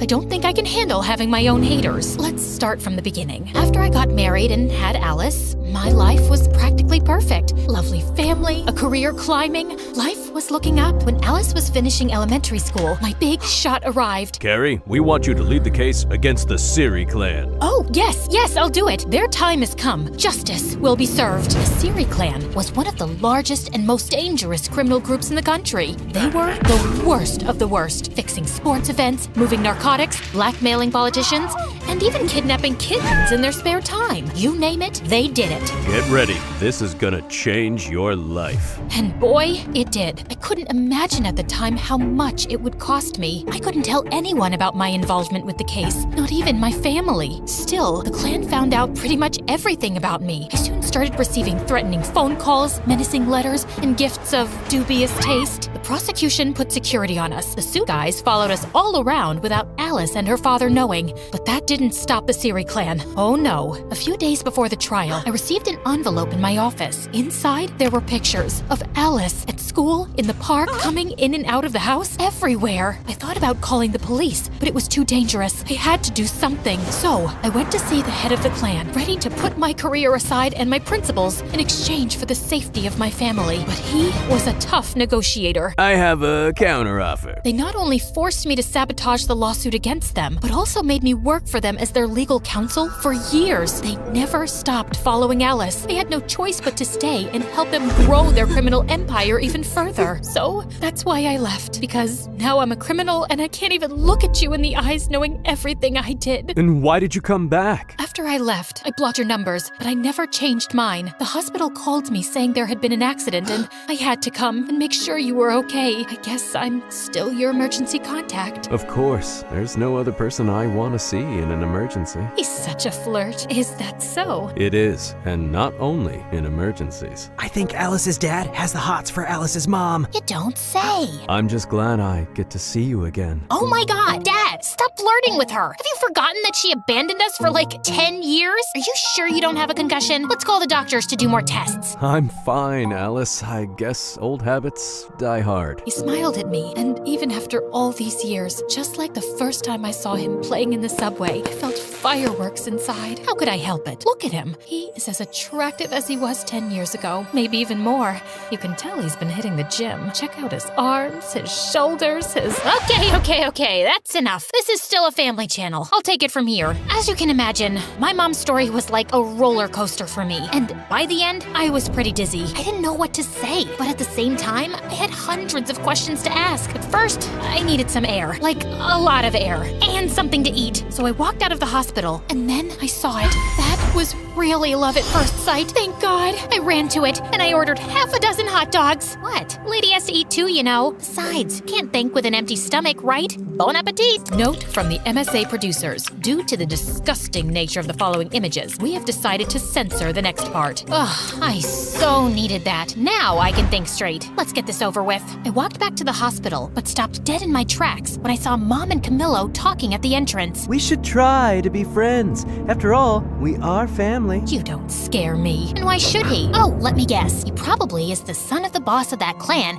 and he's just dating me because he has a secret agenda, right? No, not at all. So why should I get away from him? Maybe I got carried away. To be honest, I don't think you guys are really a match. I mean, you are a Cancer and he is a Capricorn. Those are the least compatible signs in the horoscope. I'm actually a Scorpio. Oh, then it's okay. You have my blessing. Great! Thanks, Mom. Camillo hugged my mom. Their performance was as believable as a bunch of elementary school kids acting out Shakespeare for the end of the year play. Of course I knew there was something wrong. I'm not an idiot, guys. I asked Camillo about it like 1,000 times. Why does my mother hate you so much? What did you do? But he always came up with different excuses. It's because I'm Italian. She hates poets. She doesn't like my cologne. I think she must be in love with me. Eventually, I stopped asking. I know it sounds crazy, but after so much time, things were somehow in order and part of me didn't want anything to change. Sure, I knew that things sooner or later were gonna bite me, and trust me, when they did, it hurt like a dog bite. The next few days were truly bizarre. My mom came back into our lives as suddenly as she had left. Every time I went to visit my dad, she was there, and the two of them together were absolutely unbearable. You guys know I'm a sucker for love, but they were too much even for me. Here comes the plane. Can I have a bite of the pilot too? Oh, don't start. Last time things got out of hand. Yikes! When my dad was discharged, she took care of him at home. They even urged me to come back and live with them so we could be a happy family. Before saying no, I actually considered it for like half a millisecond. But Mom was determined to get back into my life by hook or by crook. Like some regular mom and her teenage daughter, we spent all of our time together fighting. The thing was that I was not a teenager anymore, and she wasn't like a regular mom, which made things really weird. Where are you going? With whom? What time will you be back? I want my lawyer here. I am your lawyer. Talk. To a club with Moon and Luke around 2. That's too late. You can go till 12. But Mom! No buts, Missy. It was kind of fun to make up for lost time. You're so mean. I hate you. I always wanted to yell at my mom that I hate her for some stupid thing, like a normal teenager. Although I would never admit it then, having Mom back was amazing. But still, she really had it in for Camillo. And it wasn't, of course, just because of our zodiac signs. She started playing detective, attempting to sabotage our relationship. She tailed us in secret to our dates. Remind you of anyone? I guess the apple doesn't fall that far from the tree. Of course, she didn't know about my successful career as a matchmaker. Table 5 said you would take care of their check. Since when is bread so expensive? After that, she sent me flowers and gifts from a mysterious secret admirer. Free chocolate. But that was nothing. It got to the point where she tried to kill Camillo. I didn't know he was allergic to nuts. I told you like yesterday. It must have slipped my mind. Then she went all in and planned a blind date for me and Kwan, who was a few days away from returning to Korea. I had to admit that it was a beautiful date, and Kwan looked so attractive. But I had a boyfriend and he had a girlfriend. I'm so sorry my mom put you up to this. Don't worry, it's always nice to spend some time with you. Won't your girlfriend mind? I don't have a girlfriend anymore. She left me. She said my heart was still entangled with something here. And what is that something here? I think you already know. Kwan smiled at me, and I blushed so much that I could have become a stunt double for Poe. You know, the red Teletubby. Change the subject, Alice. This could get out of hand. I don't know what my mom has against Camillo. She hates his guts with a passion, but he didn't do anything. I think you should trust your mom. I know you two have a complicated history, but she must be doing this for a very good reason, and you can't keep ignoring it. At first, I thought Kwan was only saying this because he was jealous. But then I started to think he had a point. Turns out, his words were absolutely right on target. When I got home that same night, I did what I promised I would never do. I went through my boyfriend's computer. Guys, this is me not setting a good example. Don't follow my lead on this one. Remember how I said things would come back to bite me in the butt? Well, they did. More than a dog bite. It was a crocodile bite. Among Camillo's files, I found a book about me. Yes, you heard right. Camillo was writing a book about my life behind my back. Actually, no, he wasn't writing it. It was already finished. What the? To no one's surprise, it turns out that behind it all was Trevor. He had signed over my image rights from our contract to Camillo to write a bestseller airing all my dirty laundry. For the next few hours, I read the entire book. Not only did it expose my deepest fears and desires, those I had confided in him, but it also detailed my mother's criminal history with the Siri clan. If this gets out, she will go to jail. And the worst part of it all, the book was due out in 2 days. Just as my world was collapsing, the collapser opened the door. Hi, honey. I was more than ready to use my drumsticks to turn him into a human skewer, but I didn't. I understood that my only advantage at that moment was that he didn't know that I knew. So I pretended that everything was fine and took the first opportunity to get the hell out of there. We're out of milk. I'm gonna go buy some. We have milk. But not almond milk. Since when do you like almond milk? Since forever? You don't know every single detail about me. Well,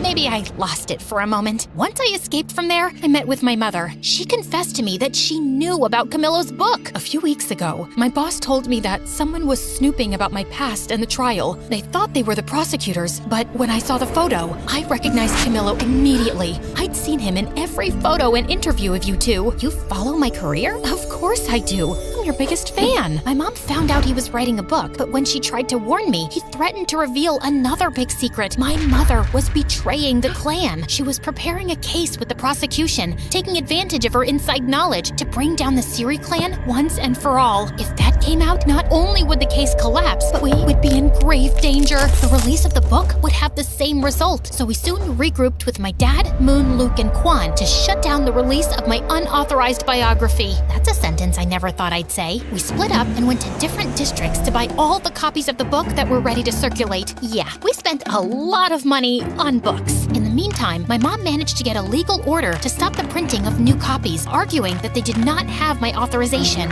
Amazingly, we managed to stop the book from coming out. We gathered all the copies and made a huge campfire. Not great for the environment, I know. Again, don't follow my lead on this one, guys. Anyone want a marshmallow? You're still leaving tomorrow? Maybe you can stick around for a bit. I'd love to, but I have to go home. But you should visit me. Maybe I will. Sadly, our victory was short-lived. Feeling defeated, Trevor and Camillo leaked the book virtually, and it soon went viral. What ensued was absolute chaos. My name became a trending topic, and the news went crazy with my mother's criminal story. Soon, reporters were swarming my house and my parents' house looking for a comment. My phone literally exploded from the number of calls and messages it received. To make matters worse, Camillo went on TV to present the book, badmouth me, and reveal that my mom was a double agent for the government. You will pay for this. From that moment on, we became the #1 target of the Siri clan. Things were completely out of hand, and for the first time, I feared for my life and the safety of the people around me. I had to do something, but I didn't know what. Alice, there's no time for discussions. Get in the car. We have to go to the witness protection program now. We are in danger. I can't do it, Mom. You two go. Alice, this isn't up for discussion. No, it's not, Dad. I'm sorry. I ran between the cars until I lost them. It's not that I didn't want to go with them, but I was a public figure. The reporters and paparazzi would be after me like hounds. I knew that if I went with them, I would put them in even more danger. I needed to go somewhere where no one knew me. Oh,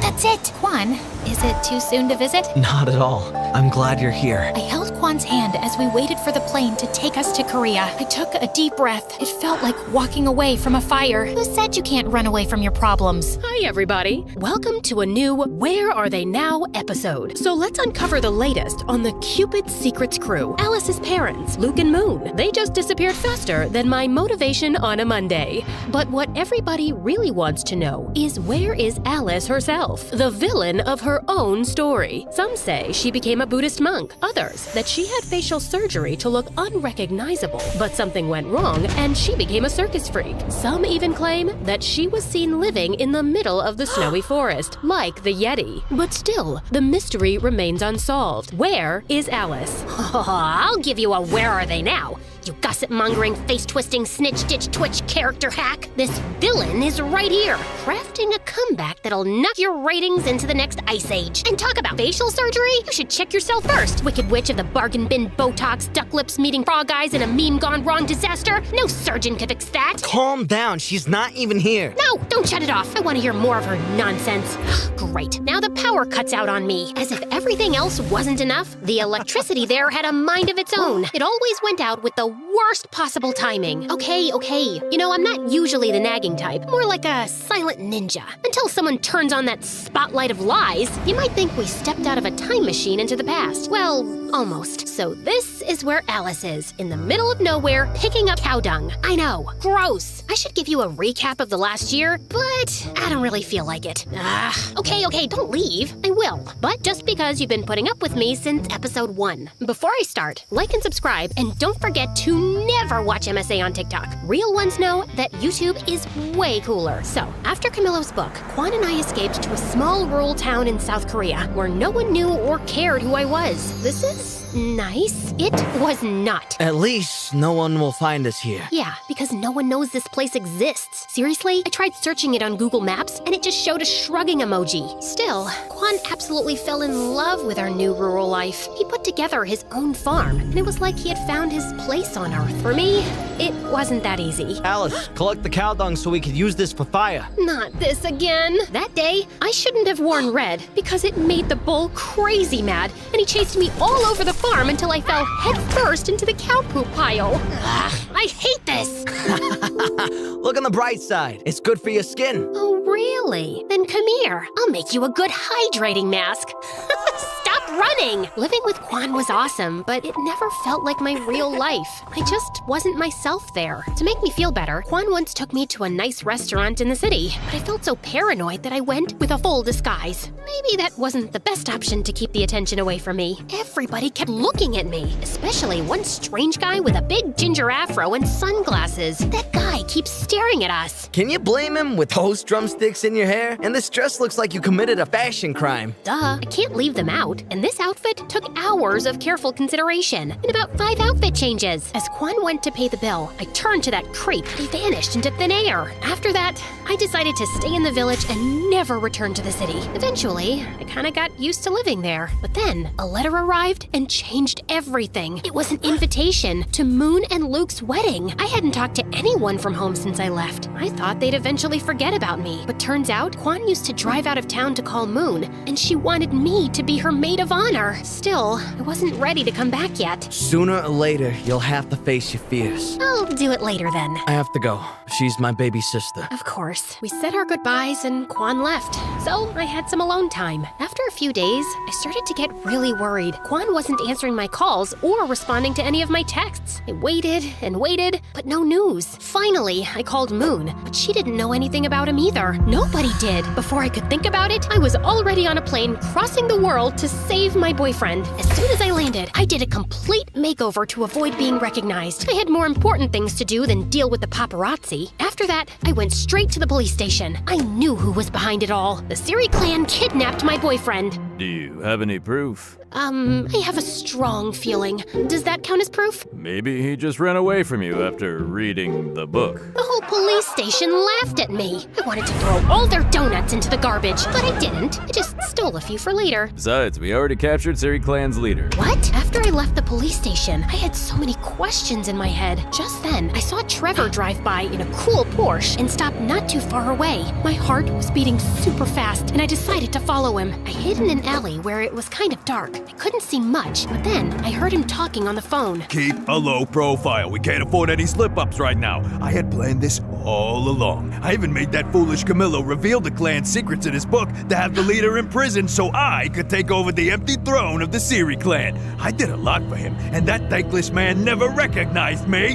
Now, see who the boss is? Me, Trevor, only Trevor. The terror! He went inside, and I crept closer to the building's window and peeked inside. There he was, stood before a group of exhausted kids. Kids, if you don't do it my way, you'll be swimming with the fish. Yes, you heard me right. You'll be forced to clean my aquarium again. Get ready. 1, 2, 3, go! Come on! Don't make me get the snorkel gear. Trevor not only carried on with the clan's illegal affairs, but also used his power to create an academy for young talents to build his own musical empire. The police weren't helpful, so it was up to me to stop him and save Quan. Time to bring down his criminal empire. Still, I needed help with that. I needed my friends back. I'm sorry for leaving and ghosting you guys, but I really need you. It's okay. We understand. And we've got to find Quan. And destroy Trevor. Don't forget about that. They told me that over the last year, Trevor blocked all their contracts and concerts, sending his army of little singing robots to replace them. He kidnapped my boyfriend and also ruined my band? This time, it's personal. Yeah, I know. That sounded so cool. Like an action movie star. So, I told Moon and Luke about my master plan. So, your plan is to just break into the headquarters of a criminal group and steal illegal stuff? Yeah, pretty much it. Great, sounds bulletproof. That night, we snuck over to their lair. At the entrance, there were 2 security guards. Okay, we made it pretty far. Call it a night? No, we have to take them out. So, Alice, you do it. What? Why me? They won't recognize you with your new makeover. Distract them while we try to find another way in. Before I could protest, Luke and Moon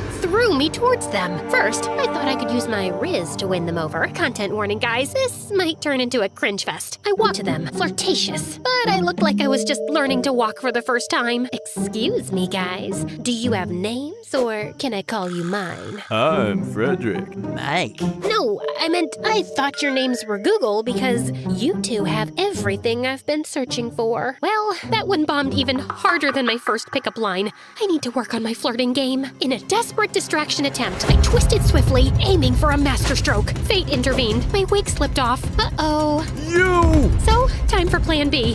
What was plan B again? Stop her! They jumped on me, but at that exact moment, their radio started playing my favorite song. I went full John Wick mode for real. I grabbed the 2 drumsticks that I always carry around and turned them into lethal weapons. Oh, I forgot to mention that during my time in Korea, I became a black belt in Taekwondo. Silly me. After beating up those 2, I tried to find Moon and Luke, but I got to Trevor's office. I turned it inside out, but found nothing about Quan. I was about to give up when I came across something mind-blowing. A manuscript from Camillo, Cupid's Secrets Part 2. A sequel to my story. Yeah, my head exploded. Quite Literally, it detailed with amazing precision my life in that little town in Korea. Every little part of it. How the heck did he know all this? Then, as James Bond's villains, they appeared. Oh, look who's here. It's so good to see you, babe. I love your new style, but ew, you smell like cow poop. Trevor and Camillo were at the door of the studio. I lunged at them. You But an army of guards appeared out of nowhere and held me. No dear, this is not a kung fu movie. Guards, just take this little rat away. Trevor, wait. Don't be so hard. She is my ex after all. Alice, I know what you must be thinking. How did I know all that? Just take a look at the notes. I looked at the notes. It was some kind of daily report, a really complete one. Then my heart stopped. The name that signed all the notes was Quan. It isn't true. Quan would never betray me like that. You're lying. Tell me where he is. Well, you thought the same about Camillo, and look where that got you. You see, Alice, everyone's playing their own game. Quan, in this case, is playing hide and seek. Hide until the book is out and seeking a fortune. He's gonna be rich, and he just had to sell us his relationship with you. A bargain, if you ask me. Tears began to roll down my cheeks. Once again, my boyfriend stabbed me in the back. I told you it was a mistake to fire me, kid. Now leave with your dumb friends. And Luke, just a piece of advice. Next time, don't yell when trying to sneak in somewhere. Oh yeah? I was caught in a half-open window. What should I have done? Probably not screaming like a maniac. Push my butt up! Push my butt up! I was completely defeated. I didn't even fight back when his goons kicked us out. Don't go too far this time. I need good material for our next book. Remember, all good things come in threes. Luke and Moon kept asking me what happened inside, but I didn't say a word. I just said goodbye and went straight to the airport to disappear once again, and this time for good. Just as I was about to board the plane, I got an audio message from Moon. So, remember that our wedding was supposed to take place today, but got canceled after Quan disappeared? Well, surprise, it's happening, because Quan is back. What? We couldn't find another date available for over a month, so we're gonna get married now. We're just waiting for you. Hurry!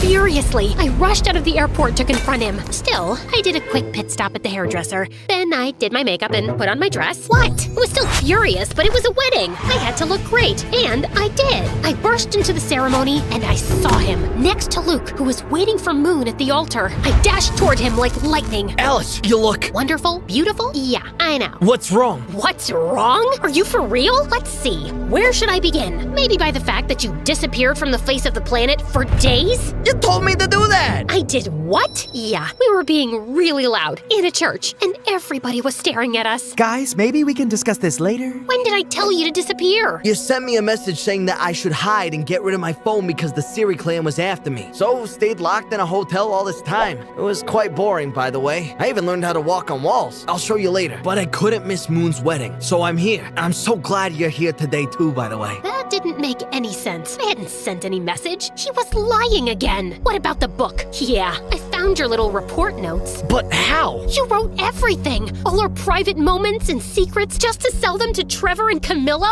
Wait, what? I did write all of that, but I didn't sell anything. I lost them at the airport. Like I'm gonna believe that. I would never sell that. I just took notes of everything because, well, it's quite embarrassing. More embarrassing than getting your butt kicked in a church by the bridesmaid? Okay. The truth is I wanted to write my own book about you. To show the world how nice and cute and wonderful you truly are. Yeah, this is the part where you go, aww. Still, at that moment, I was confused and shocked. I didn't want to believe him, but when I looked into his eyes, I saw that he was telling the truth. I felt so embarrassed. But then I saw him hiding among the rest of the guests. That weird-looking ginger afro guy that used to spy on us in Korea. Stop that guy! He ran, and I chased after him. Just when he was about to escape, Moon appeared, rocking her wedding dress and blocking his way. He turned around, and I hit him with a crazy taekwondo kick that sent his afro and glasses flying. He was Camillo. He had followed us to Korea to spy on us, and when he found out about Quan's notes, he stole them from him at the airport. As if that wasn't enough, he and Trevor sent the message pretending to be me and telling Quan to hide. Why the heck are you here? I needed to see the showdown.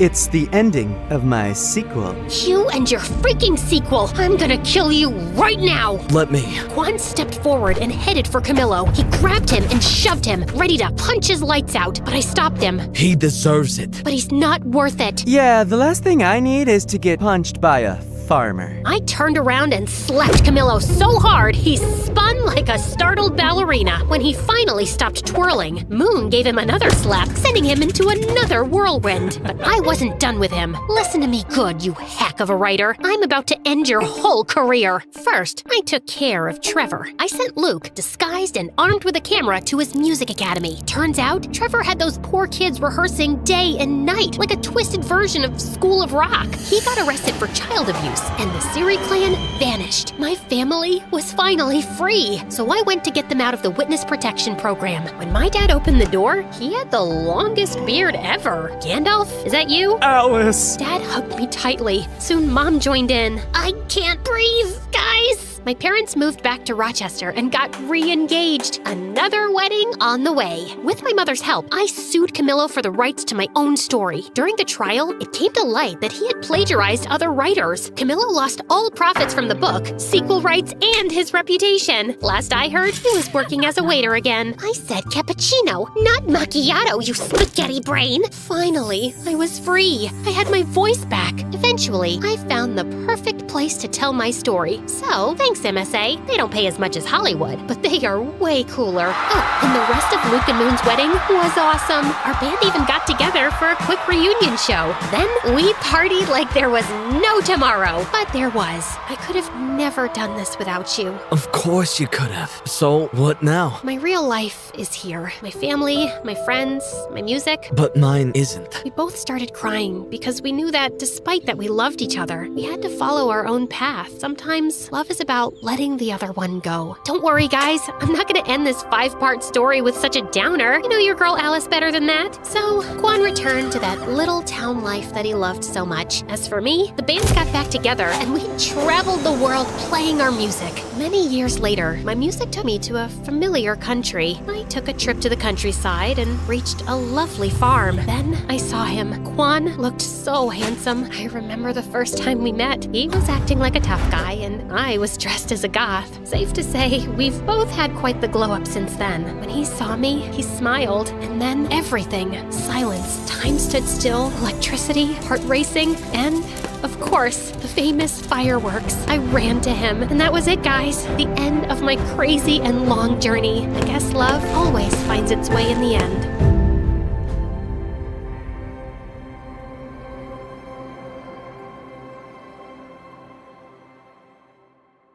Hi, I'm Amika from Houston. Before you listen to my story, please like and subscribe. My dad left us when I was 5. Mom took up a job in a restaurant and was always working hard for us. I felt really bad, so I decided I was going to get us a dad again. One day when I was in the restaurant, a boy my age came there with his father. I saw the man holding his son's hand, laughing and giving high fives. I wanted him to be my dad. When he went to the washroom, I walked up to the boy who was eating ice cream. Hey, you like that ice cream? Wanna have more? My mom works here, so I'll give it to you for free. But can you give me your dad instead? The little devil yelled. Mom rushed in, and so did the man. Mom then apologized and took me to the kitchen. What was that, Amy? Just go get your things. We're going home. Years passed, but my mission of finding a new dad never stopped. One day, I thought of doing something big. I told Mom I'll take charge of distributing the menu cards. I went from table to table giving the cards, but not just that.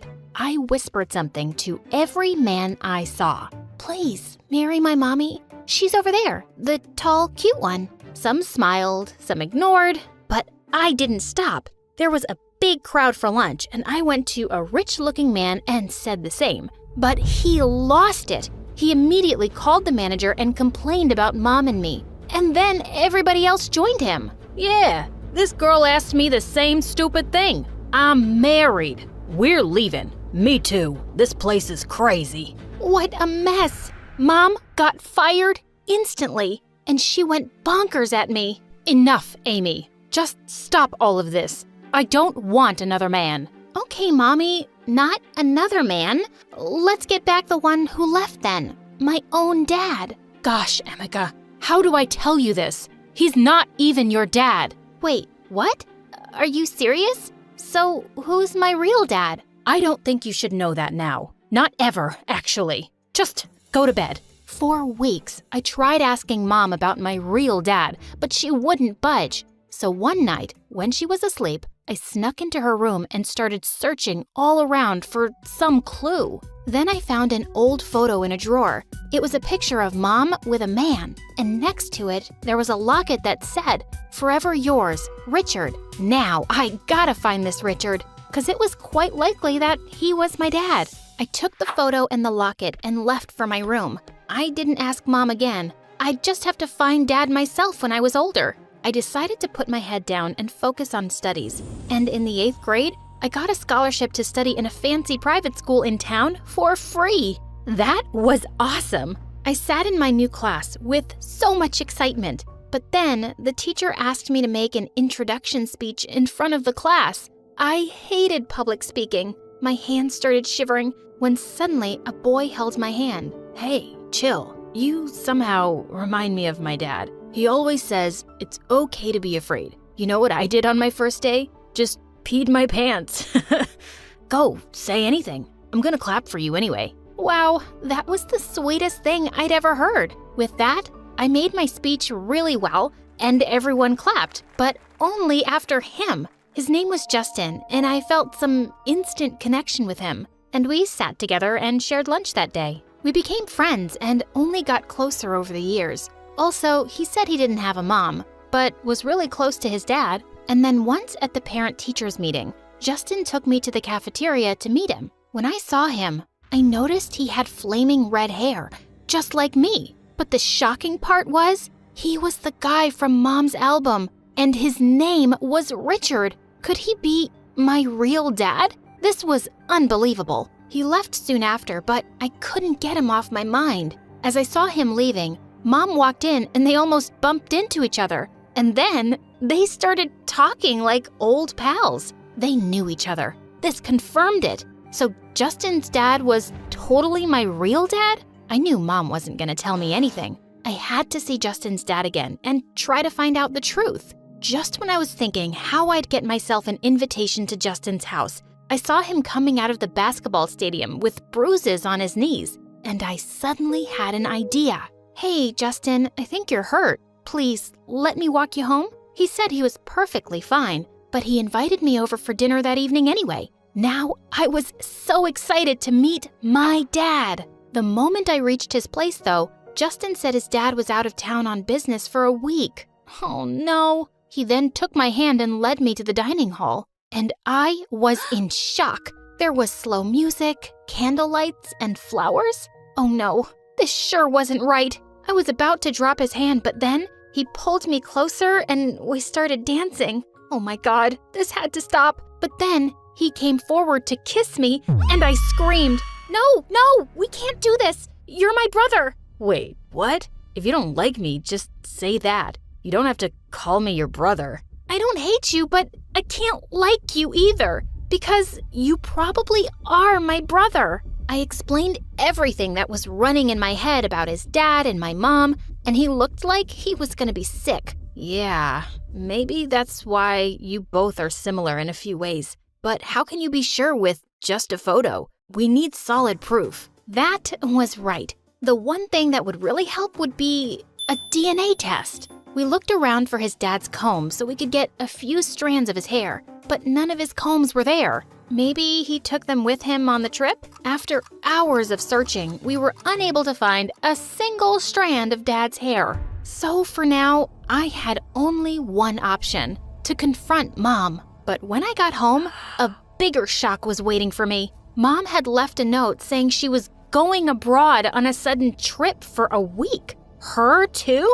This made my doubts about Justin's dad and her even heavier. I called Justin and told him the news, and he said he was coming over. We talked about our parents for a while and then started watching a movie together. Titanic was the only one playing. I made sure to get the popcorn tub between us while we sat on the sofa, but sometime later, the popcorn was gone, and I realized we were somehow sitting very close to each other now. And when Jack kissed Rose, Justin looked at me with the cutest puppy eyes. Oh no, this wasn't happening. I closed my eyes and started chanting, "Brother, brother, brother." Ew, heck no. He jumped up from the sofa and left. This was getting embarrassing for both of us. We had to set boundaries if we were going to hang out together. The next day, before I went to meet Justin, I bought some customized t-shirts for both Justin and me. His shirt said, Amika's brother, and mine said, I am Amika. Better always wear this, so we don't confuse our emotions. He didn't look that happy, but wore it anyway. That evening, as I was cooking dinner, the doorbell rang. I opened the door and saw a man outside who said he was looking for my mom. When I asked him his name, he said it was Richard. Gosh, Mom, another Richard? I wanted to get some more details, so I invited him in. Hey, listen, Mr. Richard, you might want to sit down for this. You see, the thing is, it's quite possible that I'm your daughter. You're probably my dad. He leapt up like he had an electric shock. What? My daughter? No, it can't be. And with that, he pushed me aside and ran out like crazy. I ran after him shouting, Hey, wait, I'm not crazy. I'm pretty great once you get to know me. Just stop, Dad. He didn't, but at least I managed to get his car's license plate. I told Justin about this, and he was even more eager than me to find out about this new Richard. So it's possible he could be your dad too then? If yes, then we're not siblings. That's amazing. I'm gonna pray for that now. Justin and I worked hard to trace this new Richard and finally got his address. We went up to his house that evening and sneaked in. We were looking around for clues in the master bedroom when suddenly we heard footsteps outside. I quickly pulled Justin into a small closet.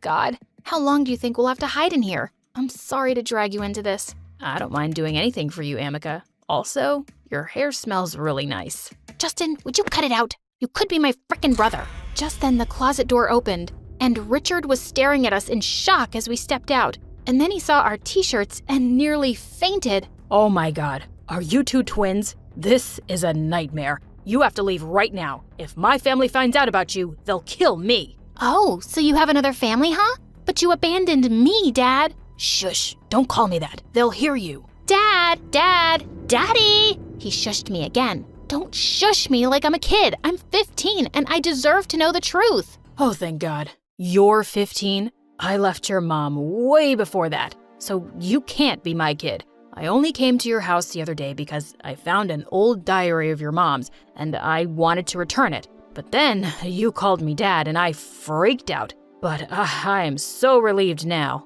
And he started doing a happy dance. Seriously? So it was back to Justin's dad again? We walked back home to my place in silence, feeling upset. As we sat down for dinner, the door lock turned and Mom let herself in. Finally! And right behind her was Justin's dad. Dad? So we were right about you guys? But wait, there was another man who stepped in just then, and Mom took his hand. Mom, I am so sick of this. Now don't tell me you brought another Richard. Yes, but how did you know? If you don't tell me who's my real dad right now, I'm gonna run away. Me too. Calm down, darling. Let me tell you everything. And finally, she did. Turns out, the new guy who Mom had brought was my real dad. He'd been at war when I was born, and then he'd gone missing. So Mom remarried after some time and kept the truth about my real dad from me. But what about Justin's dad?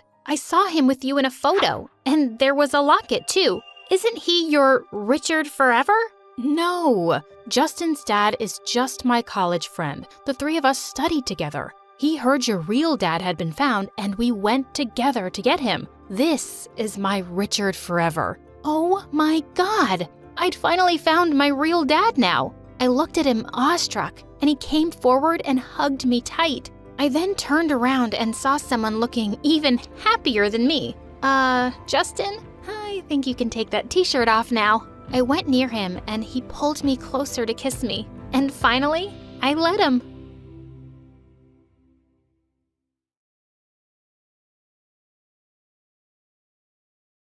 Hi, I'm Olive. I was adopted by my foster parents when I was only 4, and ever since then, I lived with them in India. Both of them love me to bits, but just as I turned 5, my foster mom died of some illness, and 2 years later, Dad married another woman who also had a girl child named Ria. She was 2 years older than me, and I was excited about finally having an elder sis. But for some reason, we never got along, and even my stepmom totally hates me. On my 10th birthday, I woke up to find party preps going on in the house. I ran to my stepmom to find her busy putting makeup on Rhea. OMG, Mom, I can't believe you're throwing a birthday party. Can you put some makeup on me too? I love you so much. Throwing a party? I won't even throw garbage in your name. All this is for my own beautiful daughter. Just then Dad came in and hugged me. Well, my beautiful daughter never needs makeup. She's an angel already. Happy birthday, dear. He gifted me a beautiful necklace, and then we both baked my birthday cake together.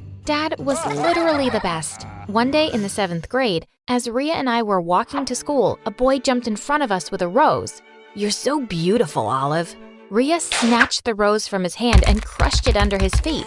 As soon as we reached home, Rhea fed lies to her mom and she turned into an angry goddess. So, you're planning on spoiling my name? You ugly brat, talking and hanging out with boys. Do you think you're Miss World? You're not going to school anymore. Mom, wait, just listen, I didn't… What, you mean Rhea is lying? My stepmom took my hand and tried to lock me in my room, but just then, Dad came in and saved me. That's enough. This is not how you treat my girl. Dad took me away and told me something really shocking. He said he'd track down my real mom and I could go see her. Dad, no, I love you, and no matter what, I'm not leaving you. A few weeks later, he went abroad for a business trip, and I was dreading being left alone with my stepmom and Rhea. But the very next day, my stepmom woke me up with a coffee and a smile. Something was wrong. She even gave me Rhea's makeup kit and asked me to put it on. But when I went downstairs,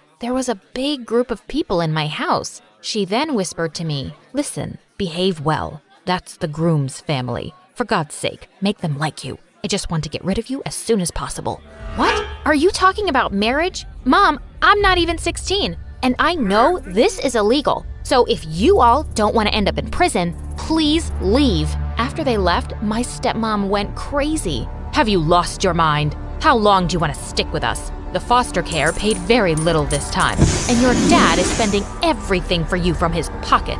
Gosh, you really suck. She then blocked Google so I wouldn't email my dad, but I used FireGuard VPN and unblocked Google and Gmail. I decided I couldn't stay here anymore. I wrote an email to Dad telling him everything and left home that night with the address he gave me. And man, LA was like a whole other planet. Everything was so different. The people, their speech, food, everything. And my real mom was an actress, a big shot celebrity, and I had no idea about that. When her guards introduced me with the adoption papers, she was shocked, but the next second, she hugged and kissed me like she loved me so freaking much. Oh, Oliviana, my baby. It's Olive, Mom. You would have known if you cared. It's not Mom, Oliviana. Call me Sandy, just like my fans do. And trust me, baby, I gave you up only for your good. But I'm sorry, okay? I couldn't take it all in one go, but life there did seem nice.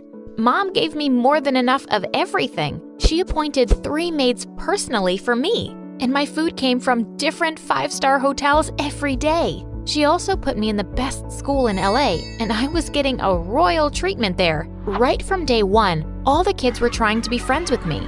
Hey, Olive, I'm the cheerleading team captain. You can have the seat next to me.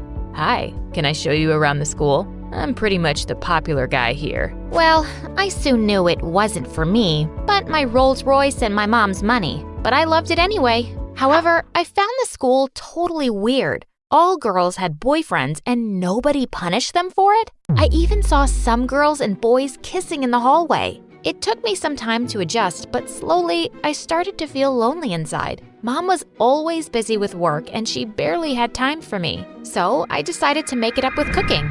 Yes, I started taking cooking lessons and it was so much fun. Once I saw Mom saying in a TV interview that she loved shrimp salad. So I learned the recipe from YouTube and made it for her. I was so excited for her to taste it, but she acted so weird. Darling, what's this? Is that thing moving? Gross. But you said shrimps were your favorite in the interview last night. I did? Oh, then it's a lie. Don't take my words seriously, sweetie. She left without even touching the food that I cooked for her. I felt so bad. The next day at school, I was surrounded by so many boys wanting to take me out on a date. Gosh, I really wish I could disappear for some time.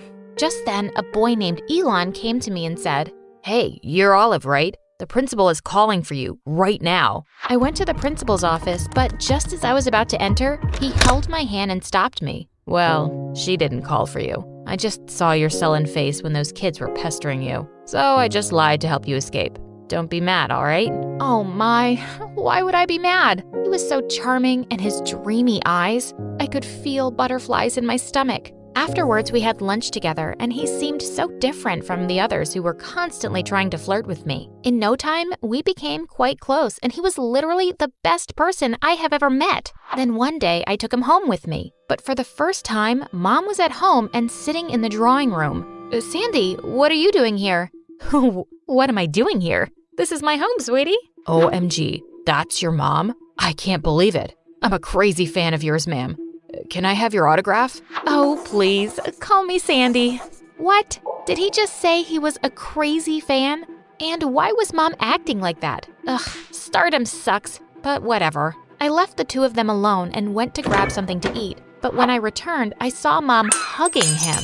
Oh dear, I wish I had a son like you. What? Wasn't I enough? She kept chatting and laughing with him for hours while I just fell asleep on the sofa. And when I woke up, the weirdest thing happened. The maid told me that both of them went out for dinner without me. What in the world was going on? The next day at school, I was looking for Elon when I heard some strange giggles and talks behind my back. Oh, Olive, I can't believe your mom is dating Elon. Is he gonna be your dad now? Shut up. What's wrong with you? Elon's about to be my boyfriend, so stop spreading lies. Seriously? You didn't see the newspaper today? Or Facebook or Instagram? Their lovey-dovey pics are viral everywhere. What was happening? I immediately grabbed my phone and saw the breaking news on every social media page. Hot young actress dates a schoolboy. OMG, I nearly fainted. I thought Mom would be so upset, so I rushed home, but to my shock, she behaved like nothing had happened. Oh, this is very normal for a famous celebrity like me, honey. And this kind of publicity is good for my career. But don't you worry. I heard the boy has no parents and is living in a shelter. And I'm adopting him next week. Then you'll see how everything changes. What? You're adopting Elon? You can't do that. I was just gonna ask him on a date. And you want him to be my brother now? No way, Sandy. Mom just smiled and walked away. What on earth was she thinking? The next morning, she came to my room and talked as if nothing happened yesterday. Oliviana, today is the last day of my shoot for this movie. I knew you wanted to see my world. Come on, honey. She was absolutely crazy. But I met so many stars whom I've only seen on TV, and it was just awesome. Then someone asked Mom if I was her daughter, and she said, "Daughter? Are you freaking mad? Look at my body. So stunning. I would never spoil my youth and my career by having a child. She's just my maid's daughter. And since I have such a huge heart, I decided to adopt her." Gosh, what kind of mom was she?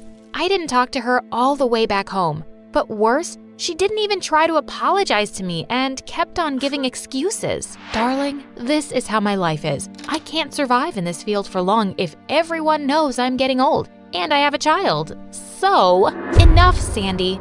God, how can you be so untrue every minute? You've never been genuine to me, and I completely hate this life, and you. The next day, I went to school and asked Elon if he knew about the adoption thing, and to my worst nightmare, he just hugged me and said, "Hi, sis. How are you doing?" What? Did you just call me sis? Weren't we kind of together? You're so funny, sis. I'm so glad I'll be having a famous mom and a wonderful sister like you. Ah, he was such a jerk. I gave him a tight slap on the face and went back to my class. But even there, the kids gathered around me asking for Mom's latest movie premiere tickets. Gosh, everyone here was so freaking crazy. I couldn't handle it anymore and went straight home. I packed my bags, and as I was leaving the house, Mom called out to me, "Oh, honey, be back home by 7. We'll be going to Elon's home today to sign the adoption papers. All the media will be there." She was such a selfish person until the very end. Of course it hurts so much to think that I've never had a true loving mom in spite of having two. Afterwards, I found myself a shelter home and emailed Dad telling him how much I missed him. Thankfully, he replied and said he was coming to see me soon. Meanwhile, I registered for MasterChef USA, and for the final round, I made the signature dish, the Beef Wellington by Chef Gordon Ramsay. And luckily, I won! Yes! With the grand title and the prize money, I opened my own restaurant in LA, and Dad was my first customer.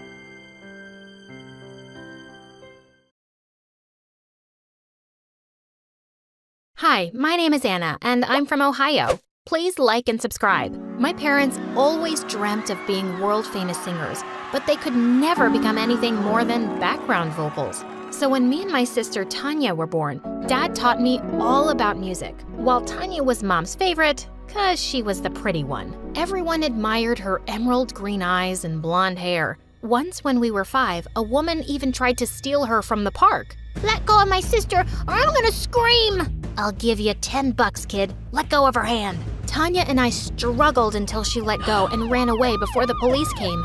Tanya hugged me tight. Anna, you saved me. No one touches you on my watch, sis. Even growing up, she always had everyone's attention, whereas I enjoyed my simple life. But then in 10th grade, things took a wild turn. One day after school, we got home to see Dad being rushed to the hospital. He had a heart attack. A week passed by, and we found out he wasn't gonna get better unless he had this really expensive surgery, and we didn't have money for it. Mom was thinking about selling the house when, out of the blue, she got a phone call. After she hung up, she screamed like crazy. My former agent told me they're looking for new talent and they're gonna pay huge money. She told us about a music audition that was happening in another week and asked us to grab the opportunity. On the day of the audition, everyone was stunned by Tanya's looks, but when she opened her mouth, they all covered her ears. Hello from the other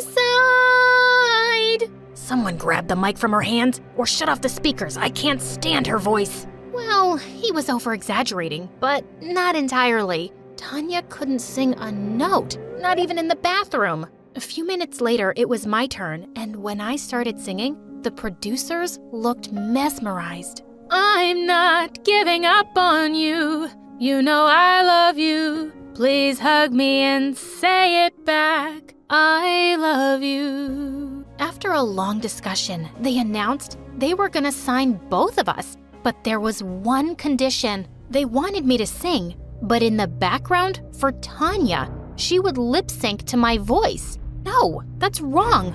We won't be doing that. But Tanya held my hand with teary eyes. Please, sis, you have to do this. We need the money. But Tanya, Anna, my love, the future of our family rests on your shoulders now. Think about your dad. Think about our family, honey. I knew it was wrong, but I couldn't stand to see my family suffering. So I agreed. After we signed the deal, all of Dad's hospital bills were paid, and he came back home all healthy in a month. And then it was just me and Tanya and the non-ending music videos and tours around the country. Everywhere Tanya went, people would go crazy for her. They would literally jump over each other to catch sight of her. These people were nuts. And clearly, this was getting to Tanya's head, because when we returned to school after summer break, she started acting like a queen and a bully. Get out of my seat. That's my spot. Don't you know who I am? The guy didn't even flinch and kept munching on his sandwich, and Tanya looked as furious as a dragon. Hey, it's okay. We can take another seat. Maybe he can't hear, but she just picked up a bottle full of mustard and dumped it on his head. You've got to be frickin' kidding me. I looked at the guy, who looked raging mad. Hey, I'm sorry about my sister. She's a little... Please, let it go. I'll pay for your jacket later. I grabbed Tanya's hand as I pulled her out of there. Have you lost your mind? Didn't you see? He was acting as if he didn't know me. Tanya, you're not the president, and you should... Whatever, Anna. You didn't have to say sorry to him. He's a jerk. Saying that, she stormed away. Ugh, such a diva. Later, after school was over, I went into the music room to practice my singing. But just as I finished, I heard someone clap behind me, and I was shocked to see the guy from the cafeteria, Brandon. That voice, that's your sister's voice when she sings, isn't it? Oh God, what now? but he didn't know anything for sure. I thought you didn't know her, and now you know her voice?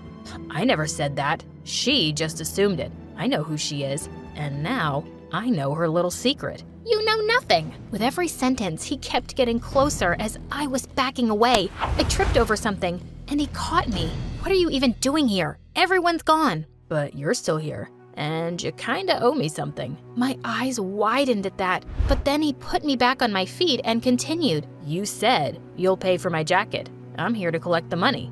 Right. What was I even thinking? I gave him some money from my bag and ran out of there. A few days later, while I was in the library, Tanya came to me. I want you to go and give this to Brandon and tell him that I want to meet him at the cafe tonight. What? Why? What are you up to now? Didn't you see? He ignored me. He isn't like the other guys who were running after me 24/7. I like him. I want him. I want to make him my frickin' boyfriend. Well, then you go and talk to him. Why should I do it? Because I'm me, duh. I'm a superstar. I can't make the first move. I don't want to look desperate. Do it for me, please. Ugh. Reluctantly, I left a note on his table and asked him to come to the cafe and ran out of there. Later, Tanya asked me to tag along, and just when we reached the cafe, she saw some random people with cameras there. Oh no, paparazzi. I can't be seen with anyone. My contract doesn't allow me to date publicly, Anna. But what about Brandon? He's waiting for you. Can you please go and tell him I'll see him tomorrow at school? Okay, thanks, bye. Saying that, she ran into a cab and rode away. Now I had no choice but to inform Brandon myself, so I went in. Hey, I'm sorry, but I thought you wouldn't come and that this was some stupid prank, but I'm glad you're here. What? Me? Wait, did he think I was the one who called him here? Shoot! I wanted to tell him everything, but he looked so happy to see me, and he'd ordered all my favorite food items. I thought I could wait another few minutes before telling him, but as time went by, things just kept getting better and better. He was pretty cool. After our little date, he walked me back home. This was my chance to tell him the truth, but he just pulled me in for a kiss, and gosh, it was amazing. Suddenly, I heard Tanya coming out the front door, and I pushed him away into the bushes and rushed in. The next day, I was looking for him everywhere to tell him the truth, but I found Tanya was already talking to him in the corridor. Frickin' fishes. What do you mean you don't like me? Then why did you show up at the cafe last night? What are you, crazy? I wasn't waiting for you. I was there for Anna. I wouldn't date someone as mean as you, even if you were the last girl on earth. How dare you? Tanya slapped him hard and ran out of there, and all the kids were recording everything on their phones. This was bad. I ran after Tanya, but she pushed me away. Get lost, Anna. I told you I liked him, but you trapped him first. Tanya, stop it. I didn't do anything. He liked me from the beginning, and you sent me to him. Yeah, it was my biggest mistake, thinking I could trust you. Traitor witch. She jumped onto me and grabbed my hair, and we broke into a huge fight. Mom and Dad were called in, and the principal showed them the videos the kids had recorded. He said Tanya's behavior was getting worse day by day, and she was suspended for a month.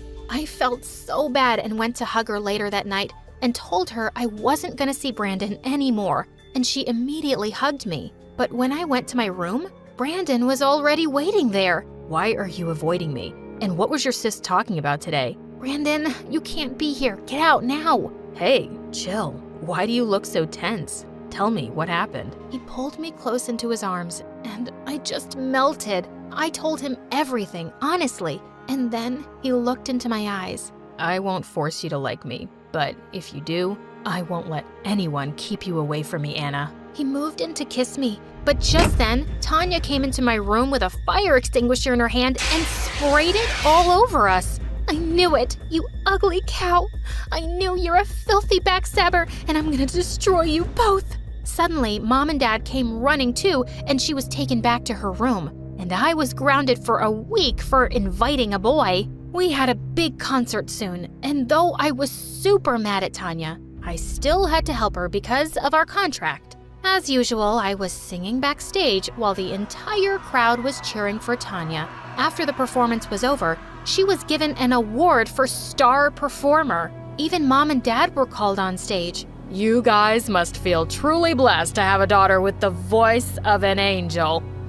It's an honor. We're so lucky to have her. For some reason, I felt really left out, and I smashed my mic on the ground. Just then, someone from the audience asked Tanya to dedicate a song to Mom. Holy moly. Tanya made this gesture with her hands that was my cue to sing every time. But my mic?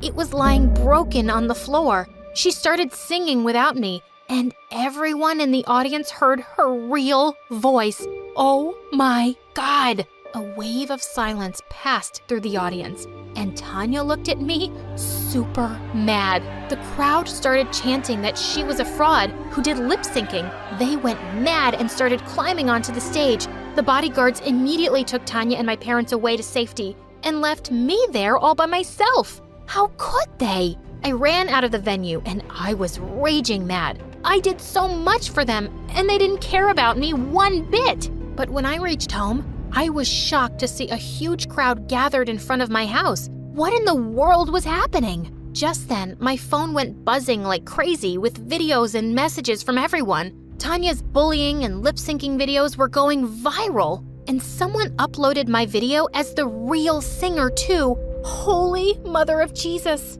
I quickly went into the house through the back door, and on seeing me, Tanya viciously threw a vase at me, which I barely missed. Just then, I saw all the singing awards and trophies she was burning in the fireplace. Oh my God, have you gone crazy? Why would you do that? What were you thinking? Trying to ruin me? What? Are you kidding me? It was an accident. Oh, was it? Or is it because you want some fame for yourself now?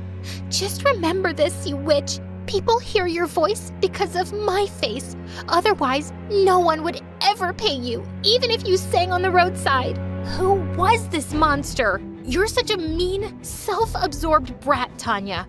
I can't believe you'd say that to me when the fact is, you're only a star because of my voice. Without me, you're just a pretty dumb face. Tanya picked up a burning trophy in her hand and charged at me with full force. You took away everything from me. The guy I loved, my reputation at school, and now my fame too. I'm gonna kill you. Thankfully, Mom and Dad came in and stopped her just in time. Stop this madness right now. I can't believe we were so blinded by your beauty and fame that we never realized what a monster you were turning into. Dad took the burning trophy from her hand and threw it away. Anna, we're so sorry. We've never truly appreciated you for everything you've done for us. You're the daughter that every parent would be proud of. Please, forgive us. Oh, Mom, Dad, you people are just morons. And I'm not letting go of my fame so easily. Watch this. I'm gonna walk out and everyone is still gonna love me. Tanya opened the front door and walked out, and all the media surrounded her. So, is it true you can't sing? And that creepy frog voice we heard? Was it your real voice? And who's the real singer? Is she your sister? We want to say her. You're just fake trash. Just then, a bunch of anti-fans started throwing eggs and rotten tomatoes at her.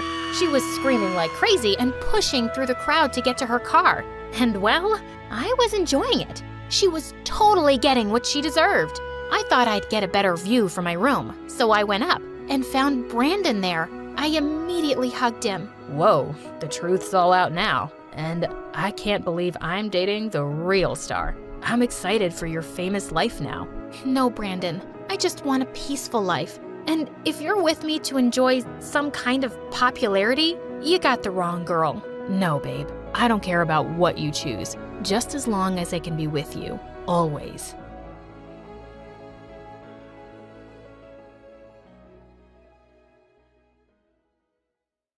Hi, I'm Clara, and I'm a story hunter. I see a story in everything, and I won't stop until I find it. But before we get into it, please like and subscribe to MSA. My parents thought they'd never have kids, but 10 years after their marriage, they had me. While Mom was over the moon, Dad always seemed annoyed when I tried getting his attention. Daddy, look! I found a ladybug in the park. Isn't she cute? I rescued her from a parade of ants. Could you please take this girl away? I'm on a phone call. Of course, honey. Come on, Clara. Let's read some Nancy Drew. Yay! My favorite! Dad was weird, but at least I had Mom. She was a journalist before she married Dad and had the craziest stories to tell me. And growing up, I wanted to be just like her. When I turned 10, Mom got me my first recording set, and I went crazy interviewing people on the streets. Since how long have you been homeless? That's a cute dog. Did you steal it or buy it? People would pass me weird stares, but I just didn't care. I was following my passion. One evening, I was in a far end of my neighborhood when I missed a turn. The street was empty and it was getting really dark, so I started to walk quickly when a shady black car pulled up next to me. Hey, kid, are you lost? It's freezing out there. Hop in, I'll drop you off. Don't be scared, I won't harm you. See, before he could finish, I punched him hard and ran. I thought I was successful, but seconds later the car stopped again and the guy got out, and I was shocked to see he was the frickin' mayor. He wasn't hurt, but this was so embarrassing. I apologized and he dropped me back home, but someone on the street had made a video of me punching the mayor and it went viral. I was the joke of the town, and Dad was furious. You've crossed all limits. You hit the mayor. It was a reflex, Dad. I was scared, and I've read so much about these kidnappers in a black car. All this investigation and these stupid stories are ruining you. What if he wants to take action and drag us to court? I'm a really private person. I don't want this. Jeez, relax, Dad. He won't. He knows it was just a mistake. Why are you getting so worked up? That's it. You're grounded. And no more story hunting. But why? Mom, say something. But as always, Mom said nothing, and I was done for. Growing up, Dad and I drifted further apart. He stayed cooped up in his office while I got busy with school and perfecting my investigation skills. On my 15th birthday, I begged Mom to get me a professional recording set with a mic, but she simply refused. We just don't have the money for it. I decided to try my luck with Dad and ask him for some money. I wouldn't tell him what it was for exactly, but he wasn't in his office. As I was leaving, suddenly my foot got caught in the carpet and I landed on some boxes full of money. Oh my God, Clara, what are you doing in here? Mom, you said we don't have any money. What is all this? It belongs to your dad, and it's not your concern. But it's a lot of money, Mom. It has to come from somewhere. Is Dad a mafia guy? Oh my God, he robbed a bank, didn't he? Stop it.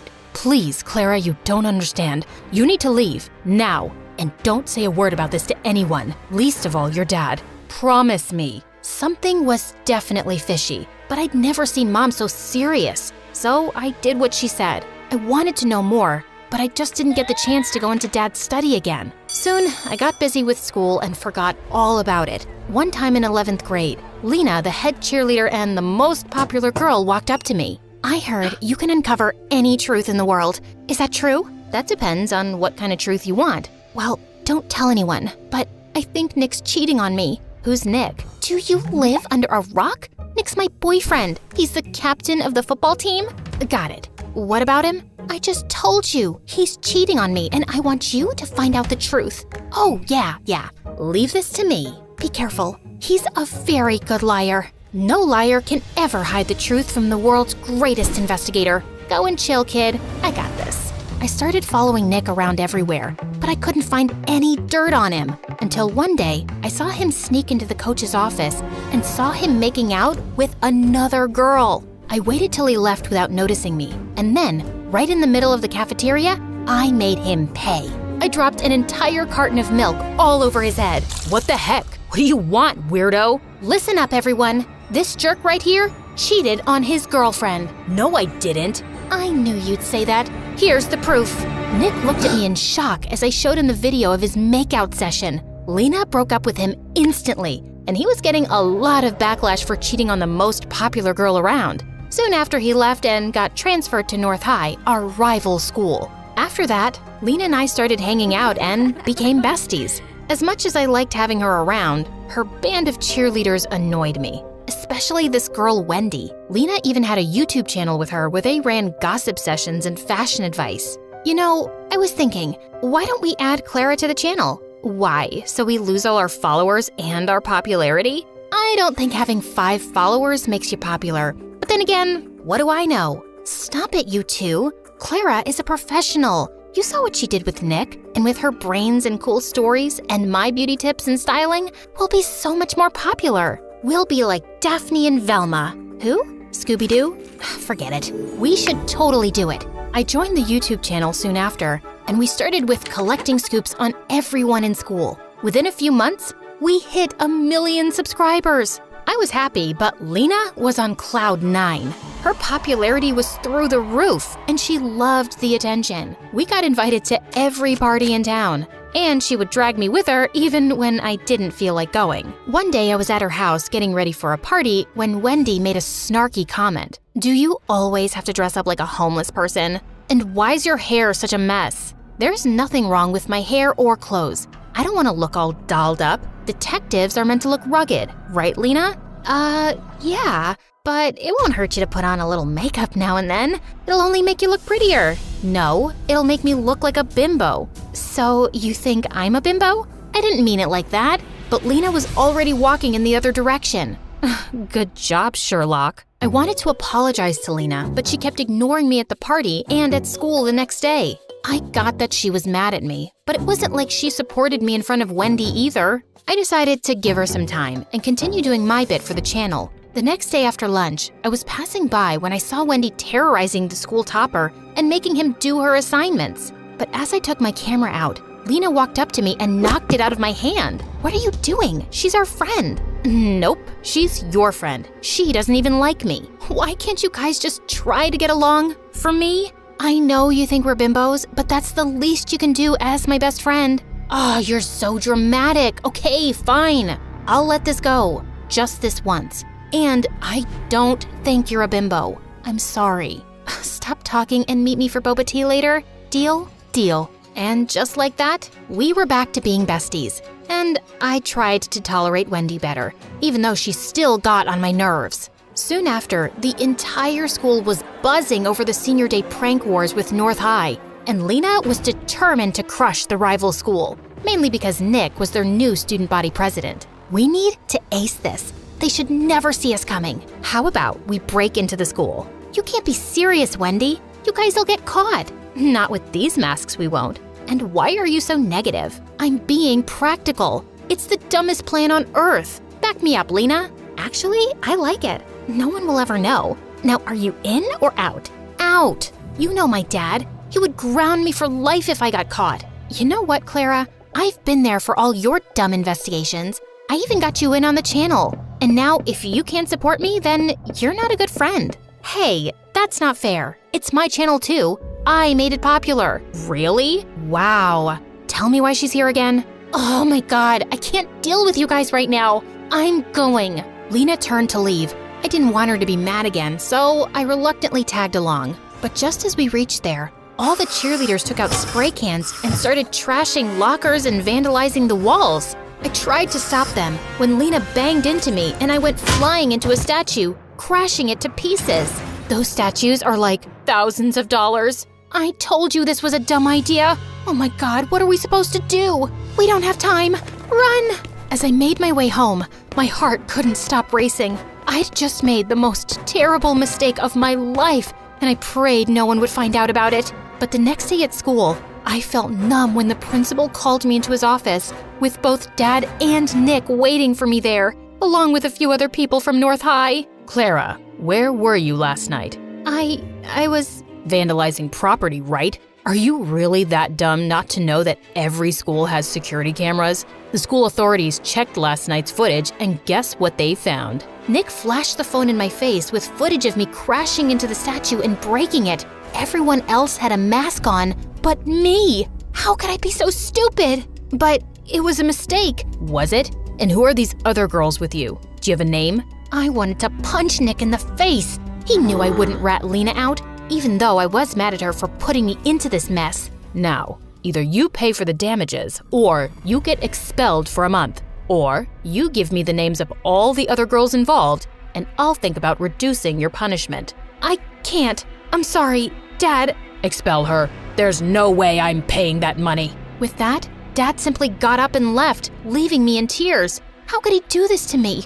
I knew it was my fault, but he was my father. Wasn't he supposed to look after me or something? That evening at home, I had the worst argument with Dad, while Mom just stood in a corner like a stone. Were you at that school for some dumb story? You're such a nuisance. I can't believe you're my kid. I can't believe you're my dad either. What father gets his own child expelled over a few bucks? You never supported me, and you always acted like my existence bothers you. And it's not like you're so perfect yourself. What do you even do, Dad? How do you really make money? How dare you talk to me like that in my own house? I don't have to take this. Mom, are you just gonna stand there and say nothing?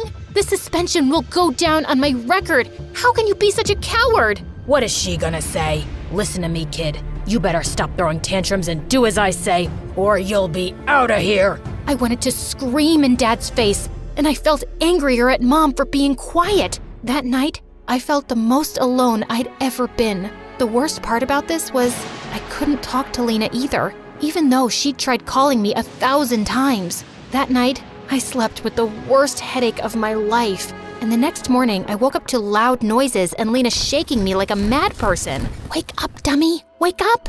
Fine, I'm up. What is that noise? Get dressed and come out. Your mom needs you. It's your dad. He's been arrested. Arrested? For what? Just come down. I rushed downstairs, and I was shocked to see our entire yard was surrounded by police cars and reporters shoving cameras in my face, asking a million questions all at once. How does it feel to be the daughter of a lying thief? Did you know about your father's crimes this entire time? Oh my God, what was happening? Just then, I spotted Mom talking to one of the reporters. Mom, what's happening? And why is Lena saying that Dad's been arrested? What Mom told me next shook my entire world. Your father is a criminal, Clara. He was laundering money from his company to fake accounts abroad. I just knew it. That's what all the money was for, right? Yes. I didn't say anything because I wanted to protect your dad. But what's the point of saving his sorry butt when he couldn't even stand up and protect his daughter? So I told the police everything. I even gave them evidence. I don't want to live like a coward. Mom, I'm so proud of you. And I'm sorry for calling you that. It's okay. I know it was a lot for you. Now, let's start afresh. Talking about a fresh start, can we be friends again? I miss you, and I'm sorry for dragging you into this mess. Looks like you did me a favor there. If not for you, I wouldn't have been expelled and Mom would have never taken the step forward. So, thank you. So that means we're cool? Well, will you treat me to boba tea later? And keep that Wendy away from me? You got it.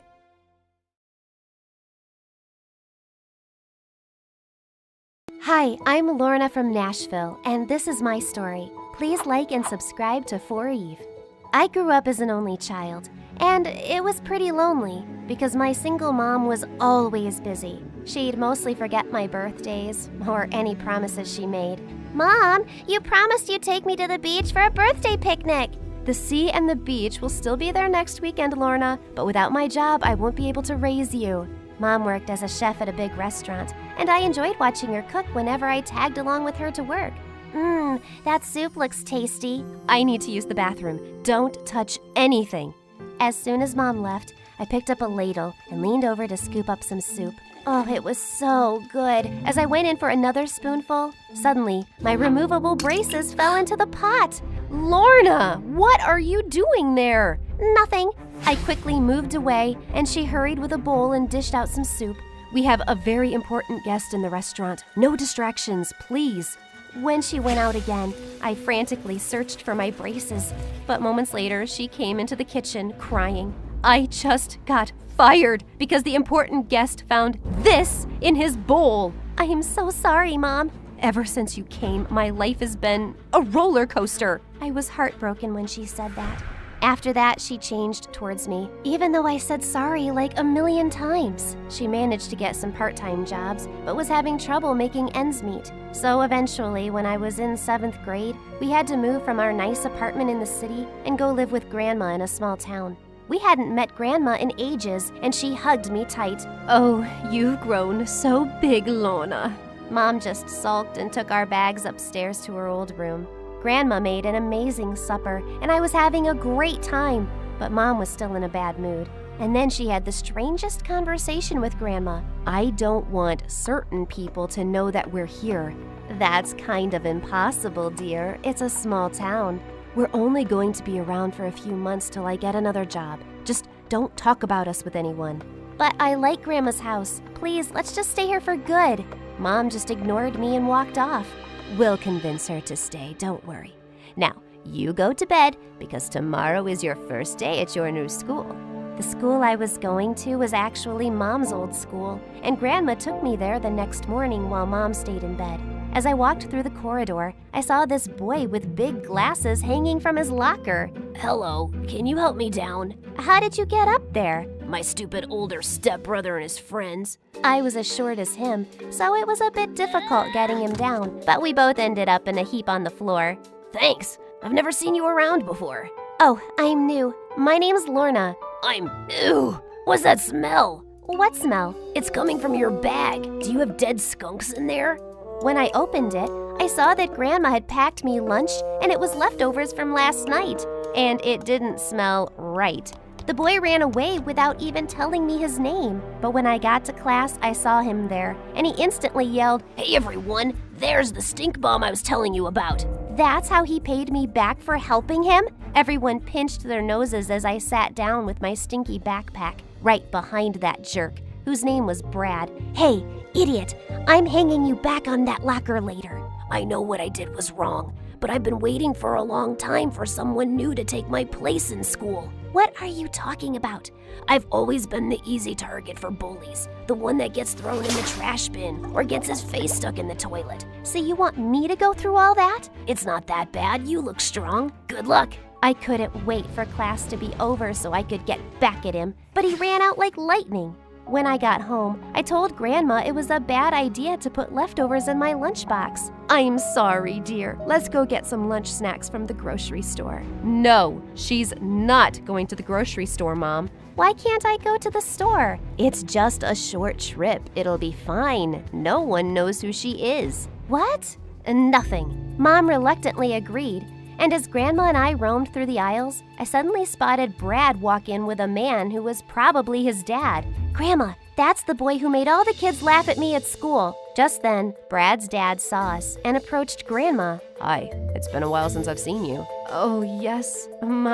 Your son is really grown up. Yeah, who's this pretty girl? Oh, just a maid's daughter. What? No, I'm not, Grandma. Grandma? She's your granddaughter? Oh, God. Yes, she's my granddaughter. And then Brad's dad bent down and suddenly hugged me. Okay. What are you doing, weirdo? Gran, what's going on? Honey, I wasn't supposed to tell you this, but he's your dad. What? But Mom told me my dad wasn't alive. Oh, that's what she said. Well, I'm very much alive, honey. And this is your twin brother. What? Brad and I looked at each other stunned, and then Grandma said we needed to leave. On our way back home, Grandma explained everything to me. Your mom had just completed high school when she had you and your brother, and she wasn't ready to start a family, so she took you and asked your dad to keep your brother. But that's so unfair. I always wanted a sibling, because growing up, Mom was always busy and I was so lonely. I know, love. It wasn't a fair choice for both you and your brother. When we got home, Mom was waiting for us, smiling. I got a job interview. You told me I didn't have a dad, but I saw him today. And I have a twin brother too? Were you ever going to tell me? Gosh, I knew I shouldn't have come back here. She had to find out one day. Things like this just can't be kept a secret forever. This is a mess. Lorna, listen, I don't want to hear anything you have to say. You lied to me all my life. The next day when I woke up, Dad was in the kitchen with Brad. Why didn't you tell me you were in town? Because we made an arrangement to never see each other ever again. But you're here now. Don't you want to meet your son? Mom looked at Brad tearfully, and he looked as angry as I felt. I have a mom. And I have a dad. The situation in the kitchen was really tense, so I took Brad to my room while our parents still argued. This used to be Mom's room, but now it's mine. I can't believe I have a mom. My own mom. And a grandma and a sister. After Dad married my stepmom, things just went bad for me. She and her son are awful people. Don't worry, you have me now. I'm sorry about what I did at school. I forgive you. Mom and Dad apologized to us both and said they'd been wrong to keep us apart. Brad and I told them it would take us time to forgive them. But secretly, we both thought it was the best thing we'd ever discovered. Mom decided to stay, and as time went by, Brad and I got really close. He started coming by often, and we had a lot in common. Grandma adored Brad, and slowly he and Mom started warming up to each other too. Like this one time, Mom was struggling to open a bottle of pickles, and he instantly got up to help her out. "Wow, you're a strong boy now." She kissed him on his forehead, and his face just lit up. But at school, his older stepbrother Mason kept acting like a psycho. One day in the 8th grade, Dad took us all out to a restaurant. And just as I was about to sit next to Brad, Mason pulled away my chair and I fell flat on my butt. Mason, what? I was pulling out a chair for the lady. I was being a gentleman, Dad. It's not my fault she's a clumsy idiot. When Mason went to the bathroom, I smothered his seat with barbecue sauce without Dad noticing. Brad and I giggled as he took his seat. What are you two goofballs laughing at? It was so hilarious because when he got up, it looked like he pooped his pants. As we grew up, we learned how to defend ourselves against Mason and his friends. Until one day, I found Brad sitting with them during recess. "Hey Brad, did you lose your way and your mind? Come on, let's find another table." He doesn't want to chill with you anymore. Go find some other friends. "Brad?"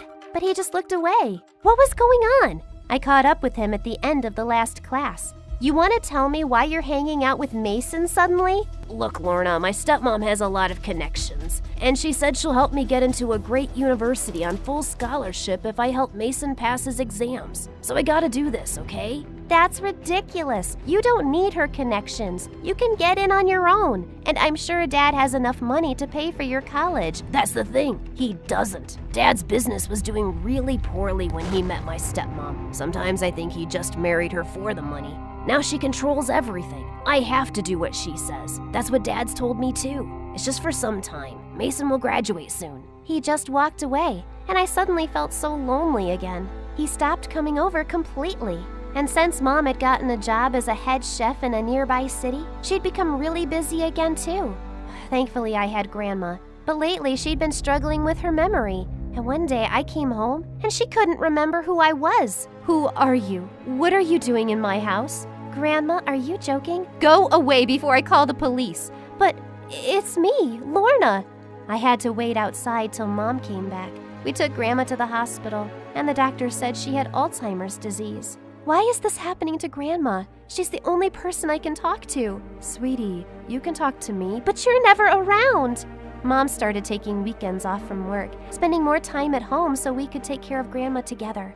"Lorna, I was very young when I had you and your brother, and it felt like it might be the end of all my dreams, but it's not true. I just want you to know that I love you both more than my career. Family is the most important thing, and it's taken me some time to realize that."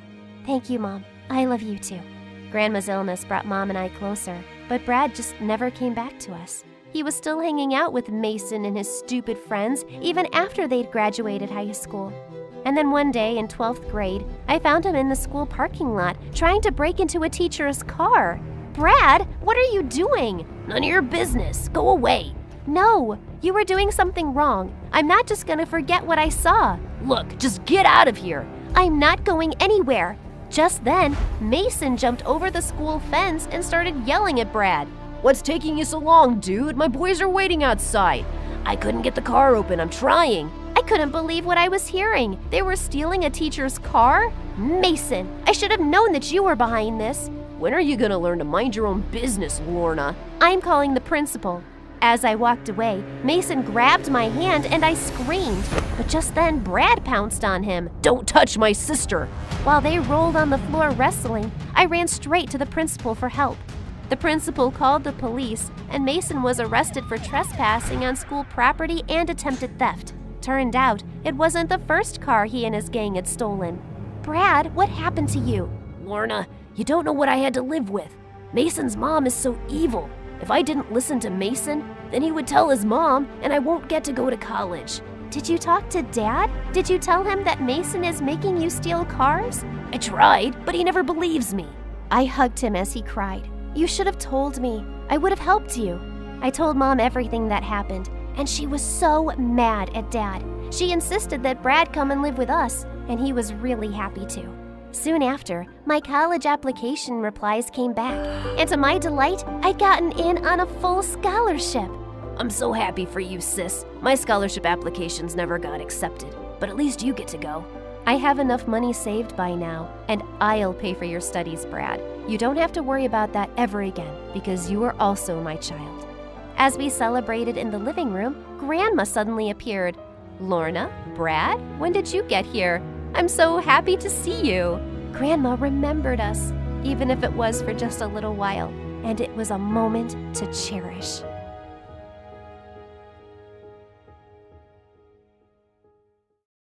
Hi, I'm Tiffany from London, and I've got an outrageous story for you. But before I continue, please like and subscribe. I was raised by my grandmother when I was 3, and she was a famous actress who starred in a dozen action movies. On a typical day, she'd jump off a building, fight a bunch of ninjas on top of a speeding train, and one time, she fought 10 bad guys in midair with her bare hands and a rubber ducky. You want a piece of me, punk? Grandma was the coolest person in the world, and I wanted to be just like her. She loved teaching me martial arts moves, and on my 14th birthday, she let me go to one of her movie sets. I watched as Grandma rode a motorcycle through a window and into a pillow factory, but something went horribly wrong. There was water on the floor, and Grandma's motorcycle spun out of control. Then she fell and hit her head. My heart raced. I ran onto the set and pushed past the crew to get to her. Wake up, Grandma, please! Moments later, Grandma opened her eyes, but what happened next rocked my world. Grandma didn't remember who she was. She was convinced she was a double agent from one of her action movies. She was so paranoid, she punched the doctor in the face when he tried to examine her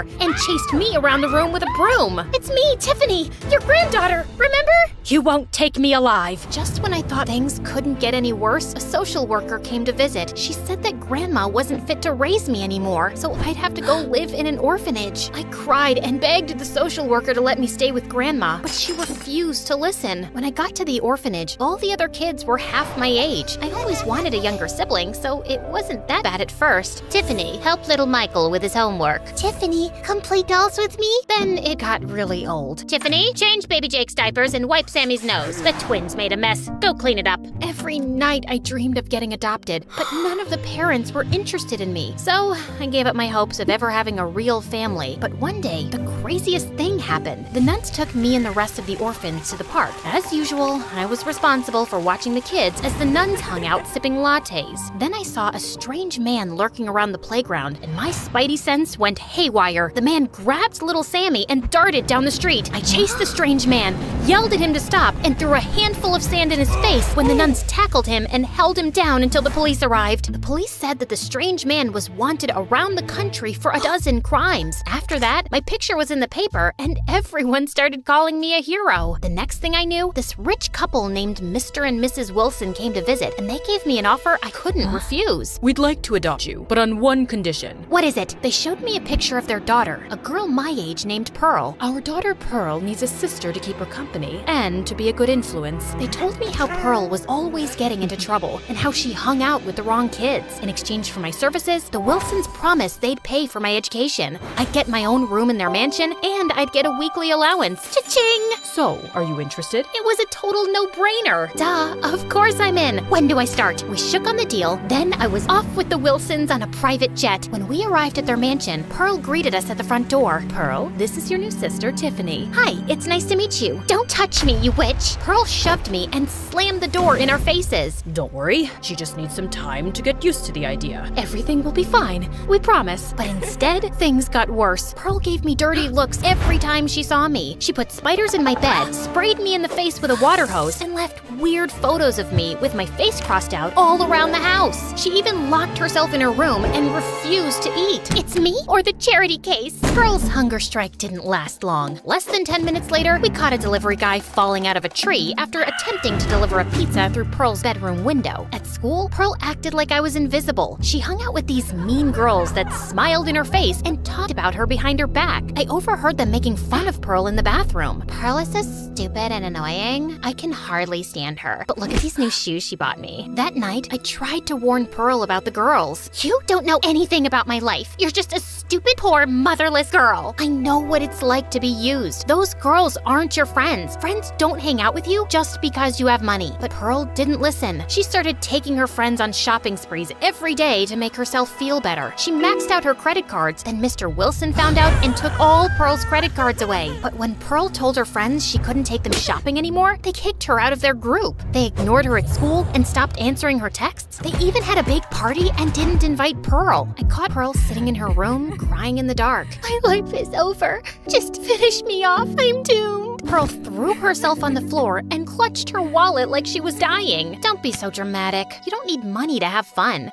Liar! How dare you speak such nonsense? I bet you'll have twice as much fun with me than you ever had with your snobby old rich friends. I'll take that bet, and if I win, you have to do my homework for a month. It's a deal. Pearl and I went skating at the park, played volleyball on the beach, swam in the ocean, and made TikTok videos of ourselves dancing on the pier. Pearl had the time of her life. On the way home, she even opened up to me. Thanks for being nice to me today. You didn't have to do this. I know my parents brought you here to replace me. If I were them, I'd probably trade me in for an upgrade too. That's not true. Yes, it is. You're super smart and a real-life hero, but I've always been a disappointment. I'm not your replacement. Your parents love you with all their heart. They adopted me so you could have a sister. They just wanted to make you happy, and I'm glad they did because I think we could be good friends. After that, Pearl ditched her stupid, snobby, rich friends and started hanging out with me. The more I got to know Pearl, the more I realized that we had a lot in common. We loved watching MSA videos, dancing to K-pop music, and we totally loved rom-coms. I even took Pearl with me to visit Grandma. Most of the time, Grandma interrogated me about some secret package I knew nothing about. And when she didn't get the answer she wanted,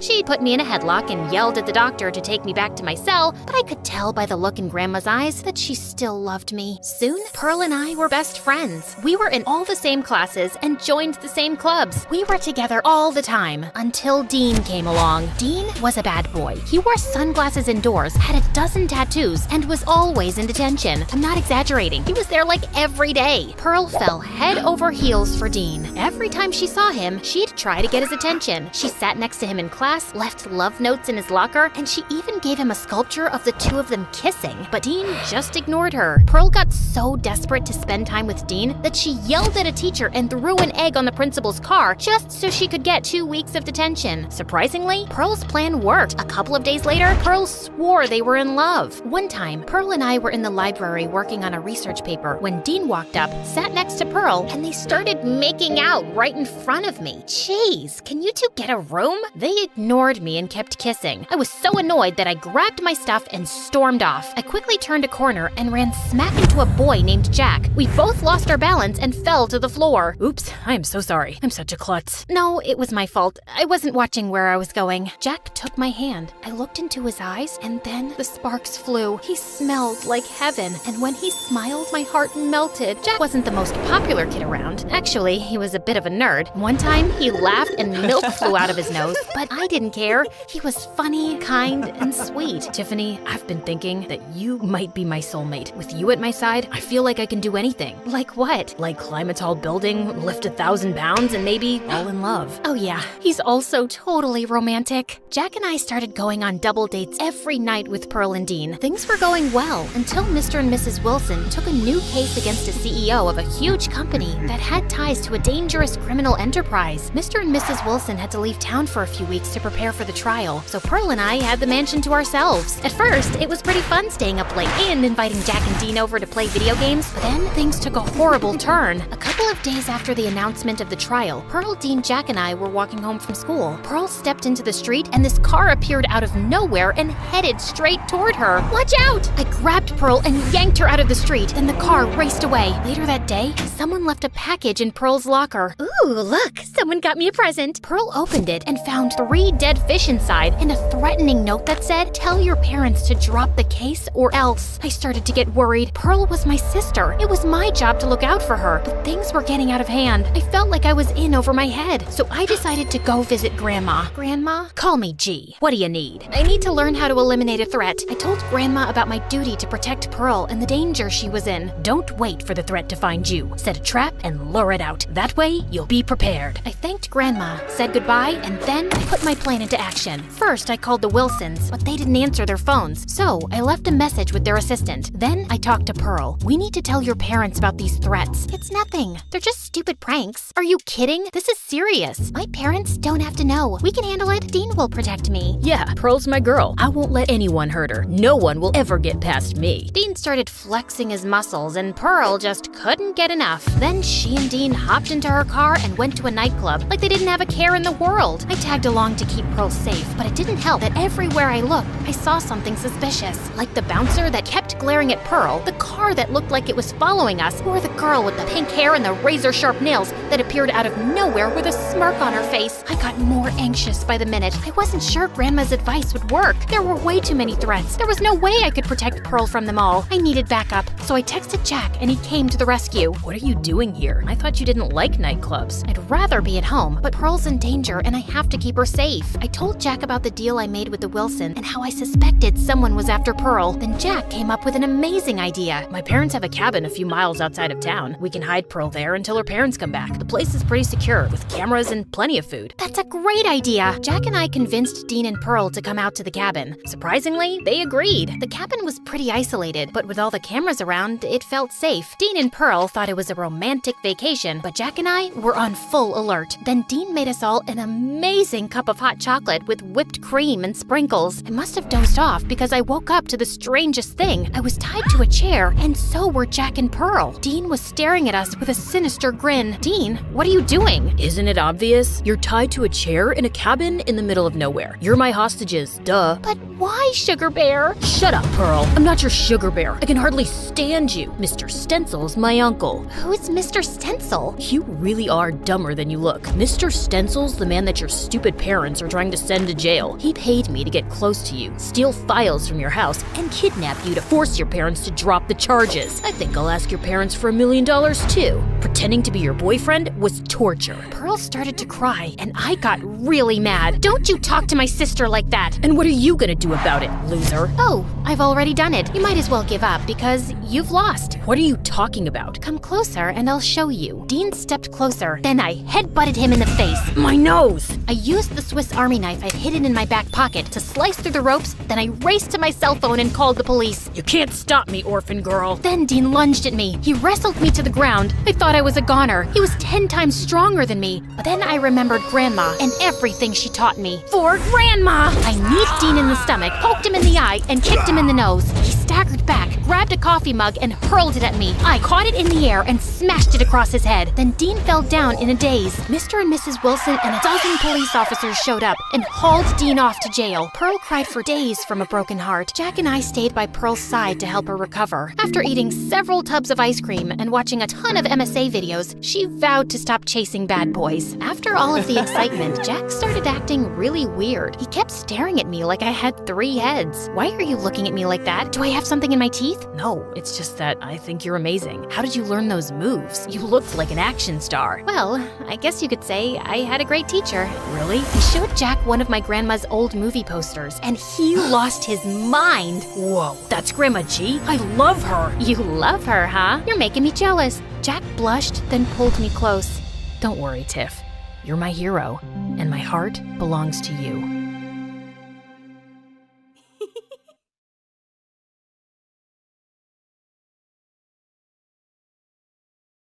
When my mom was a little girl, she heard this wild rumor that she comes from a family of witches.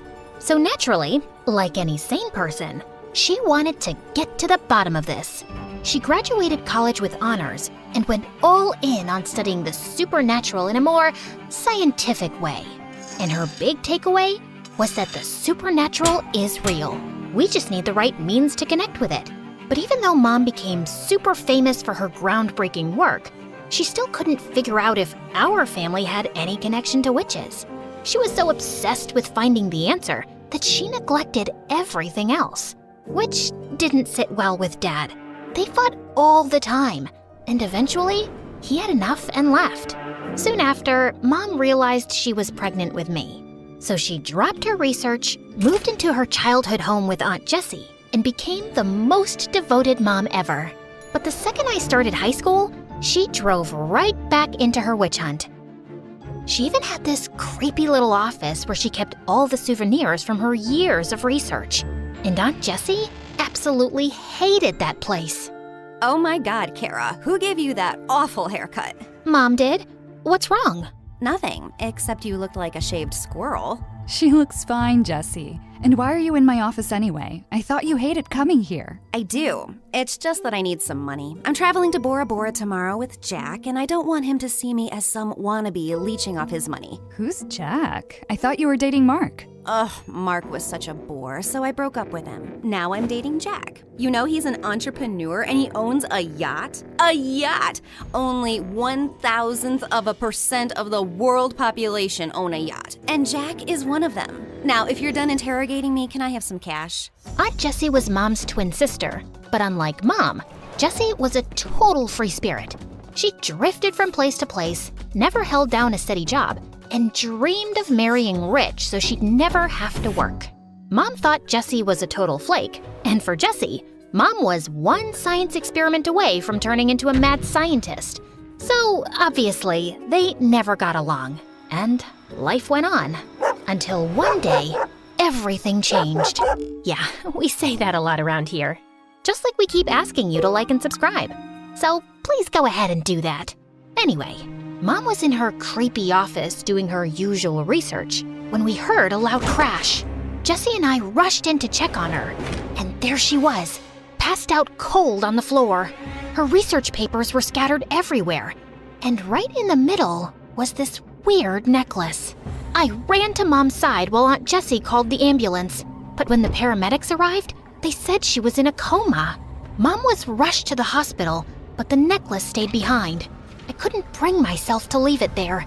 It felt important, like it might hold the answers we needed. So I took it and always kept it close to me. Oh my God, just toss that ugly thing already. No way! This was the last thing Mom was researching before she collapsed. She might need it when she wakes up. For what? To wear to some ugly necklace convention? Kara, you're 18. Go live your life. You sulk way too much for a teenager. And you're way too wild for someone in their 40s. Don't you care about Mom at all? Aren't you even a little worried if she's ever gonna wake up? Look, your mom's nuts, okay? For all we know, this is because she spent too much time chasing ghosts and ancient nonsense. Now, do me a favor and stop playing detective. Aunt Jessie grabbed my arm and I wanted to pull away, but I was too stunned. Not because of what she did, but because of what I saw. I had this vision where I saw Jessie in Mom's office, pulling money out of her locker. You stole from Mom's locker? What locker? I didn't steal anything. But I just saw... I grabbed Jessie's arm again, and just like before, I saw her in Mom's office stealing money. I was trying to make sense of what was happening, when suddenly, my eyes fell on the necklace in my hand. I kept it down and touched Jessie again, and nothing. No visions this time. Could this necklace actually be showing me something? Oh no, you've got that look. The same one your mom got whenever she went on about ghosts or spirits or whatever nonsense she wasted her life chasing. Jessie kept groaning about something, but my brain was stuck on the fact that the necklace actually had powers. Every time I held it, these weird flashes would hit me. I didn't totally get what they were. Maybe they were some blurry sneak peeks into the future.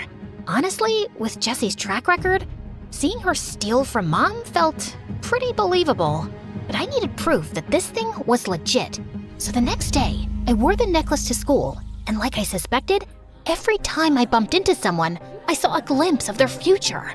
Like, I accidentally brushed up against Madison, our cheer captain, and saw her flipping out in front of everyone. Sure enough, later that day, she dumped her boyfriend and destroyed his locker. I also saw Kyle, the class clown, going home alone to his cats, which was kinda sad. But then, I saw the rude school janitor having a terrible lunch that would keep him in the bathroom all afternoon. That instantly lifted my spirits. Oh wow, this is the best day ever! Whee! Talking to yourself, Kara? Is that your secret strategy to beat me on the test?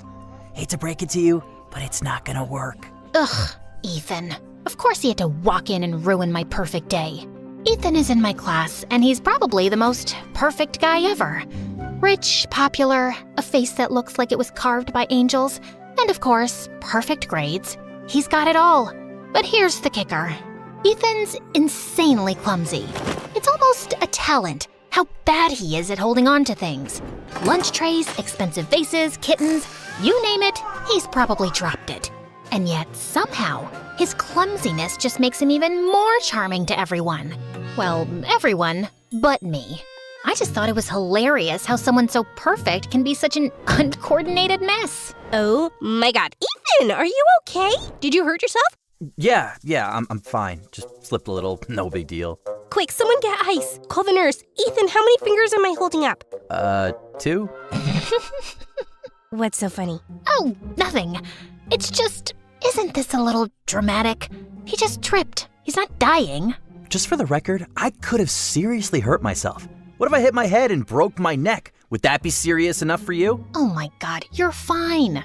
You may have a concussion, but that's about it. And you literally fall every day, Ethan. Multiple times a day. And you're walking just fine, aren't you? Ethan gave me the stink eye. And since then, he's been in this weird, unspoken competition with me. He tries to beat me at everything. Grades, gym class, who gets to the front of the cafeteria line first. And even though I have no idea why he's doing that, one thing's for sure. There's no way I'm letting him win. I'm here. I'm not late.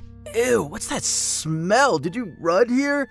Just ask Kara and I'll lend you a couple bucks for the bus next time you're late. At least I can run without tripping over a rock and rolling down the street. I don't need to run. I have a car with a private driver. And thank God for that. Or God knows how many people you would have run over by now, you clumsy fool. How dare you? Ethan lunged at me, but his foot caught on the desk, and he crashed right into me.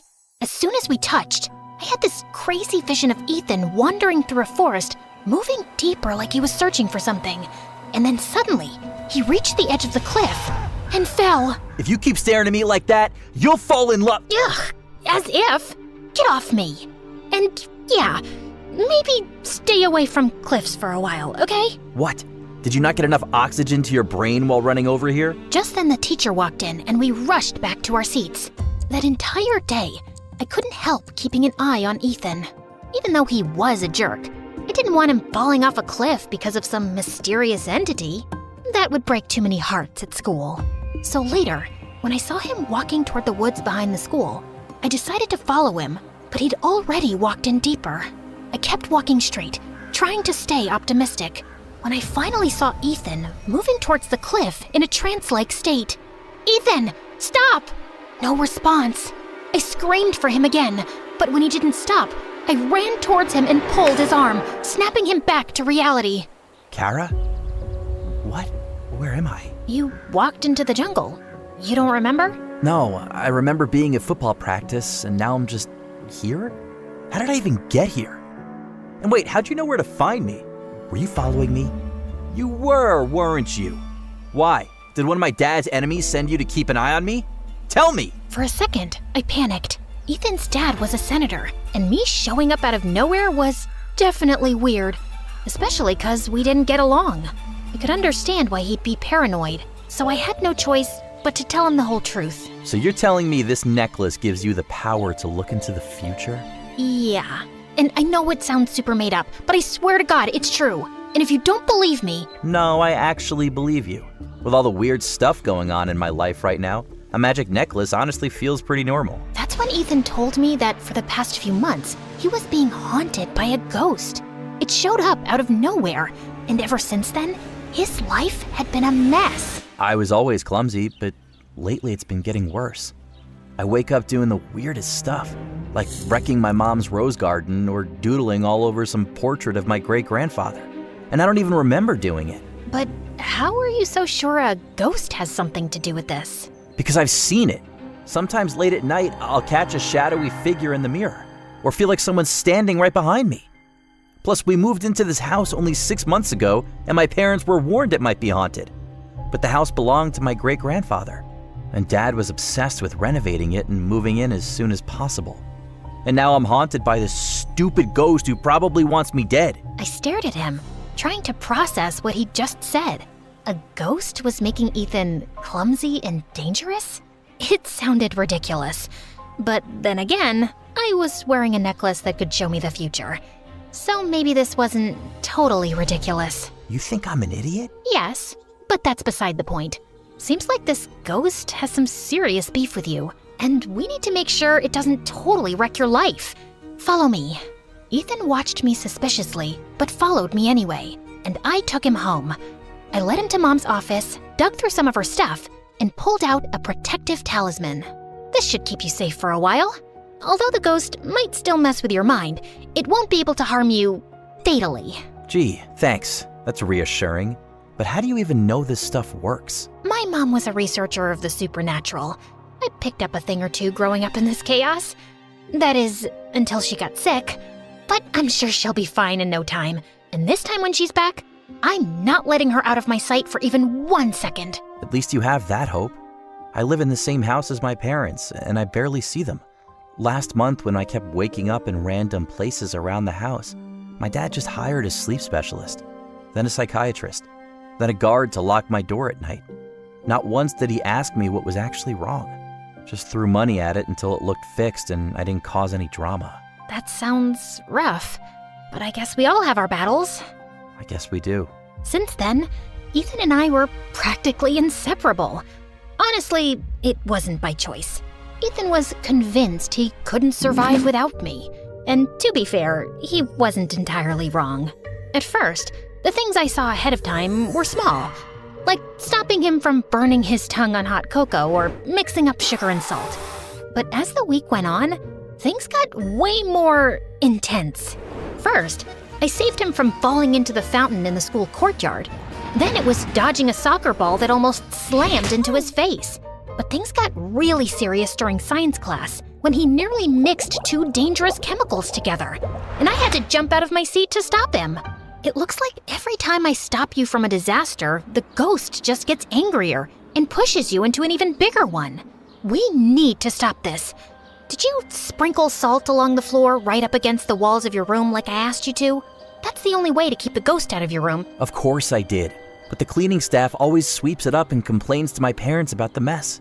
They think I've lost my mind. Then ask one of your bodyguards to watch over you at night. You've got plenty of those, don't you? What am I, 5? My parents would think it's weird. You have to come up with a better solution. Like what? I can't watch you 24/7, Ethan. There's got to be another way. I have an idea. Ethan's brilliant idea was to sneak me into his massive walk-in closet overnight without anyone noticing.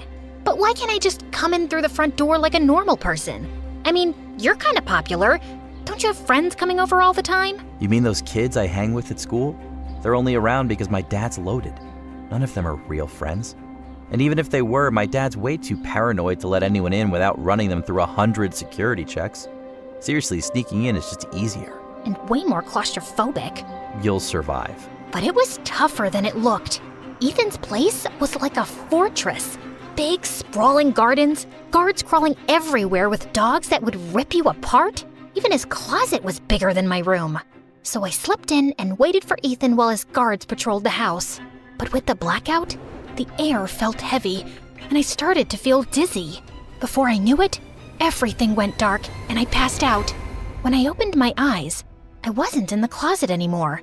Instead, I was standing in a dimly lit hallway with creaky wooden floors and walls lined with old paintings. Finally awake, Sleeping Beauty? I spun around to see a girl my age, dressed like she had just walked out of a 19th century drama. What is this? Where am I? Who are you? Slow down, woman.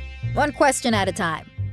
You're having a dream, and I'm the ghost of this gorgeous house. You're the one haunting Ethan? Haunting is such a dramatic word. Let's just say I'm invested in his miserable little life. Why? Because I enjoy tormenting pretty boys. In life, I scarcely had the time for such amusements, but now, as a ghost, I can slip in and out of their lives as I please. It's one of the few pleasures I have left. Now, if you're done pestering me with questions, there's something important I need to show you. She led me down a narrow staircase and finally stopped in a weird cave that looked like it was centuries old. The walls were all stone, and on them were strange looping symbols repeated over and over in neat rows. I was trying to make sense of what they meant when the ghost gestured towards the end of the cave, to a red door. If you want answers, just walk through that door. What's behind it? The truth. You're really enjoying this, aren't you? Oh, immensely. Now do as I say. You don't have much time. I took a deep breath and walked over to the door. But just as I was about to turn the knob, I heard a scream coming from the end of the cave. I got so spooked, I immediately recoiled and fell. My head hit the ground, and I don't remember what happened next, except I woke up staring at the ceiling in Ethan's living room. I slowly got up, trying to make sense of what happened, when I saw Ethan holding a lighter, standing inches away from the curtains.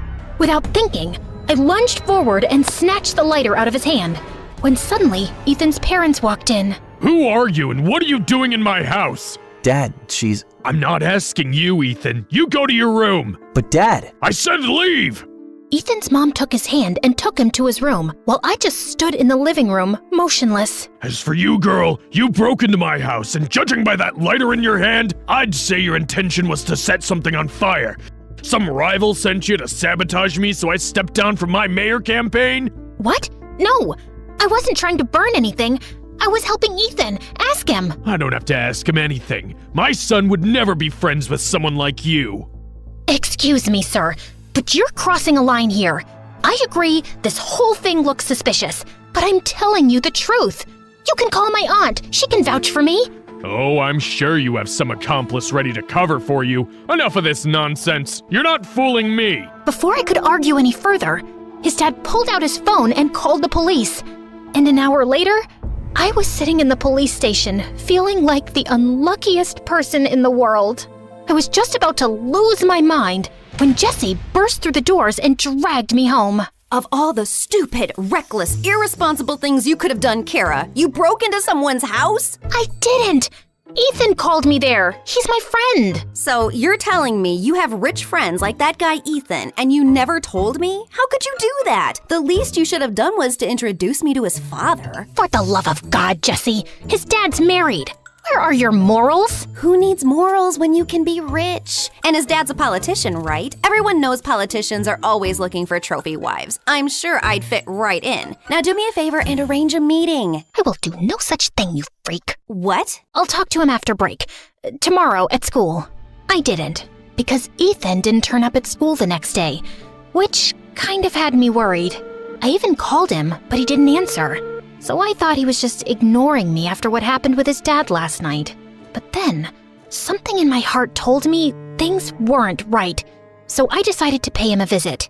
I was outside his mansion when suddenly I started hearing voices. I walked in and froze. Ethan was standing on the edge of the roof, swaying like a leaf in the wind. His parents were shouting up at him. Guards were barking into their walkie-talkies. But no one was making a move to save him. Ethan, sweetie, please wake up. But Ethan didn't move. It was clear he wasn't himself, and if someone startled him or rushed up there, it might only push him to jump. I had to get to him somehow, so with everyone distracted, I slipped into the mansion and dashed upstairs to the rooftop. Ethan? Ethan, it's me, Kara. I know you can hear me. You're not alone. I'm here, okay? Just focus on my voice. Ethan tilted his head slightly, like he was trying to place the sound. You're stronger than this. Whatever's got a hold on you, it doesn't control you. You're Ethan, the guy who trips over air and somehow still looks cool doing it. You're not a puppet. Fight it! For a moment, nothing happened. Then slowly, he turned his head to look at me. Kara? It's me. I've got you. I won't let go, I promise. Finally, he reached out, and the moment our hands touched, I yanked him away from the edge with all my strength. But I fell, hit my head, and blacked out.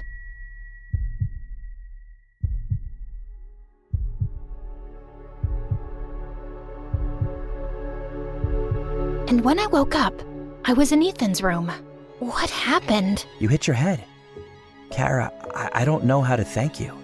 If you hadn't come, I don't think I'd still be here. Good thing I showed up then. There's also something else you should know. Ethan reached into his pocket and pulled out my necklace.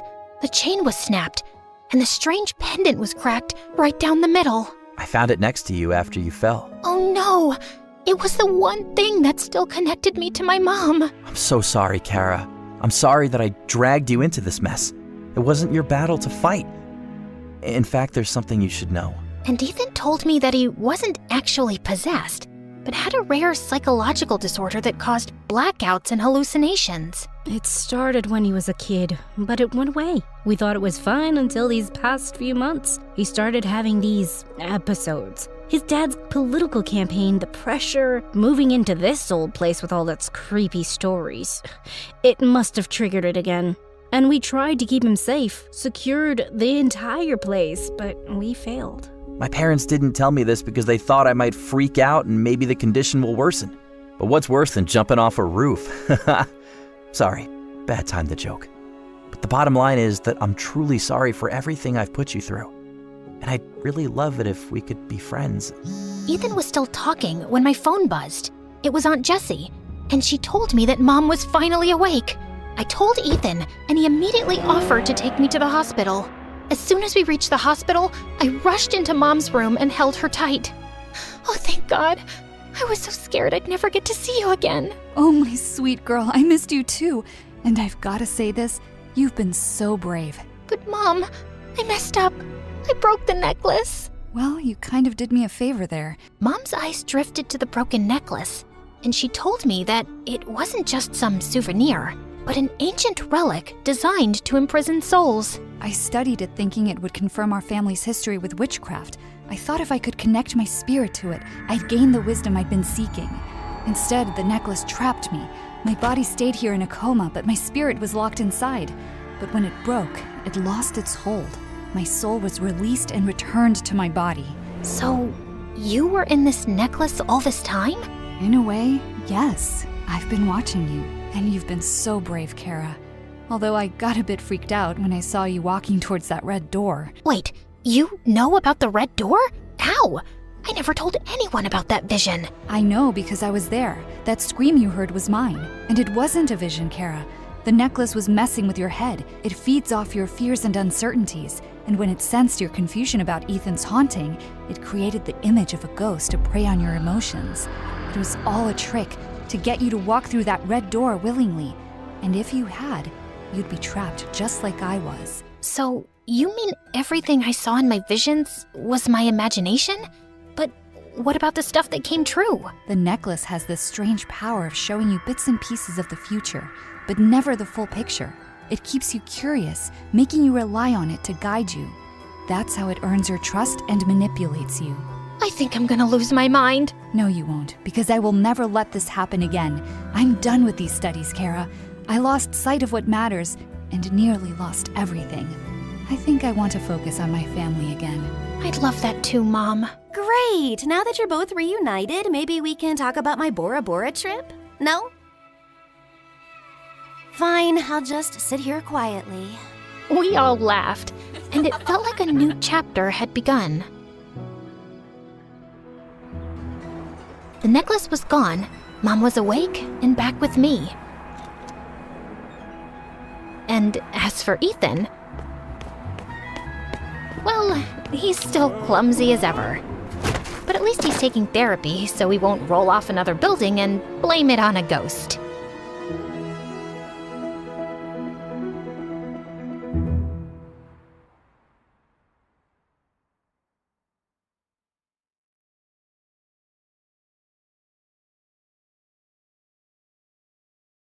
Hey beautiful people, I'm Taylor from Beverly Hills. Please like and subscribe. In a world obsessed with looks, I've always reveled in the glamorous world of beauty pageants. Mom got me started the moment I could walk, and with beauty, grace, and a bit of humor, I won every time. Even as a toddler, Mom gave me facials and painted my nails. She'd even squeeze my nose to keep its cute button shape. Ow, Mom! You're leaning too far forward, honey. Shoulders back and head held high. See these perfect dimples? Honey, suck in your cheeks like a vacuum cleaner, so you'll have perfect dimples. She'd do anything to ensure I kept my sweet features that won all the pageants. It was all about being perfect. Walk perfect, smile perfect, sleep perfect, perfect, perfect, perfect. And those fancy gowns I'd don on stage, 2 sizes too small. I'd have to wear shapewear to keep a perfect waist when I was only a teenager. Even in school, everyone looked up to me thinking I was perfect. I took pride in making people feel seen and appreciated. And I also tried to be a good friend and mentor. Once, I even fished a phone out of the school toilet for my best friend, Renee. Did you just? Let's not mention this to anyone, okay? I don't want people to know I stick my hands in public toilets. You're so perfect, Taylor. I wish I could be like you. Yeah, but she didn't know that along with perfection comes stress. I couldn't chew gum, gossip, laugh like a hyena, or dress funky. And I felt the stress growing every day. When I turned 17, I had had enough. So I finally told my mom how unhappy I was with beauty pageants. You don't want to do this anymore? I need a break, Mom. And let's be honest, the pageant world needs a break from me after my last epic faceplant on stage. I never thought I'd see the day. Well, we can always find a new outlet for you. How about synchronized swimming with inflatable flamingos? Or maybe ballroom dancing? Singing? All this hardly leaves me time for normal teenage things. I want to live a happy life. She didn't understand, and for the next few days, she hardly talked to me. But I still tried. Mom, what do you think of this Eras Tour outfit? You think it's Tay-Swift approved? Huh? Whatever you like. We'd always been close, but I think I broke her dreams with my pageant withdrawal. School wasn't any better. Whispers about my huge loss at the pageant ran through the halls. I had to pick my head up and put on my it girl facade. As if that wasn't enough, a few days later, rumors echoed through the hall that Liam Bennett returned. They expelled Liam from school when we were kids for being a bully. And guess who he liked to pick on the most? Me. He was relentless, making me the butt of his jokes and playing horrible pranks on me until I'd cry. And now he was here, older and hotter, staring at me from across the hall. Ew, did I just say hotter? Anyway, I did what I could to avoid him until 5th period, when he sat next to me in class with a stupid smirk on his face. Oh great, it's the prodigal bully, Liam Bennett. What'd you do? Pay the school to bring you back? Aw, come on, Taylor. You've got to admit, my pranks were legendary, but I'm a changed man now. No more pranks. I'll believe it when I see it. Whatever, beauty queen. Don't be surprised, but I just want to see a smile on that pretty face of yours. Did he just call me pretty? Ew. Really, the day you make me smile, I'll personally crown you king of comedy. I just wanted him to buzz off and stay out of my life. And with all the hostility built up from his endless pranks as a kid, there was no way the guy was gonna get me to crack. With pageant life behind me, I had time for dating. One weekend, I checked my online dating profile. Hey, don't judge. None of the guys in school fit the bill for Prince Charming. As I was browsing, I saw a message pop up. Hey, beautiful. I came across your dating profile and thought we'd make a good match. My heart swelled when I clicked on his profile, and he looked like a real-life Harry Styles, only more obtainable. I messaged him back, and we spent nights texting one another. My heart was full of hope that I'd finally found a guy who met all my requirements. You know, perfectly imperfect. He was the kind of guy who loved tacos, but didn't worry if his jeans didn't fit. Who was brave, but never afraid to admit that lizards made him quiver. Who loved sports, but never had the knack to catch the ball. And the more I got to know him, the more I fell for him. He knew how it felt to feel pressure from a parent and want to be your own person. It felt great to be understood. And a few weeks later, when I woke up, I finally got the message I was waiting for. Hey, beautiful. I think we'd be a match made in heaven. How about I take you out for a day you'll never forget? I wasn't gonna let this opportunity pass me by. A weekend away from Mom's melodrama was what I needed, and a date with a hot stranger sounded like the cure. Yeah, I chose this dress. Not perfect at all, but considering skipping makeup, no way! My dark circles would make Draven run for the hills, so I gotta keep it light. Draven showed up on a motorcycle, and I swear I saw Mom's eyes bug out of her head. He was so sweet to hand me a bouquet of... Are those flowers from our front yard? Yeah, sorry. I had a nicer bouquet, but it got ruined on the back of my bike. It's a few neighborhoods back now. He was even cuter in real life, and he smelled amazing. You ready to be swept off your feet, beautiful? I hopped onto his vintage ride, which was so old, I had my doubts about it even working. But the way he grabbed my arm and pulled me to him sent waves of warmth through my body. Oh no! Hold on tight, Taylor. Draven parked at the local fairgrounds and held my hand as he guided me through the crowds. He was so gentle. We ate all the greasy junk food and even played carnival games. Just as Draven turned to face me, the clouds rolled in with a huge storm. Everyone went running for cover, but he kept me there in the rain. Without warning, I kicked up a puddle, splashing him. What was that for? Are you afraid of a little rain? Care for a little dance party, Draven? I don't know what came over me, but I started dancing. You've got some skills, Taylor. Where'd you learn to dance like that? I've got years of dance skills under my belt, thanks to pageants. I felt so free, and Draven even joined in. He couldn't dance to save his soul, but he tried, and I had a blast showing him all the moves. I don't think I've ever laughed so much. After the rain cleared, he took me to a gazebo adorned with twinkling lights. There was a basket of fries waiting for us at the table. It was honestly adorable, and I was starving. He really opened up, talking about all the pressure he felt from his dad, and I related to everything he said, and he sounded sincere. But that wasn't all. He was hilarious. You've got a little something on your face. Oh my god, where? Nope, still there. And maybe a little worse, but have no fear. As my cheeks turned redder than the ketchup smeared all over my face, Draven took a glob from his plate and spread it under his nose like a ketchup mustache. We'll really turn heads now. I let out a belly laugh as we both helped each other clean the mess off our faces. After dinner, Draven was about to take me somewhere, and I was looking forward to it, but my mom called. Taylor, I'm so sick. Can you come home and make me some soup, honey? My mom. I didn't listen to her, so now she comes up with this. As far as I understand, she's worked hard doing 2 jobs and still took the time to make sure you looked your best for pageants. That's because she loved you a lot and wanted to give you the best future. I think you have to understand her too. Draven was right, and he was so sweet about the whole thing and took me right home. When he dropped me off, he seemed hesitant to leave. So, I guess this is the end of our date. Thank you for a fun day, Draven. I hate to say goodnight, but it's getting late. How about we end the night with a movie-worthy Just then, Mom came to the door in her robe and a box of tissues. What took you so long? I swear I'm dying, Taylor. Mom, seriously? With the theatrics? I'll be right in. With Mom back inside, I grabbed Draven by his jacket. He leaned closer to me, but as I gazed into his deep eyes, I felt my breath catching my throat. Is that Taylor? Gotta go. He sprinted off, and I stood there, confused at all the emotions rolling through me. Liam Bennett, you little jerk! He'd even disguised his voice. If he thinks he can prank me and make a fool out of me after all these years, he's got another thing coming. Knowing that Liam went out of his way to do this, I was fuming. But then I decided I'd go along with his plan and call him out when the time felt right. 2 can play at this game. I went back to school Monday. I was livid, but somehow I had fallen for him. And then I was thinking of my plan to knock him out. If it isn't my favorite beauty queen. Oh, please. Beauty pageants are so yesterday. I've moved on to dating hot guys. Is that so? He looked so proud of himself, pulling off his little stunt this weekend, but I had my own plans. I wish more guys were like Draven. He was perfect. It's like we were a match made in heaven. Oh, is that so? Yeah. Honestly, I've fallen in love with him. He's all I thought about all weekend. In love? Absolutely. Draven is a total dreamboat. He's picking me up after school today. Do you have a jacket I could borrow?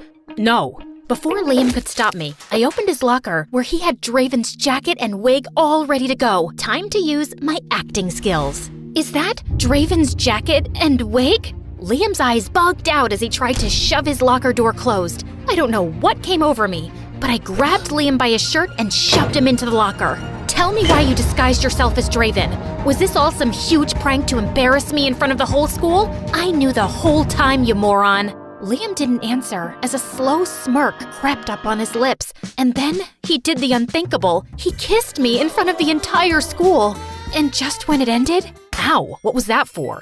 As if that wasn't enough, school security came over and started pulling me away, threatening to expel me for abusing a classmate. Let me go! You've got the wrong troublemaker! I was angry and deceived and headed for the principal's office. I could picture Mom pulling me out of school and making me endure countless hours of beauty treatments as if I were preparing for a never-ending beauty pageant. My whole life would be one big show. Hey, hold on a second. Let her go. This is all a big misunderstanding. Well, kind of.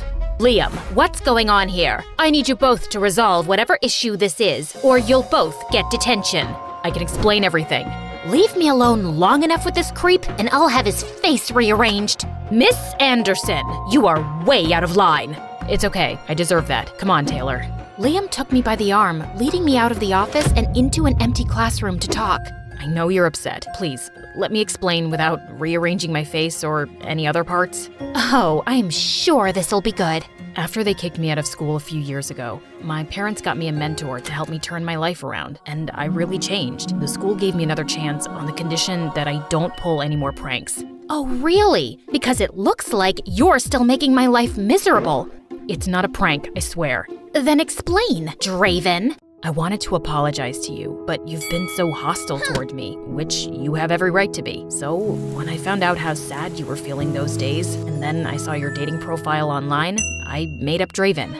You're sick, Liam, and you're not very good at disguising yourself. I knew the moment I looked deep into your eyes. Really? You're I can't even say the words out loud. I deserve that, but I wanted to make up for all the times I made you cry. I wanted to help you see the beautiful person you are on the inside, and I wanted to see you laugh, and Draven made you crack. I'm sorry for deceiving you. I wanted to be honest with you from the beginning, but the way you brushed me off made it impossible to get through to you. But Draven got through. He is me. We're one and the same. I felt confused, upset, and heartbroken that I fell for my enemy, and it took me a whole month to cool down and let Liam's explanation absorb me. But maybe Liam isn't my enemy. When he came up with ridiculous ideas to try and win back my forgiveness, I just had to roll my eyes. One day, when I entered the classroom, he came in with a guitar and started singing like a dying cat. And then the strings were snapping one by one. It was all I could do not to burst out laughing. And gosh darn it, those sweet eyes were doing me in. But that doesn't excuse the fact that you lied to me. You're right, I messed up. Seeing you sad broke my heart, and that's too much for me. Please. I could kick myself for caving, but all I could think about was how happy and carefree he made me feel. I liked being myself and not living up to anyone's expectations. We'd have a long way to go, but I guess I could forgive him. Do you think I could steal another kiss? You have a lot of making up to do first. What was that? A lot of making out? A lot of making up!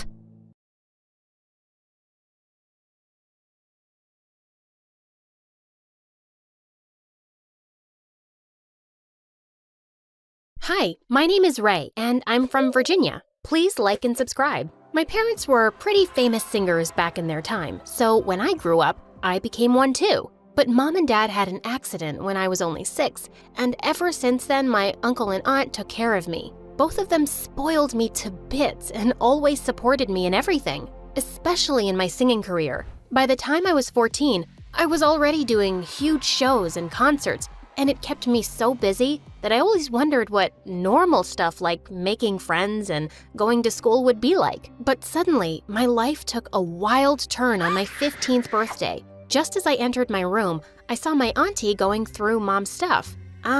What are you doing in here? Hey, honey, happy birthday. I was just missing your mom so much today. Came to see these pictures and stuff that belonged to her. I hope you don't mind. Aw, thanks, auntie. And of course not. This belongs to you as much as it belongs to me. After that, she got me to sign some papers for my upcoming show and hugged me tight. We have the greatest surprise party for you, sweetie. You're gonna love it. And it was actually awesome. It was my biggest concert ever, and I was gonna sing in front of my biggest live audience. I was jumping with excitement backstage, and that's when I heard the most shocking thing of my life. Now that we have my cunning sister's real will, and we got that orphan brat to sign the property papers, everything will be ours, honey. Yeah, and all that money she's gonna make, we'll bite on that too. We're gonna be so rich. OMG, who were these people? I pushed the curtain aside and confronted them. You blood-sucking mosquitoes! I can't believe you'd be so greedy and evil.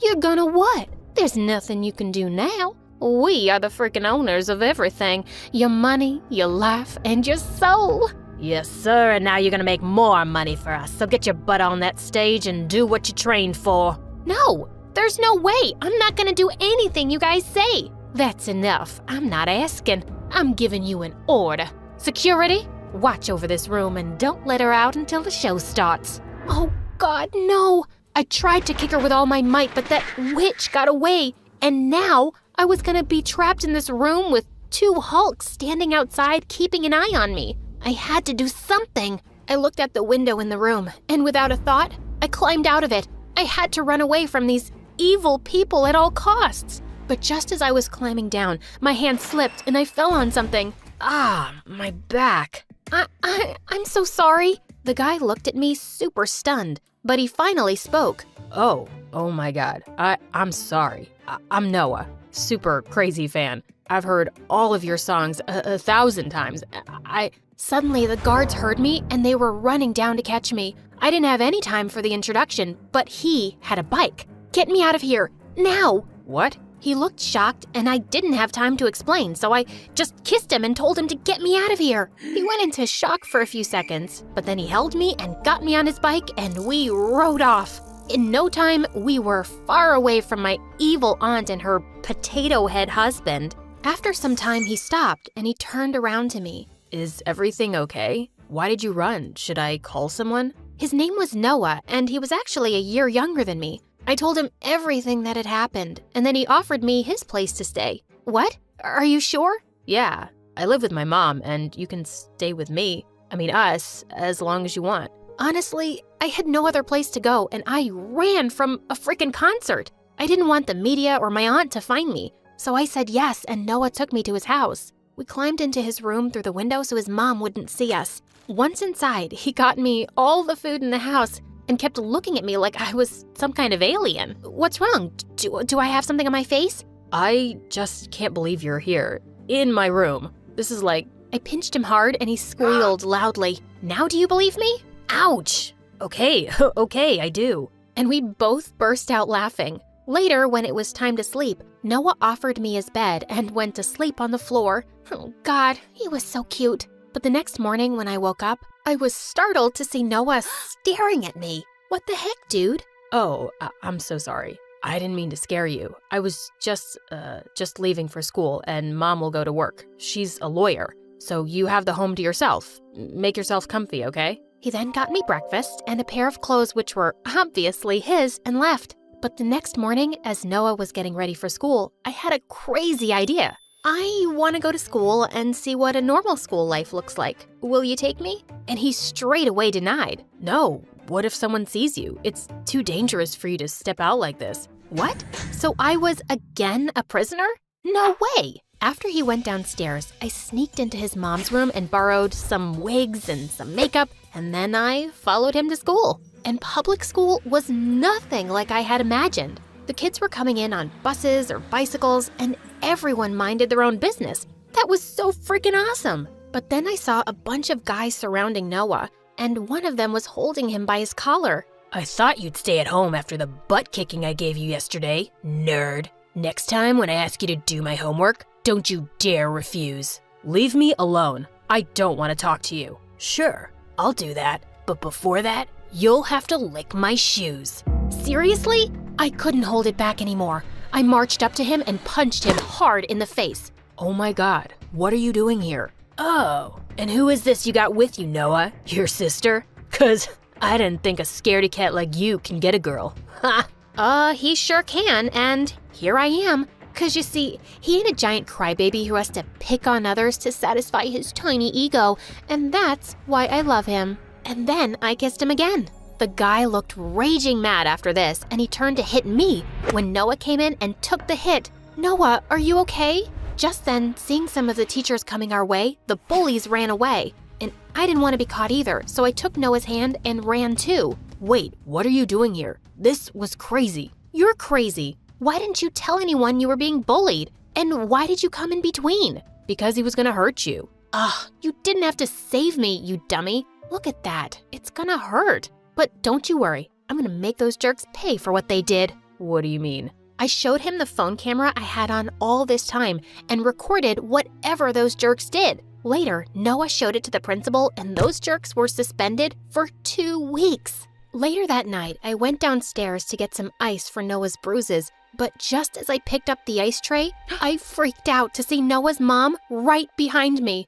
Goodness gracious, where did you come from? Suddenly, Noah came running downstairs screaming, Mom, listen to me. I can explain. You better. I didn't want to complicate things, so I told her everything and begged her to let me stay. Just a few more days, and then I'll go back, I promise. She melted and agreed, but Noah had to sleep in the living room, which he was totally fine with. This guy was winning my heart like anything. The next day, Noah's friends were throwing him a huge party for getting into the basketball team, and he asked me to tag along. This was gonna be awesome. When we reached there, Noah and I danced to my favorite song and partied so hard. This is the best day ever. I'm so happy you got onto the team. Yeah, I think I made it because I got my good luck charm. Oh, your good luck charm? The bully guys from school. What were they doing here? How about you share this babe with us too, Noah? What are you even doing this evening, sweetheart? Want to go out with a real player? I was gonna poke my fingers right into his eyes this time. But before I could do that, Noah kicked him hard and he fell to the ground. Both of them broke into a fight and I had to pull Noah apart from him. But Noah looked raging mad. Stay away from my girl or I'm gonna kill you. Whoa, his girl? I was blushing so hard. Noah took my hand and we were about to leave when the bully got up and pulled me by my hair, my wig. It came off and everyone gasped as they saw me. Ray! It's Ray, the music superstar! Within seconds, everyone had their phones up and were taking pictures of me. Oh, shoot. Noah put his hoodie over me and rushed me out of there, but I was terrified now. My aunt was gonna know about me. As soon as we reached home, I hugged him tight. I don't want to go. I can't, Noah. Don't worry, Ray. I won't let them take you, I promise. But minutes later, someone barged into the front door, and it was none other than my aunt and uncle with loads of paparazzi and a huge crowd gathered behind them. My darling niece, thank God I found you. I've been worried sick. Come, let's go home. Get away from me. I'm not going anywhere with you. And you already have everything. You made me sign those papers and all my money. You have it. What do you want now? You little witch, shut up and get in the car. Do you know all the record and concert deals worth billions that we'll lose? What's happening here? What papers? Noah's mom came in and pulled me to her side, and then I told her everything. Oh my God, why would you do that to your own blood? 'Cause it was easy to trick a trusting moron like her into signing whatever we wanted. Ugh, I don't have time for this chit-chat. We're still her legal guardians, and I'm taking her with me. Not anymore. Say cheese. Apparently, Noah had been live streaming the whole thing since the moment my wicked uncle and aunt had stepped inside, and the media outside was going crazy to bash them now. No, this can't be happening. I'm gonna kill you. My aunt tried to get a hold of my arm, but I pushed her away. She turned into a witch, but thankfully, Noah's mom had already called the cops, and they got there just in time. After everyone went away, I turned to Noah and I hugged him tight. Thank you so much for everything. His cheeks went all red. I want to say... Oh, get in here. I pulled him in for a kiss and he swung me into the air. I love you. I love you too, dummy.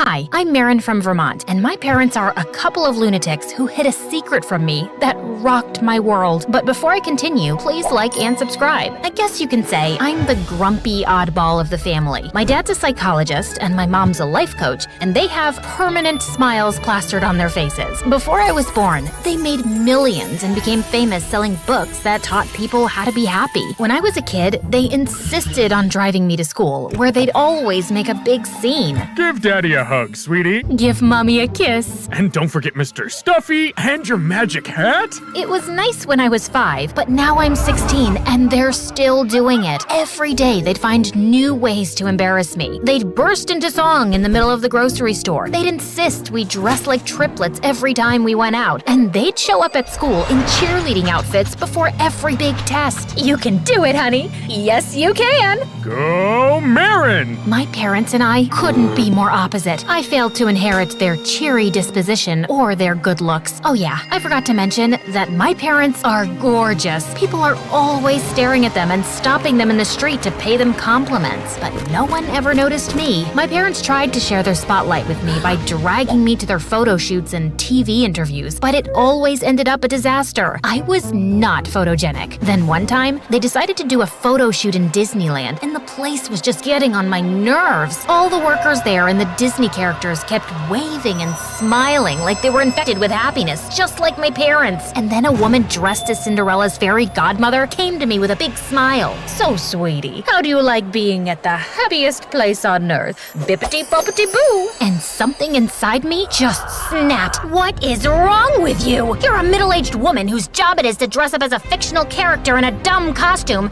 and you're smiling like a psycho. What are you so happy about? Then I grabbed her wand, snapped it in half, and threw it in her face. Okay, I know that wasn't my best moment. I apologized to her a lot and gave her a really big tip, but someone had made a video of me, and it was making the social media rounds. For the first time, my parents didn't look too happy with me. I thought they'd ground me, which was totally understandable, but after a day of silent treatment, they burst into my room, hugged me, and took me out for ice cream. I learned to accept that my parents were just not normal, and we were poles apart. But then one day, I came home from school, and they told me something that changed my life. Honey, we think it's time you knew the truth. You're adopted. Dad's words echoed in my ears. I couldn't believe it. My mind raced, and so did my emotions. First, I was in denial. No way. I got so mad I threw a chair. Then, I tried to convince my parents to come to their senses. Haha, funny joke. Now take it back. I'm sure you have a lot of questions. Suddenly, I started crying like a baby. It took a while for my parents to calm me down, but I was finally able to hear them out. They told me they'd adopted me when I was 2 years old, and the craziest thing was that I had a sister. Why tell me now? We received a letter from your sister. She saw us on TV. Up until now, we didn't know she existed. She's been in foster care her whole life, but she showed her records and she's been adopted from the same orphanage we got you from. The more I thought about being adopted, the more it made sense. This is why I didn't have my parents' genes. They weren't my parents. Your sister wants to meet you. She'd like to visit, but the choice is yours if you want to see her. My parents gave me my sister's contact information, and I looked her up online. Her name was Francesca, and she was 2 years older than me, and she looked a lot like me, but somehow 10 times better. She was head of her cheerleading team, voted most likely to succeed, and wore the most stylish clothes. I sent her a DM on Insta, and she responded a half a second later. Surprisingly, we had a lot in common. We both loved rom-coms and mint chocolate chip ice cream, and we both hated zombies. Maybe having a sister wouldn't be so bad. Francesca and I made plans to see each other the next weekend. The next morning at school, I told my BFF Ray the news. I showed Ray a picture of Francesca, and he couldn't stop staring. So I slapped his forehead. Ow! Earth to Ray. Sorry, it's just I can't believe you have a sister. You mean a pretty sister, right? I guess she got the pretty gene from our birth parents. You're just as pretty as she is. In fact, you look 10 times better.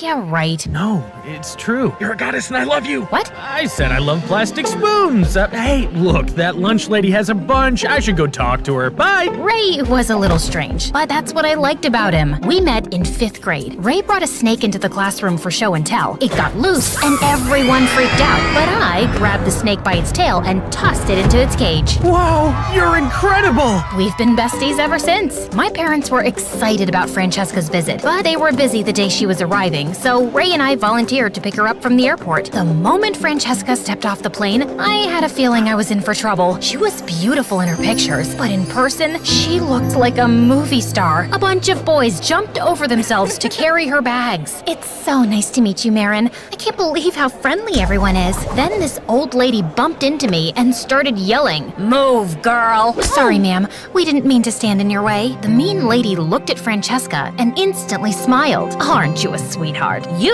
on the other hand, could learn some manners and comb your hair. You look like a peacock. What the heck? And to make matters worse, Francesca kept fawning all over Ray on the way back home. OMG, Ray, your muscles are huge. Do you work out? A little. Ray was practically a toothpick. What was she talking about? I don't know why, but when Ray smiled at Francesca, it made my blood boil. When we got back to my house, I barely had a chance to introduce Francesca to my parents before she ran up and hugged them. Hi, Mom. Hi, Dad. Is it okay if I call you that? How about no? Don't be rude, Marin. She's our guest. That whole night, my parents and Ray couldn't get enough of Francesca. Francesca had apparently read all my parents' books and could even quote them by heart. She laughed at Dad's stupid jokes, sang show tunes with Mom, and geeked out when Ray showed her his comic book collection. She even volunteered to cook and made the most amazing 5-course meal. You are just wonderful. Extraordinary. Unbelievable. I'm not saying I was jealous, but come on! Francesca made herself right at home. My parents gave her a room down the hall from me, and that night, I felt so relieved that the day was over. But just as I turned out the lights to sleep, I saw Francesca in my doorway staring at me with a creepy smile. What are you doing? I'm sorry. I didn't mean to scare you. I just wanted to say goodnight. Okay, thanks. Well, good night, and don't let the bedbugs bite. It can get pretty bad if they do. You could get an infection or have an allergic reaction. I've even heard that a bug bite can drive you insane. Oh my god, is that a bug on your pillow? Huh? I was so scared I hopped out of bed. Francesca turned on the light and glided over like she was Wonder Woman. Oh, my bad. False alarm. It's just a piece of lint. Sweet dreams. Francesca skipped out of my room with that stupid smile on her face. Thanks to her, I didn't sleep at all that night because I kept dreaming of creepy bed bugs. 48 hours later, I was so relieved because Francesca's visit was almost over. But when I came downstairs for breakfast, I found my parents and Francesca giggling with excitement. Guess what, sweetie? Francesca's decided to stay for another week. Oh god, I couldn't take much more of Francesca. She was ruining my life. I swear my parents liked her more than me, and so did Ray. That's not a good idea. Don't you need to go back home? You have school tomorrow. You'll miss all your classes. You could fail a test. You could flunk school. The decision could destroy your life. Don't worry, Marin. I'm actually going to stay so I can check out your high school tomorrow. Francesca and my parents were so excited about the possibility of us going to the same school. I tried to keep my frustration to myself, so I avoided them the best I could. I made up some excuse that I wasn't feeling well. I locked myself in my room and watched MSA videos to cheer myself up. The next day at school was as bad as I'd imagined. The moment everyone saw Francesca, they fell head over heels in love. Even the popular kids ran up to me asking me about her. Hey, Mavis, does your sister have a boyfriend? My name is Marin, and I don't know. Can you give Francesca this invitation to my party? What about me? Sorry, cool kids only. Francesca may have been perfect, but there was one thing about her that was a little weird. Every time anyone asked her about her foster parents, she'd tell a different story. Once, my parents asked to speak with them. Oh, they can't be reached. They're marine biologists, and they're in the middle of the ocean studying whales. A few hours later, I overheard her talking to the principal. My foster parents can't answer any calls. They work for the government, and they're on an undercover mission. It's a matter of national security. She even told the popular kids that her foster parents were in a heavy metal band on tour in Thailand. I don't trust Francesca. She's a liar, and I think she's up to something. Not Francesca. She's the nicest, sweetest, and kindest person I've ever met. That's what she wants you to believe. She's got everyone under her spell. You have to help me expose her. Well, of course I'll help you. I adore you and I would do anything for you. What? I said I love helping my friends. We should spy on her like in those spy movies. She's smart. What if she catches us? Believe me, she won't. Ray and I bought a bunch of spy equipment online, like binoculars, hidden cameras, listening devices, and these cool camouflage outfits so we could sneak around without being noticed. We spied on Francesca at school, when she went out for a run, and when she got groceries, but she didn't do anything weird. Till one day, we were spying on her while she was cooking, and we heard her on the phone speaking in a strange coded language. What? Oh, I know. That's Pig Latin. You keep adding A to the end of each word or something like that. My parents have been talking like that since I was a kid. Okay, so what is she saying? I don't know. I've never been able to crack the code and figure out their secrets. Oh my god, do you think they're hiding something really big from me and— Focus on my problem problems, Ray. Yours can wait. Then one day, I caught Francesca sneaking out of school. I followed her to the park across town, where she met this shady couple. I hid in the bushes and used my spy equipment to listen to their conversation. What's the holdup, Francesca? I've changed my mind. You can't back out now. We had a deal. You break into their safe, steal their money, and then you're free. You'll get your share, and then you can go to that fancy college you're always yapping about. I said no, I won't do it. The mean woman grabbed Francesca's arm. You don't have a choice. We could always tell them about your past. You think those rich people will love you after they find out you're a thief? Suddenly, my allergies started to kick in, and I sneezed really loud. Francesca and the shady couple looked in my direction. I panicked. Then I saw a bird on a tree, which gave me an idea. Okay, my bird impression was a little lame, but I had to do something. What the heck was that? Sounded like a bird dying, but forget about that. You're out of time, Francine. We'll make our move tonight. The shady couple got into the car and drove away. Once they were out of sight, I jumped out of the bushes and confronted Francesca. No, Francine. Jeez, this is getting confusing. I'm just gonna call her Francesca, okay? Like I said, I jumped out of the bushes. I knew you were up to no good, you thief. I heard everything. You're going down. Suddenly, Francesca burst into tears, and man, did she look ugly. Her eyes got puffy, snot ran down her nose, and her face looked like a newborn's wrinkly butt. I'd never seen anyone look like a hideous troll when they cried. Can you please give me one chance to explain? Yes, anything that stops you from crying. Francesca told me all about her awful childhood with her cunning foster parents, who always made her part of their schemes. I've been waiting to turn 18 to get away from them. Then one day, they showed me you and your parents on TV and told me you were my biological sister. They said if I stole money from you, they'd give me my share and I could go to my dream college. I just wanted out really badly, so I agreed. But soon after I met you and your family, I knew that I couldn't go through with the plan. You're my sister, my only friend in the world, and I love you. Francesca hugged me tight and cried some more. I hadn't thought of her as a friend before, and she was getting snot all over my shirt, but it was okay. I started to realize how silly I was for being jealous of her. I was the lucky one. Even though my parents were annoying, there was no doubt that they loved me. That night, Francesca and I told my parents everything. They told the police, and Francesca's foster parents were arrested the next day. I asked my parents if Francesca could live with us, and they said yes. After that, Francesca moved in for good, and we became a happy family. One day, I was hanging out at the pool with Francesca and Ray. Hey sis, I've got one question. Why did you say your name was Francesca? I wanted something fancy. Francine was too plain. Now it's my turn to ask one. When are you gonna admit that you're in love with Ray? I spat out my juice. I'm what now? You heard me. And he's always looking at you like an infatuated cow. I am not, and that doesn't even make any sense. I'm as thin as a toothpick. Jeez, just shut up, admit it already, and work it out, losers. And with that, she pushed us into the pool and ran off cackling. Maybe it wasn't gonna be so fun to have a sister after all.